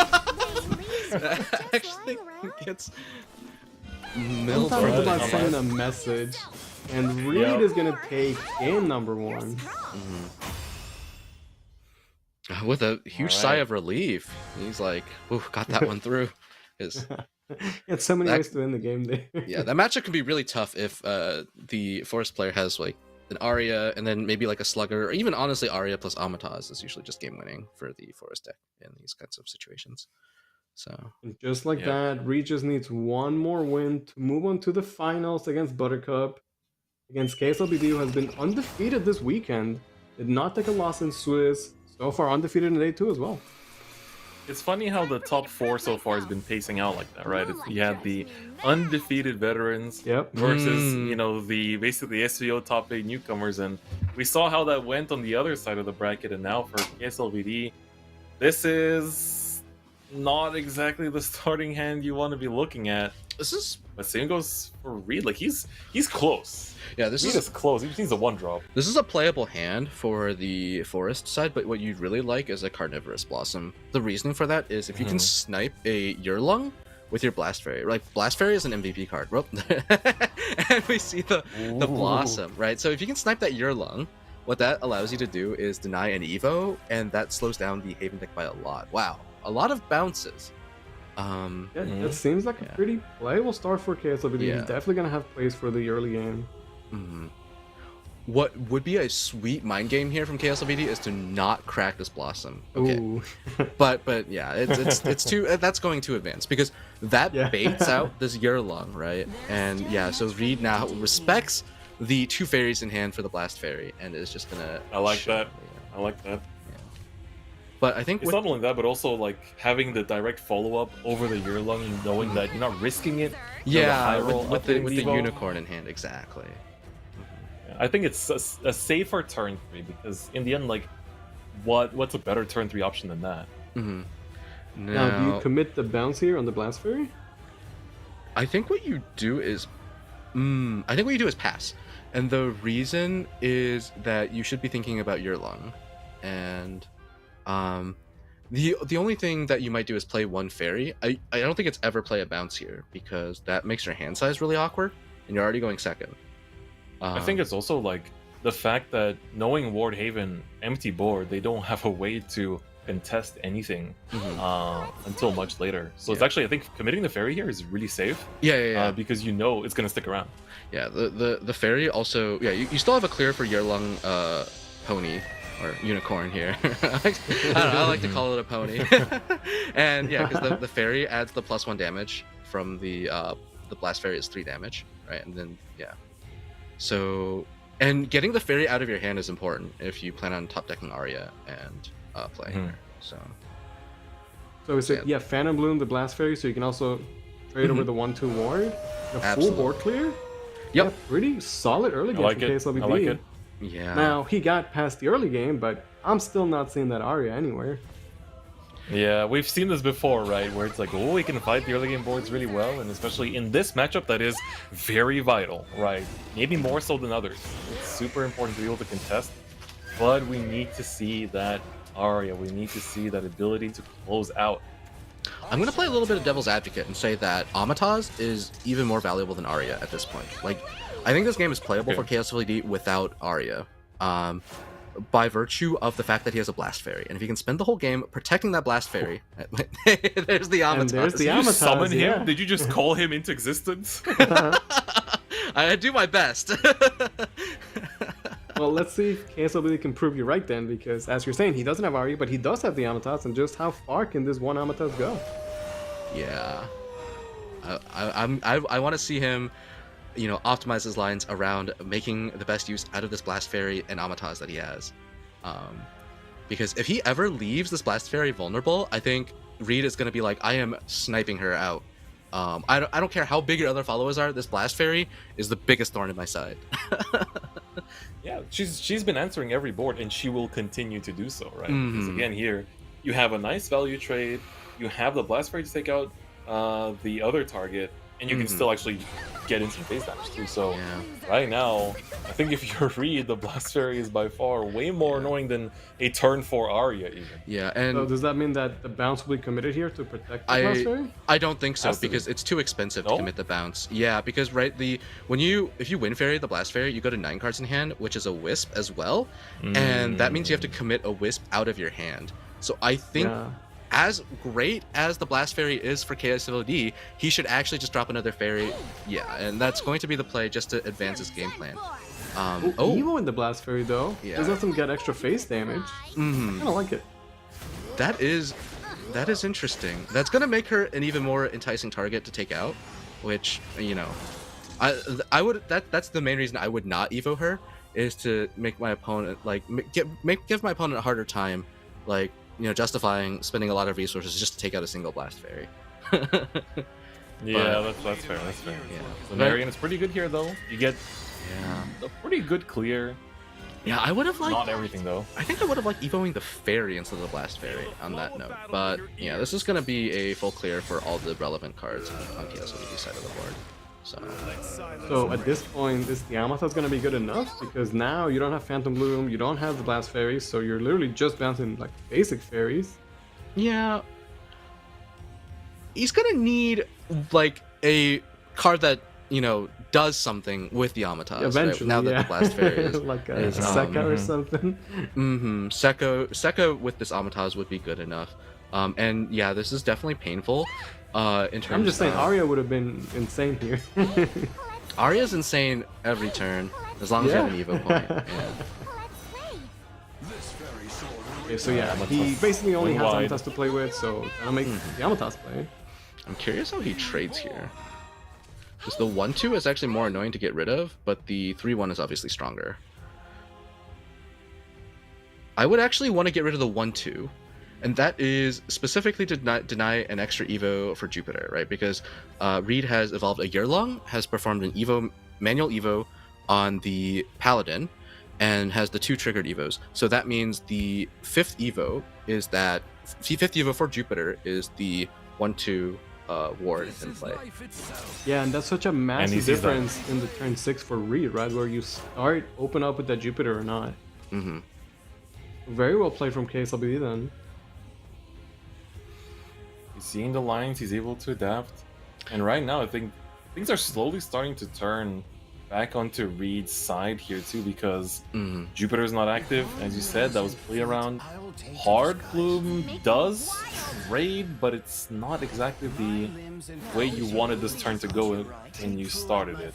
Yeah, but to be it's fair, like Reed's gonna have turn 7 Jupiter into something, and then Reed- Holy Saber yeah. Raid, right? Reed is actually sitting pretty here. Like he's already hit all the things his deck needs to, What he needs to do is Yeah. to just not get blown out by KSLVD's deck, because the Forest deck has the potential to be stronger, but in the current situation, it is not performing, right? And so Right, and with Reed is Cast Division, we know Kslvd's hand is Yeah. lacking a lot of that explosive firepower. so Reed just needs Okay, cool, KSLVD's make deck another to Amatas, and that one's Yeah. gonna get Jupitered. Yeah. But the second Amatas here gets KSVD very close to 20, which is a pretty big threshold. Yeah, and like he does have bounces, to be fair, so if he gets to 20, top decks with Sekka, I don't know where he can still win the game. Yeah. Yep. But then you're just relying on like, hey, can you top deck the Sekka and 30 cards left in his deck. Yeah. Well, one of the bounces can. Series. Yeah, the bounces do at least let him. Okay, so this is interesting. He's gonna put 4 cards back in his hand. He needs to trade off the fairy here. Oh no. Okay, when he evolves, he's gonna have 9 cards in his hand, and he won't be able to play anything unless it's a bounce. Oh. Ooh, that is true. Unless Oh, you that is commit actually the very awkward. slash, So he but- can use the slash. I think the slash might be the thing to Yeah, use up. it doesn't. It's not how you want to be using the slash, but like you can't afford to burn your top deck because the way you win is top deck and Sekka. Yeah, so- yeah. This hand is not good enough to win without drawing another card. What he could do is also, if he values the slash, he can Colossus instead. Bounce And the then- Amatas. Yeah, that kind of makes sense because that's still a live card with another Sekka, and And he can play he's with getting really fairy. close to 20 for Amatas. Okay. Mhm. Yeah. And hey, there's that no board great player you wanna Jupiter see? target, but Mhm. you know, it's still it's still an option. He wants to just stay nice and healthy. Reed is Yeah. gonna start with the Jupiter. We'll go from there. Yeah, it is card draw. It is big units on the board that will keep you protected. Wilbur actually gonna get cashed in here. Mhm. I don't think this is the full effect, so this is gonna. Oh, it Oh, is. it is, Oh, it is, yeah, does it is. have the 4 ping, which is actually really important here. So that's gonna put KSLVD on a time bomb. I mean, he has Holy And- Saber next turn. Yeah. Yeah, like that's. Suddenly things are turning very quickly. Well, that's not a for second Reed. top deck, and I don't think he has any card draw. Well, he actually has the option to draw cards here, but it's a little awkward because of Oh, the you hand want to space. bounce the King of Vines, You can yeah, bounce okay. the King of Vines, but when you use Wind Fairy to do that, I believe you get the Wisp first, which means you actually have to make space in your hand in order to Okay, get so the King when of Vines bounce out some of into those your hand. fairies. Yeah. Yeah. I like this trade.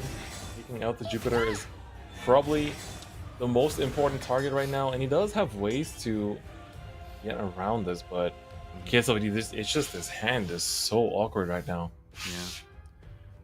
The Amatas It's is like close. the forest cards are so solid, but like missing 22. the big bombs, right? The Arya, the Sekka, the Latika. Yep, you see. Oh, that's my mistake, actually. The bounce first, so he would have lost the Wisp. Okay, sorry about that. Okay, Walder comes out of the deck. That's good. First he one won't of be the top game. decking that. And he's been doing a good job of Does- not drawing his Walders, at least.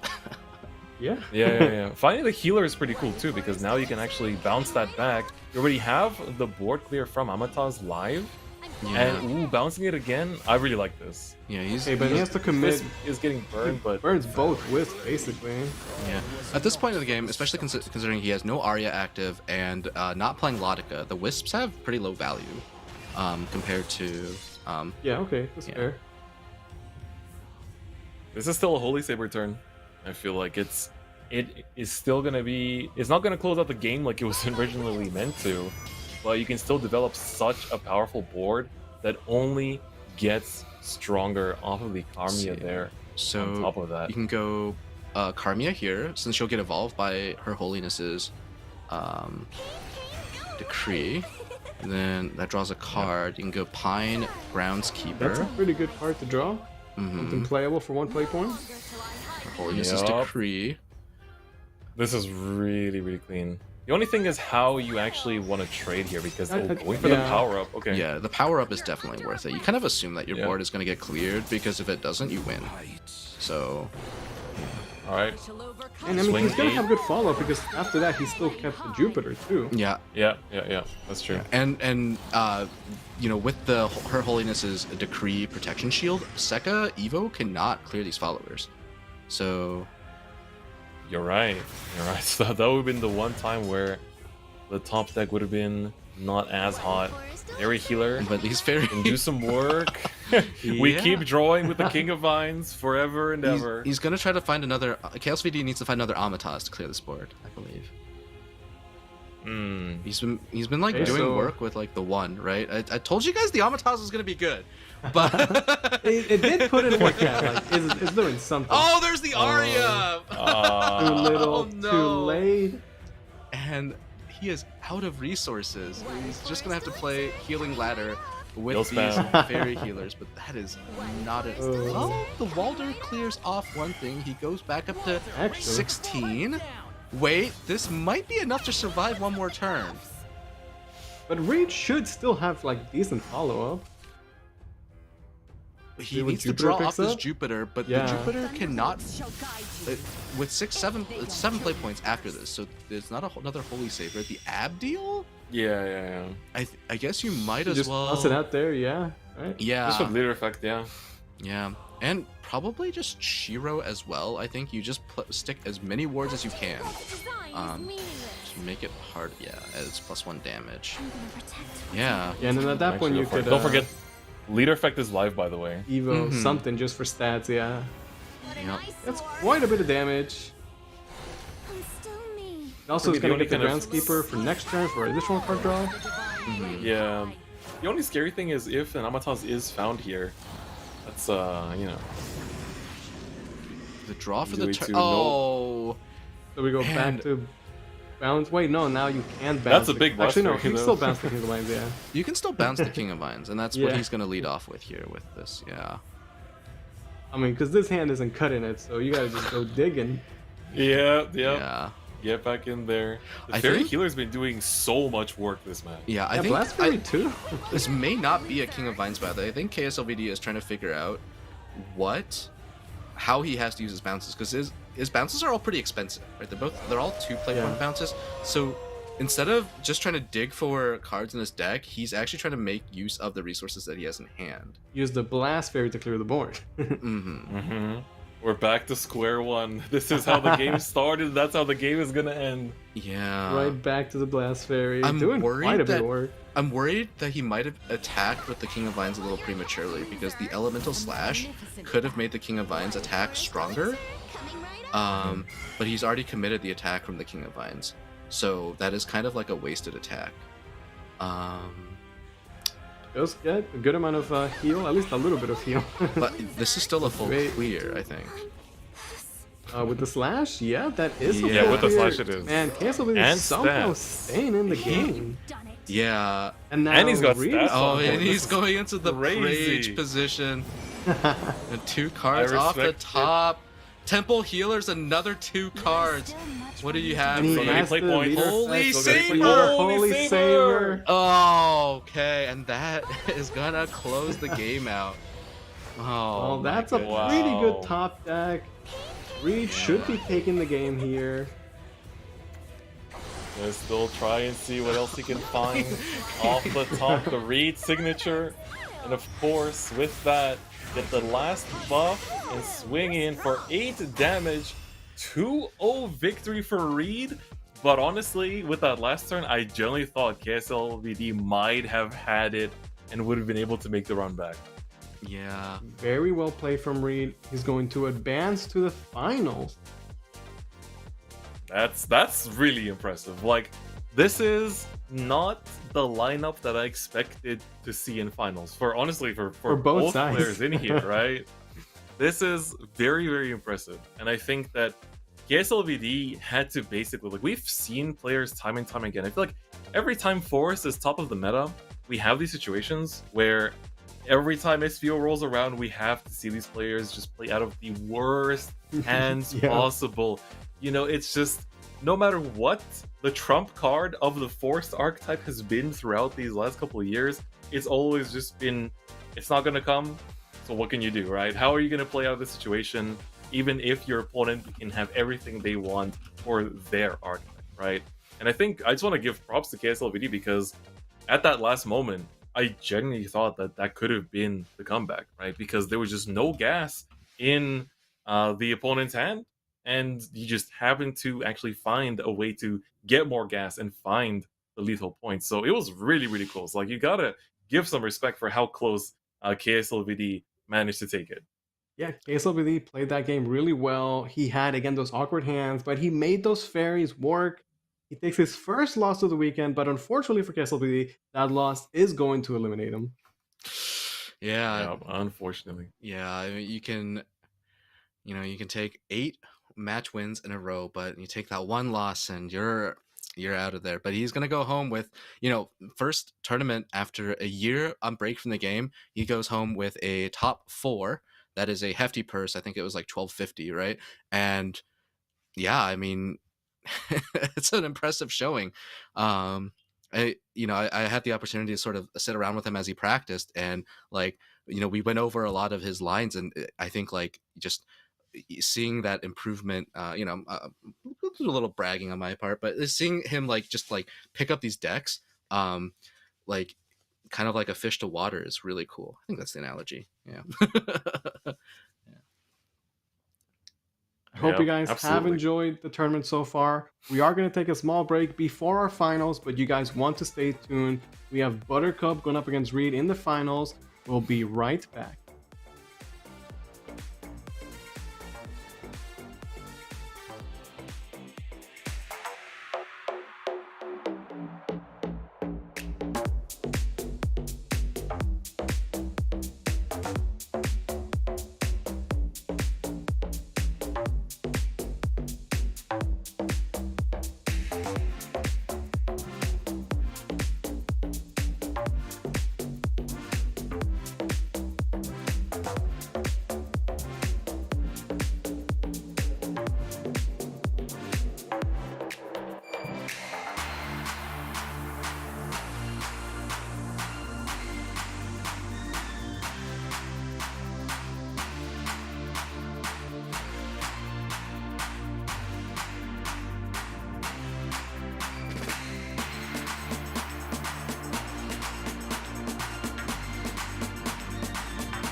Welcome back to the Shadowverse Open. We started with 8 players and now we are down to 2.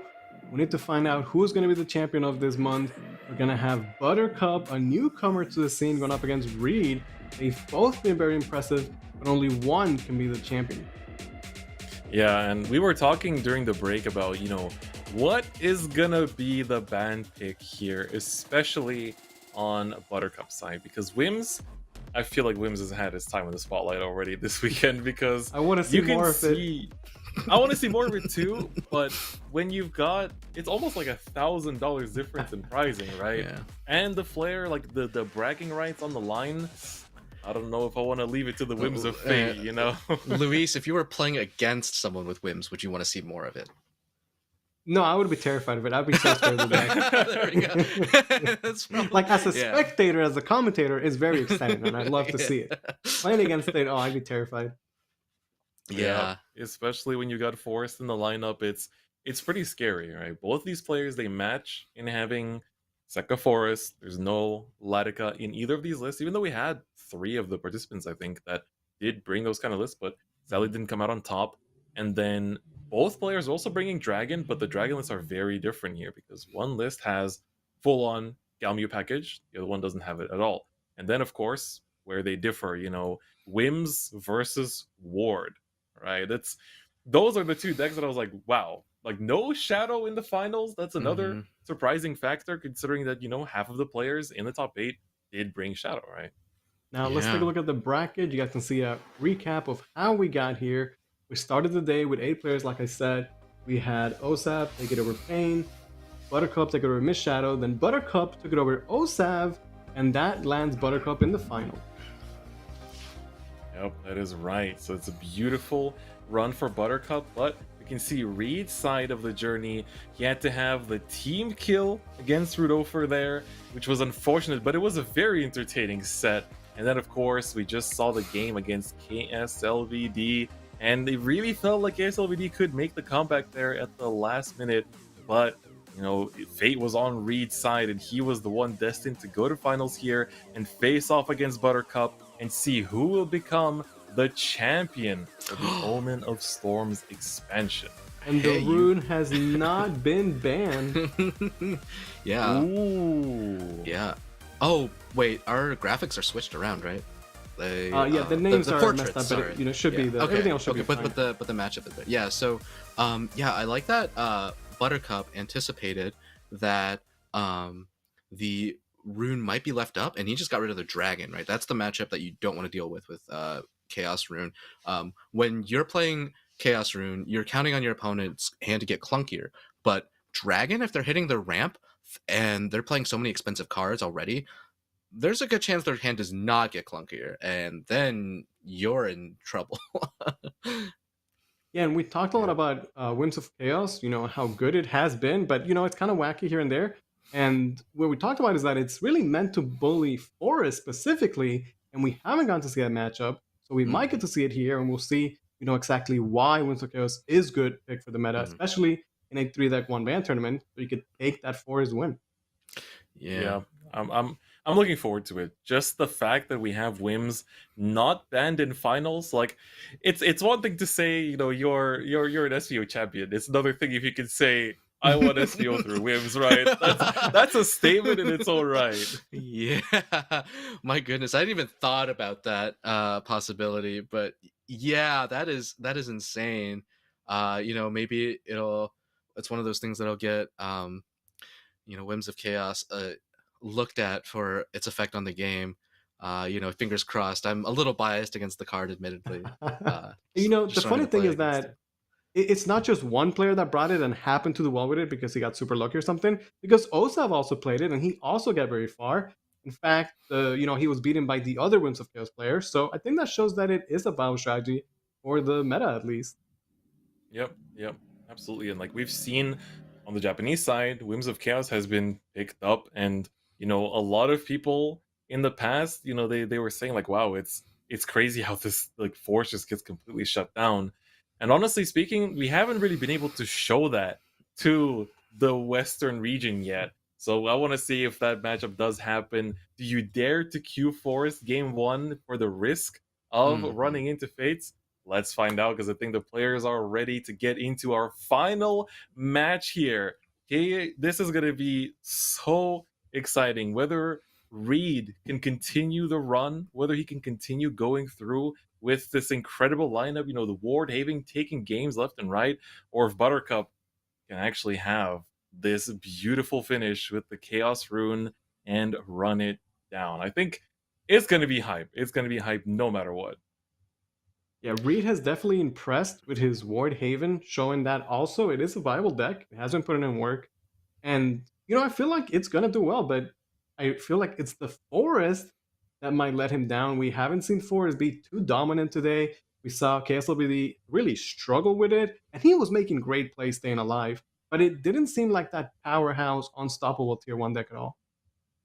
Yep, 100%, 100%. I think that's something to look out for, right? It really comes down to not just the opening, because we've seen time and time again, opening hand incredible, right? The start is super good, but then it just falls off in the mid game, and it's hard to recuperate.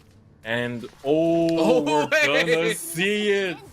All We're right. and going first too. All This right. is it. This is the Omen of Storms Cup Finals. We have Reed against Buttercup. Who is going to be the champion? Yeah. Wow. Oh, the Wims has been secured. Okay. All right. Reed, I want to see. So, there. I mentioned that Forest can have a hard time in this matchup, but you do have a plan as Forest, and that is to find all your expensive cards and just keep them in your hand. And the reason is that if you get the cost reduction on your Wind Fairy, that's 10 damage the turn after wins, right? Or per Wind Fairy, and that you can play multiples of her. So let's see Reed try to dig for some Wind Fairies. I think that is the winning line in this matchup. Oh, he's going for board. Going for board can also do some work. But Yeah, maybe I he's think get a little bit of early chip damage here and there, but I don't see Forest as this great aggro deck, not at the moment. And as soon as the Whims comes online, we've seen the power of the Rune deck to just get back to full HP. All it takes is one well-placed Folia. Yeah, so unfortunately, Buttercup is going to have to crack the Goddess of Rebirth to avoid the discard card penalty on the blue bird. But getting this bird out to remove all of this pressure is just going to set back Reed so far. Yeah, he's only and- 2 turns away from activating Winds of Chaos, and he's sitting pretty at 20 HP. Yeah. And It's also just the fact that we see Sekka this early on in the one matchup where we might not get to see much of Sekka is, it's a little painful. 2 turns to get some Wind Fairies. Well, honestly, the Wind Fairies... okay, King of Vines. That's a card that Reed needs to hold on to. That is one of the things. Okay. Dawn Splendor now. Okay, I mean, yeah, I think Buttercup is just trying to control the board. That is perfectly okay. Dawn Splendor is one of those cards that gets a lot better later on when you're trying to survive. But there's And one there's Wind the Fairy. Wind Fairy as All well. right. Okay, let's go. I mean, maybe Reed can put up a fight then. Funny enough, this is a game where we see Forest with both Arya on 4 and Sekka on hand as well. Yeah, the one Wind Fairy is not going to be lethal on her own, but you definitely just jam out this Wisp and, threaten 15 damage right off the Whims from the opponent.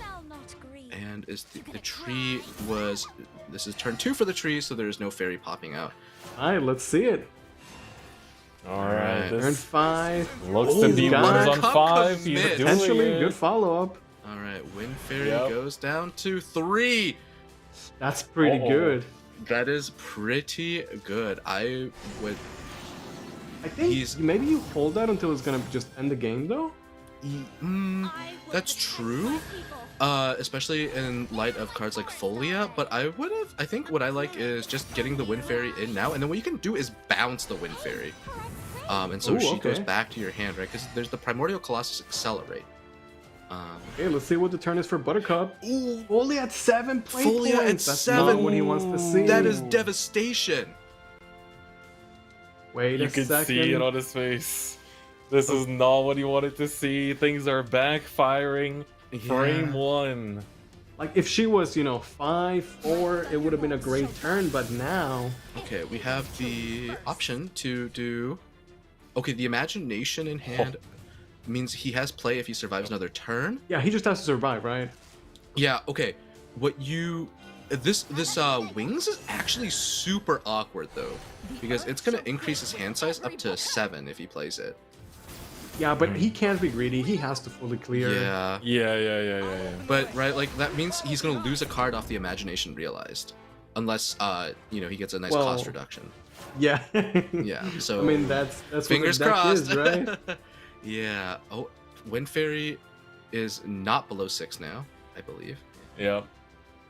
No longer playable just like that. Fairy Slugger for 6 is My goodness. not what you want to see. Yeah, see, this is where now the forest just struggles.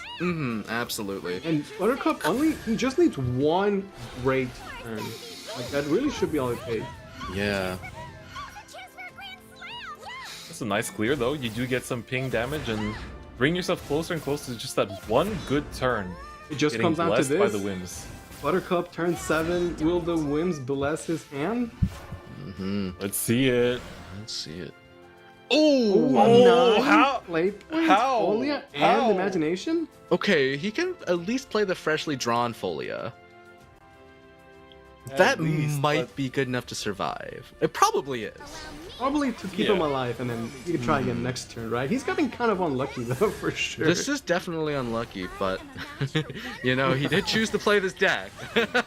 Yeah. Exactly. We have to always keep that in mind. This is the lineup of choice. You know, that's the run you're going with. And I'm sure throughout Swiss, he's had games like this, right? If you're playing Whims, sometimes it's going to be like that. Ooh, Did Seka just go down to 1? Seka stayed at 1, right? Yeah, Oh because my it's 1 God. through like 10.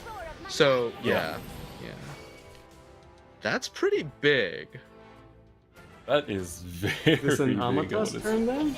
We're just gonna Evo the Seka? I think you have to use Seka to get rid of the Baiji for sure. I don't think that he has the option to get rid of Folia, unfortunately. So that is a bit unfortunate. Yeah, that's potential snowball. Yeah, Folia is gonna keep healing while she's around. Yeah. And he could potentially play another Folia too. And get an Evo back with on wings if his hand is set up properly. Anything could happen with that. Yeah, that's true. Alright, Buttercup's gonna get one more chance. Let's see what his hand is gonna be. You know, he's got the potential for an insane hand. An insane I just turn. don't want to see him use this Wind Fairy. That is the golden ticket here. Second Folia in hand. You can Wings of Tomorrow. Honestly, yeah. And then Wings- Folia. Wings of Tomorrow into Folia is live, I believe, right? That goes down to 3, recovers 2 play points, gives exactly enough to do Wings into Folia. Yeah, I like that play a lot. And Like, these aren't the insane turns that win the game, but they're good enough. And eventually, like, by nature of his deck, he is going to find that turn sooner or later, right? I would call that winning the game, to be honest. If you just have Wings into Folia, because the Folia, the 2 heals on the first Folia are going to stack. pretty good. So he will Yeah, heal yeah. back up to full. And then what does Forrest do about that, right? Yeah. Does he see the line, though? Yeah, he does see it. I think he does. He's going for It's it. gotta be the play. There Yeah, we go. Jita's determination. Putting it into the Folia here, yep, and that basically takes him back to full health after Yeah. all that hard work by Reed. And that effect goes to, yeah, everybody. So much heal. They Yep. both get the shield again, too. Mm-hmm. Yeah, no, this is pretty good for Buttercup. Might be enough to win the game there. Yeah, with a Wind Fairy down to 1, but it's like, it's so late for that. Oh, no. It's unfortunate for Reed. He really did try to go through with it. It's still kind of looking back at the turn where he committed the King of Vines as well, to kind of like prioritize the big beater. It was a choice. So, whether that Yeah. did him or not, that's a different So question. one thing is, King of Vines has a fanfare to destroy a follower, right? So if he anticipated that he would have to get through a Folia, and of course, right, the rolls have to go his way, but that's kind of why I was pushing for Wind Fairy first, bounce I don't know her if- to rebuy her in hand. Did he then mean to try and bounce the Sekka, but Wind Fairy cost 1? I don't think he's trying to bounce the Sekka. I think he's sticking the Sekka on board to survive. Okay, but yeah. at this point, Oh dear. imagination, 2 play points. This is the blessing. You know, even Buttercup is kind of like looking at this hand like, what did this really just happen? Okay. Surely this is it, right? I think you just go.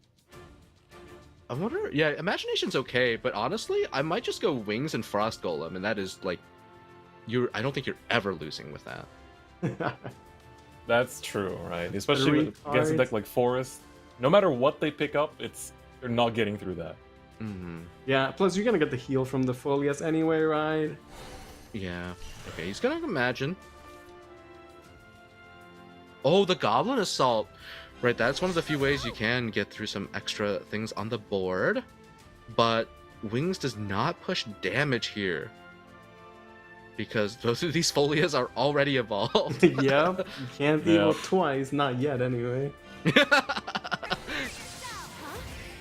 Okay, yeah, definitely want to clear, just okay, so play I super think- safe. Yeah, getting an evolved Frost Golem perhaps, or you could just save the Evo point for Ryo in hand. Okay. All right. Yeah, And the he plan goes stays back the to same. 20 health. Yeah, look at how This silly that is. is The double Winds of healing Chaos. Folia. You can see The plan why stays the this same. matchup is favored for Runecraft, or this specific rune anyway. Mm-hmm. Exactly. Amataz, just to put it down, but it's not really going to be doing as much here because Yeah, it doesn't have the 20 yep, effect. gain the power and that's it. Buttercup gonna take the first game in the finals. Oh, He wait. will only need one more. I think he's having a little bit of fun there. Whims of Trying to Chaos putting in work. Wow. Yeah.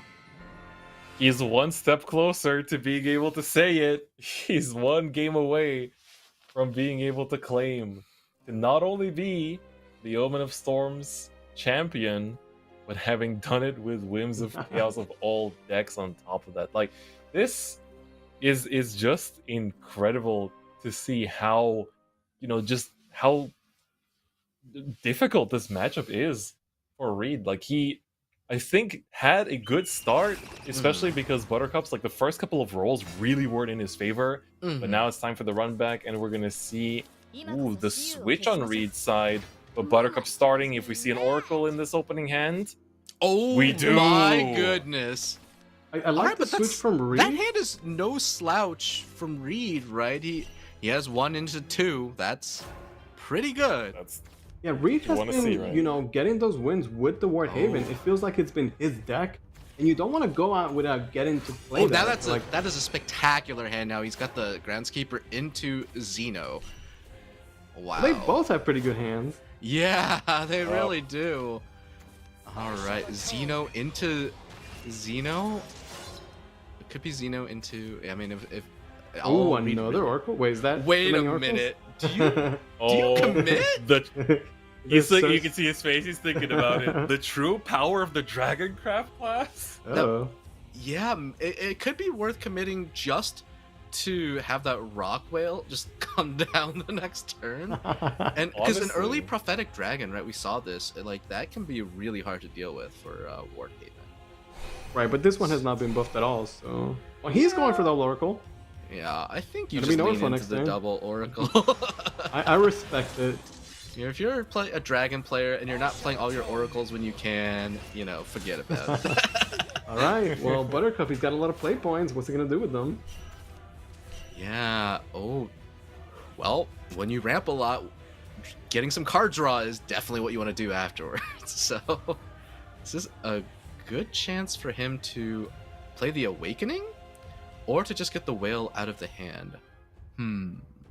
Rockwell is, it's still gonna fetch you something, right? So you're Yeah. gonna get board Must be a big status. You're gonna follower, get yeah. damage. Yeah, I like it. I like it. 5-7. Yeah, I would. Yeah, the devil's advocate argument for Awakening instead there is that Wardhaven basically passes a turn when you don't give him something to trade into here. So it's Yeah, that it's a is meaningful decision. true. It's also important to note he hasn't buffed his deck at all yet. Yeah, True, yeah, he's buffed his play yeah. points, but not his deck.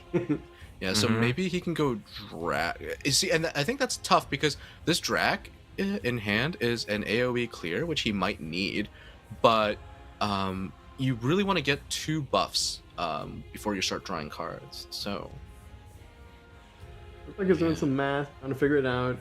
Definitely take your time, Buttercup. He's 1 game away from being the champion here. yeah.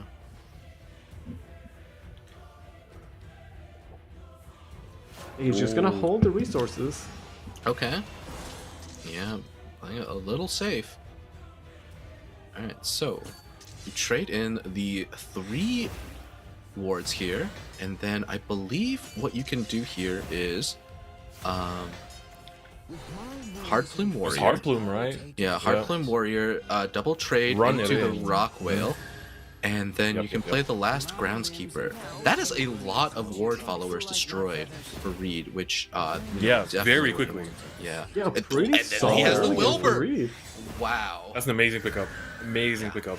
Yeah. This is looking really good. Like, even though Buttercup has had like the nuts opening, at the same time, Reed is just having like he's having no Wait, issues answering yeah, what is being put down, Wilbur which and granted isn't Paladin. that much until now. Prophetic Dragon coming in with the Evo. Buttercup is gonna keep on pushing these huge boards.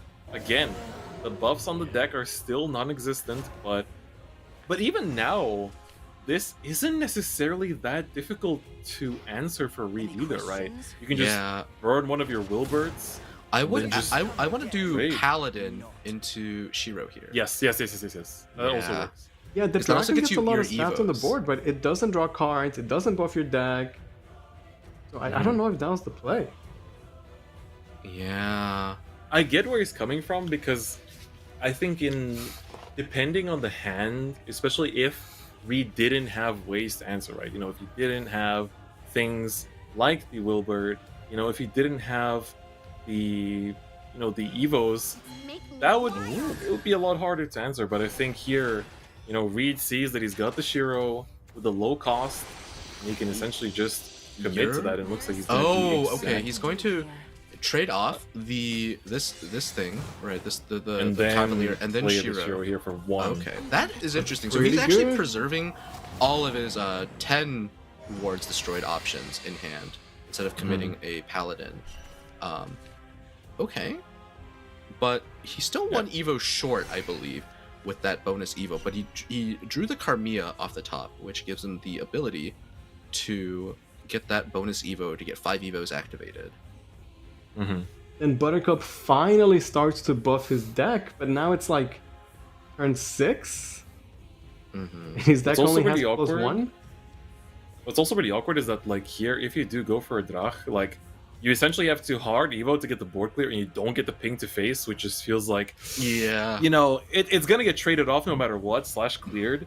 So, but I feel like that's your cleanest way of taking care of this board. Yeah. What Buttercup would really like is like some breathing room just to set up his hand into a better hand. He probably like needs to like if I were were in this board state, I would think about if I can just try to like pass a turn with Reed's board up and just leave it intact. And that's kind of why I was pushing it for that back on like turn 4. Because Yeah, when it Reed's was only board 1/2s, right? Because then you would have Yeah. only passed on like 4 damage. Now if you hard pass or, quote unquote board lock, Exactly. you're leaving up like 7 or 8 more damage on the table. This is not bad though. Yeah. You leave the your lung up, right? So now there's no manual evos possible, which is it's better than the alternative. Oh my god, that is all 3 paladins. That is terrifying. Wow. Yeah, Reed keeping up the pressure is to find Holy Saver. I think he's I just feel gonna. like for Buttercup, he's probably just been kind of looking at this like, surely if I'm 4 play points ahead, I'll have a turn where I can just use 2 cards to buff my deck, right? But Reed's just not letting go. He's like, no, I don't think so. Yeah, is okay. Reed is definitely closing in on 10 wards. And that is going to be 5 evos as well, right? The one. Yeah, guaranteeing he has a great Jupiter to start the turn with next turn. Yeah. Still hasn't seen the Holy Saber though, which is probably going to be a sigh of relief for Buttercup if he doesn't draw into it by turn 8. Finally, the second buff to the deck here. Yeah. And again, this is another one of those situations where the Drach does clear the board, but it's once again the same situation where you're gonna have to not get much out of it outside Yeah. of the board play, which is already a lot, but when you know how much this card is capable of, it doesn't exactly feel good. Yeah, it's And a it means lot, but he- we're used to it wins the game, right? So Yeah, and Yeah, It exactly. also means he only has 1 Draka left in his deck, right? Because he's not been Mhm. putting them back in. He's used up 2 now, and that, you know, in a 25 card deck, he's his odds of finding that 1 Draka are gonna get slimmer and slimmer. Oh my! he's thinking about goodness. it. Does he want to commit the resource? Because if he doesn't do a line of play, like what else does he have? I think he's trying to just take a more. Oh no, I'm just kidding. He is going in. Yeah, he does have to Interesting. spend He his played last Adherence. Evo as well. It doesn't feel good, but that's what you gotta do at this point. Yeah, But and look at Reed's hand. It's plays after plays after plays Yeah. over here. because He can start with the Buttercup Jupiter, is see trying if he can pick up the Holy Saber. Well, just getting the healing is probably good enough now. Oh, Oh, there okay. he is. Wow, nice, Luis. Yeah, And I know there's exactly the where this is Holy going. Saber. Yeah. Alright, I want to see Just him set up for next turn. save the Karmia. Can I don't even know if I want to pop the unicorn here. Oh no, I don't like this Karmia. The Karmia is great next turn, but it is. I mean, more in his damage. defense, he's seen 2 of the board clears already, Yeah, right? it It's is. like, Yeah, his it, board it, might it be is lethal. sticking. Yeah, you're right. yeah, Rowan just not gonna be doing enough here. That's an extra damage to the face, but buddy, it's not what you wanted to see. It's again just another turn where again Drak always fits the bill, but You only have Shark so is many of able to them. clear some of this board, but with no Evo points left, like even this trade is really awkward. Yeah, has to double trade to take out the Wilbur. It goes up to 12. But Holy Saber and the leader effect. Yeah. Yep, Yeah, you got Holy- plays for Yeah, days that here. should be it. And then either Groundskeeper or Shiro will both do the work here to get over. Yeah, this very well Hippocamp. played from Reed. You could see like he really is like a master of this Ward Haven deck. Yeah. Yep. I'm really impressed. Like, as someone that's a huge fan of this deck in general, seeing Reed be able to just play it so smoothly is just, you know, it's eye candy at this point. And with that, the series is tied up, and it's very fitting for how this tournament's been going, right? You know, we were joking around how last year we had all these 2-0s, but today it's been all 2-1 super intense back and forth sets, and now it's time to see Reed hop back on the forest. He was the one blessed with both, you know, the Arya and the Sekka in hand of the game where they weren't doing as much. Can he be blessed this time where it would really matter? And it all comes down to this. Both players, they got their win with their key deck right. We saw Reed dominate with Ward Haven, Buttercup with the Chaos Rune. But now it's up to their other decks. We'll see, can Reed do it with Forest and Buttercup? Get a better run with the Buff Dragon? Oh, yeah. It's time to get into it. Interesting mulligan there as well on Reed's side, because we did see him toss the Blossom there, but still draws into it with the tree as well. That's Now- huge. Wait a minute. Turn 1 Sekka? He's I mean, actually he's got crazy. Phantom Bloom on too. It's That risky is for sure, but so risky. Yeah. the payoff is there though, technically. But there's payoff so is- many ways this could go wrong. There's so many ways this could there's go wrong. there's Draka and the token. There's Prime Conflag. Like, oh my goodness. But yeah, This is a curve. I definitely would have just gone, you know, on Blossom Tree. Like that's the. You safe have to play. respect. You have to respect Reed. He is just. He's feeling it right now. He you know, really is. he's been playing very aggressively. Yeah, you know, we're as we've definitely gonna see seen. Alberta here. Here we go. 5 damage to the face. Just go face. Wow. 5 damage to the face. 11 life at the start of your 4th turn. How do you feel?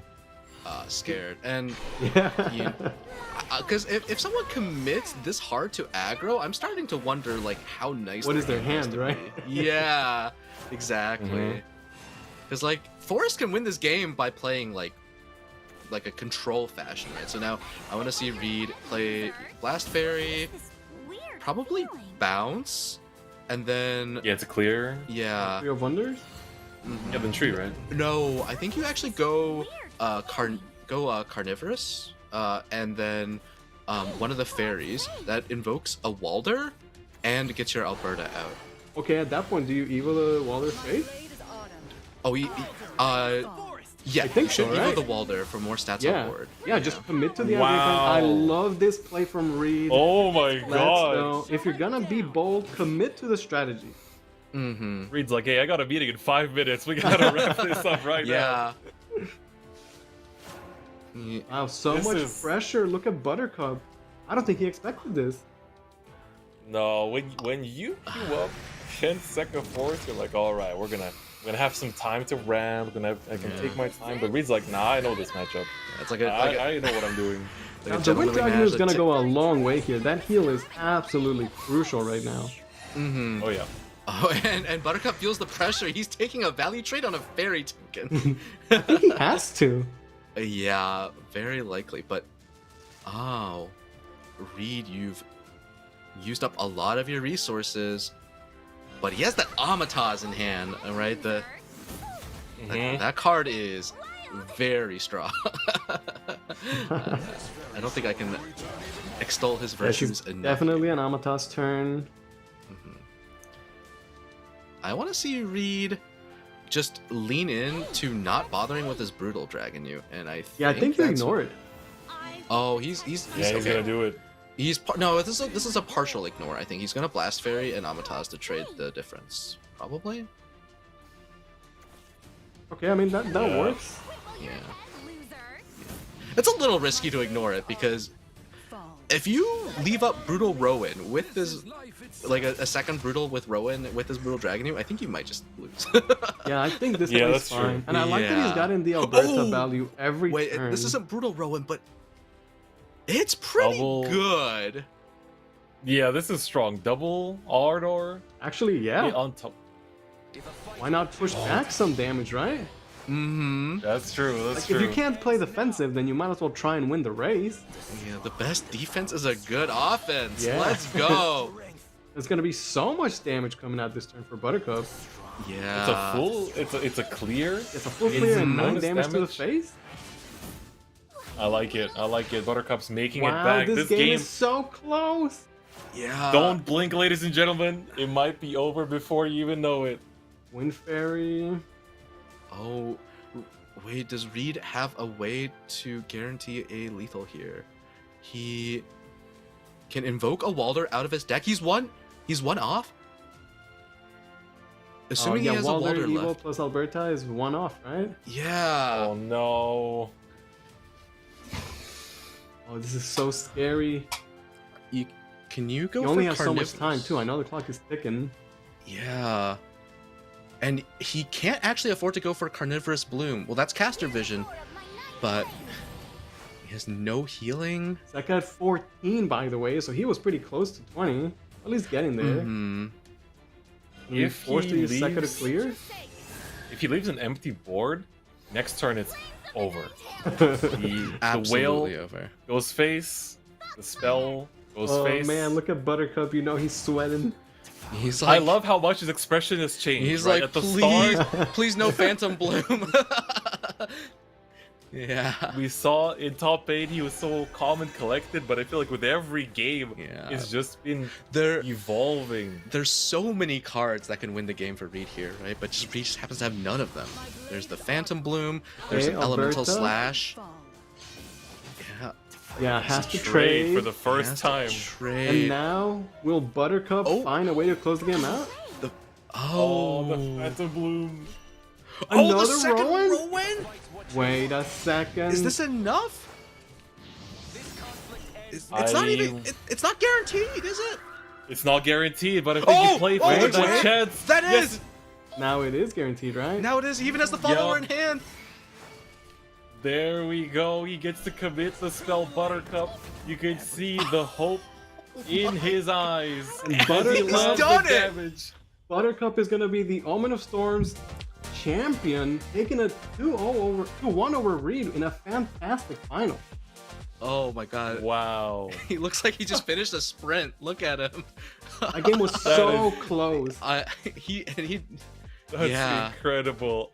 I would be losing it after that game. Like, of all things to expect, going into game 3, I feel like he probably walked in there thinking, all right, this is going to be a matchup where I have a bit of time, you know, to build things up. Yeah. But nah, Reed was like, no breathing room for you. And it was this close. This close. One form of damage, and it could have been it. Like, that's just incredible. I have so much respect for both these players for how they played, especially, you know, coming up out of nowhere, essentially having to go through this incredibly stacked bracket. You know, when you look around at everyone they had to face off against, that was an incredible game. Yeah, what a great story for Buttercup coming in as the underdog. You know, in this top 8 bracket, we had like 3 players that have played at the World Grand Prix, and it's Buttercup that is the champion today. Yeah. Yep. It's incredible. Buttercup had such a fascinating run from the very get-go, you know? I think we can even take a look at his journey, how he got all the way to the finals, you know? That first game against Mishadows, we were kind of hyping up both of them, but he looked so dominant there. Yeah. And the game against Osap, it was close, but you know, kind of gave Osap kind of like a taste of his own medicine right there. And then the finals, they just speak for themselves, you know? Oh my goodness, yeah. You know, he had some really crazy draws, right? Like he had a lot of Dragon Oracles, but then he got punished for spending so much time ramping and not so much time, you know, buffing up his followers. And then, you know, like that last game, he like barely scraped by. Like that healing from the Windswept, it came in clutch that got him out of lethal range. He really just like, yeah, he gets across the finish line. Even that last turn, if he did not get that Draka off the top, right, or any like kind of removal effect, it was not a guaranteed lethal because you needed 2 pings to go face there. It's actually so insane. Yeah, and while the Dragon was really good at the end, I feel like we just have to highlight Buttercup was one of the players that played Winds of Chaos Rune. And, you know, he didn't just beat the players today, but he had a great run in day 1. You know, 7 rounds of Swiss, showing that Winds of Chaos is a viable pick, at least for right now. Yeah, absolutely. It's a deck that needs to be respected. And, you know, I feel like he had such an emotional ride. Like, at the start, he was so... I just love the change in expression throughout the entire tournament. You could see the nerves just piling on as he went through the gauntlet. And, you know, even this finals, right? That game too, we've said throughout the entire tournament that, like, yeah, Buff Dragon can win without ramping, but, you know, Buff Dragon can win without buffing is kind of how that second game went, right? Yeah, that's the reason we call it Buff Dragon. That's right. That's right. So for me, this was an incredible SVO to start the year on, right? We're also the top batter this year. SVO is coming up next week, so that's going to be really exciting. I think the signups have actually closed, if I'm not mistaken, so that is going to be really exciting to see how, you know, what kind of decks people are going to bring. There's still so many other viable picks that we didn't get to see in today's top 8, so I really hope to see some exciting things on the SEO side as well. So make sure you guys tune into that stream as well when it happens next week. Yeah, this was such an amazing tournament. We really missed you guys. It's great to have the Shadowverse Open back. It was great having you on the commentary. Stones, any final thoughts? Yeah, you know, I had a blast, and I hope, you know, I definitely helped spice up the broadcast with, definitely just you know, I've played a lot of these decks, I've played against some of these players, and I hope next week, I'm going to be watching SEAO, and like, it's a crazy time and all, and I hope we just see, like, completely different decks. Something off the wall. Like, you know, Chaos took it today. I'm embracing full Chaos for the entire game now. That's going to be it for our show today. Thank you guys so much for watching. Congratulations to Buttercup, your SBO champion for this month. We'll see you guys next time. Bye-bye.